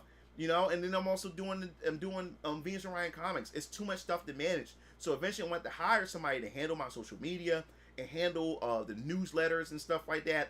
But that depends on the success of Venus Orion Comics and the first campaign. It all depends on the success, because the more money, the more successful it is. Then I want to do animated shorts of this stuff. I want to do a soundtrack for this stuff. But it depends on you guys and how much you support it. If you know other people who may be interested in this and want to give it a try, give Venus Orion Comics a try, share it with them, pass it around, because the Venus Orion Comics success is all reliant on you guys. And I'm going to do my part. I'm a beginning story writer. I'm not a pro story writer. So as I'm doing this is also a learning experience for me as well. I'll be taking feedback, and also I also want to let you guys know, when the first book drops, when you get to chapter 1 of VK, we're going to do a VK chapter 1 podcast. We're going to have a Venus Orion Comics podcast, and we're going to have a podcast talking about chapter 1 of VK and what you like about it and everything.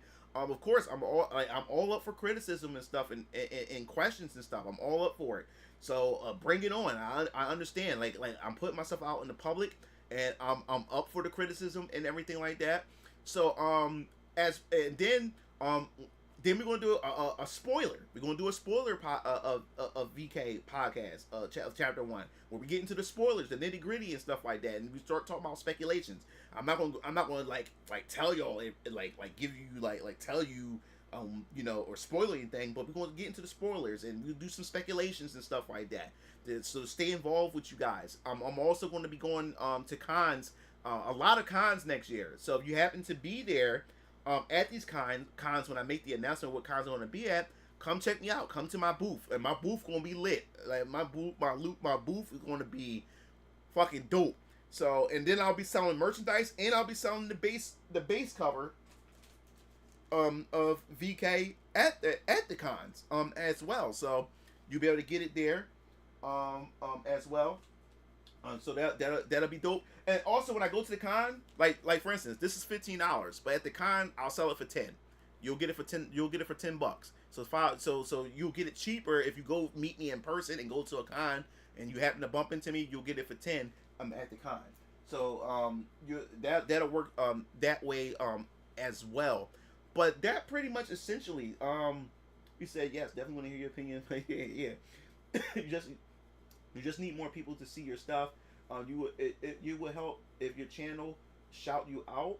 Will help if other channels shout you out. Yes. I'm going to podcasts and stuff. Different podcasts too. As well. I was on a podcast, Renowned's podcast, which was a fun podcast. Was it 2 days ago? It was about like 2 days ago. So much love. I got just to meet with his audience.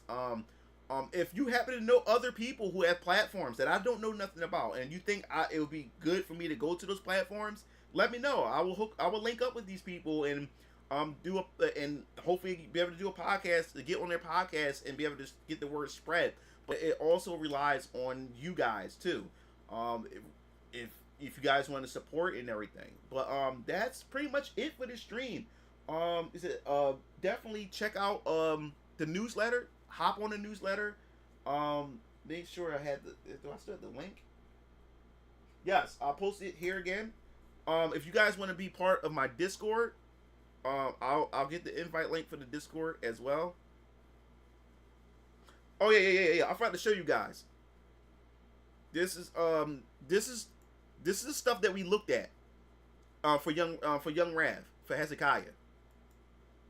This is the stuff right here. This is ideas. Stuff like that.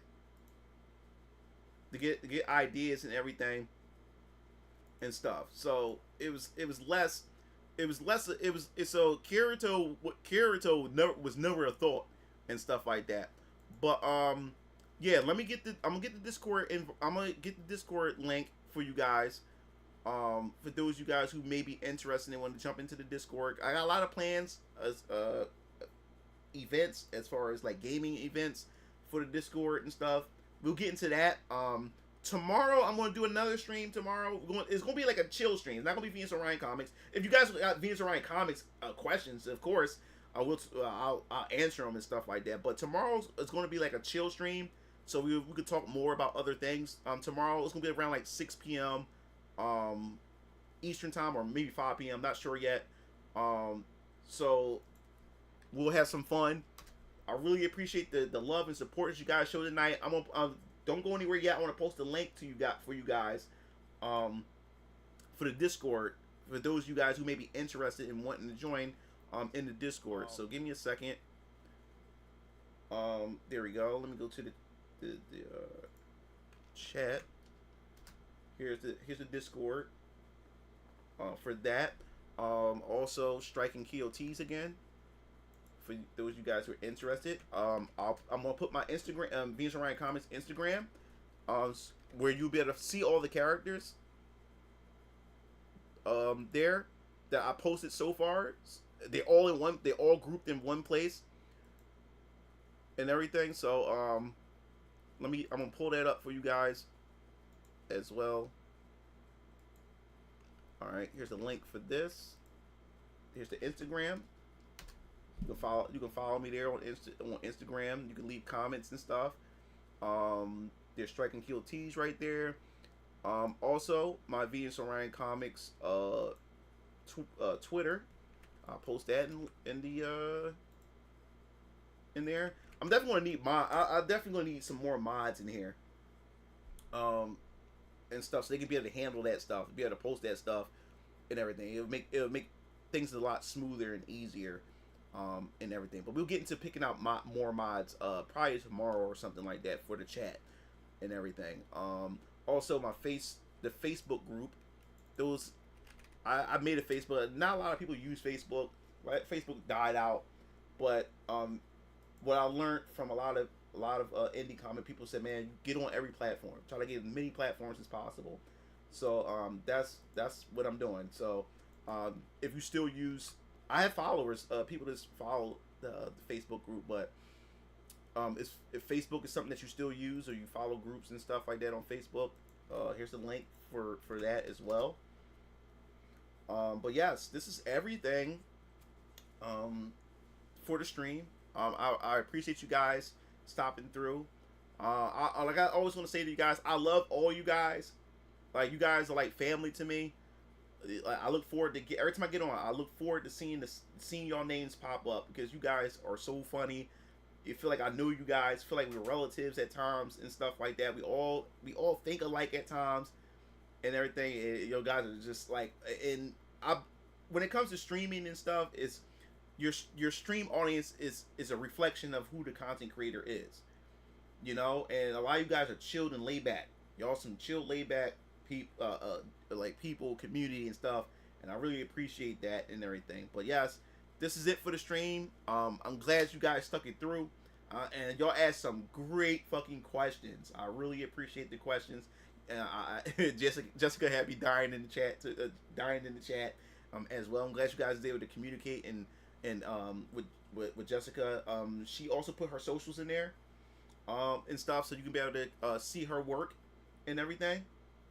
And I'm glad you guys really came through. So I hope you guys have a good night, because it's late. Oh, it's not really. Well, for Friday, it's not really late. It's like 12 a.m. So that's kind of, because Friday I stay up a little bit later on Friday. So this is like an early ended the stream, because normally you guys would have me up talking until like 3 and 4 in the morning. So yeah, so this pretty much wrapped the stream. I'll be streaming again tomorrow. It's gonna be a chill stream tomorrow, so we can just talk about anything. And you can still talk about Venus. If you want me like anything about Venus Orion Comics, you can still talk about that as well. So tomorrow's definitely going to be a chill stream tomorrow. We're going to just shoot it up and have some fun with each other. Fun, just talking, having some conversations, and go over some gaming topics or whatever like that, and talk about some stuff. Yes.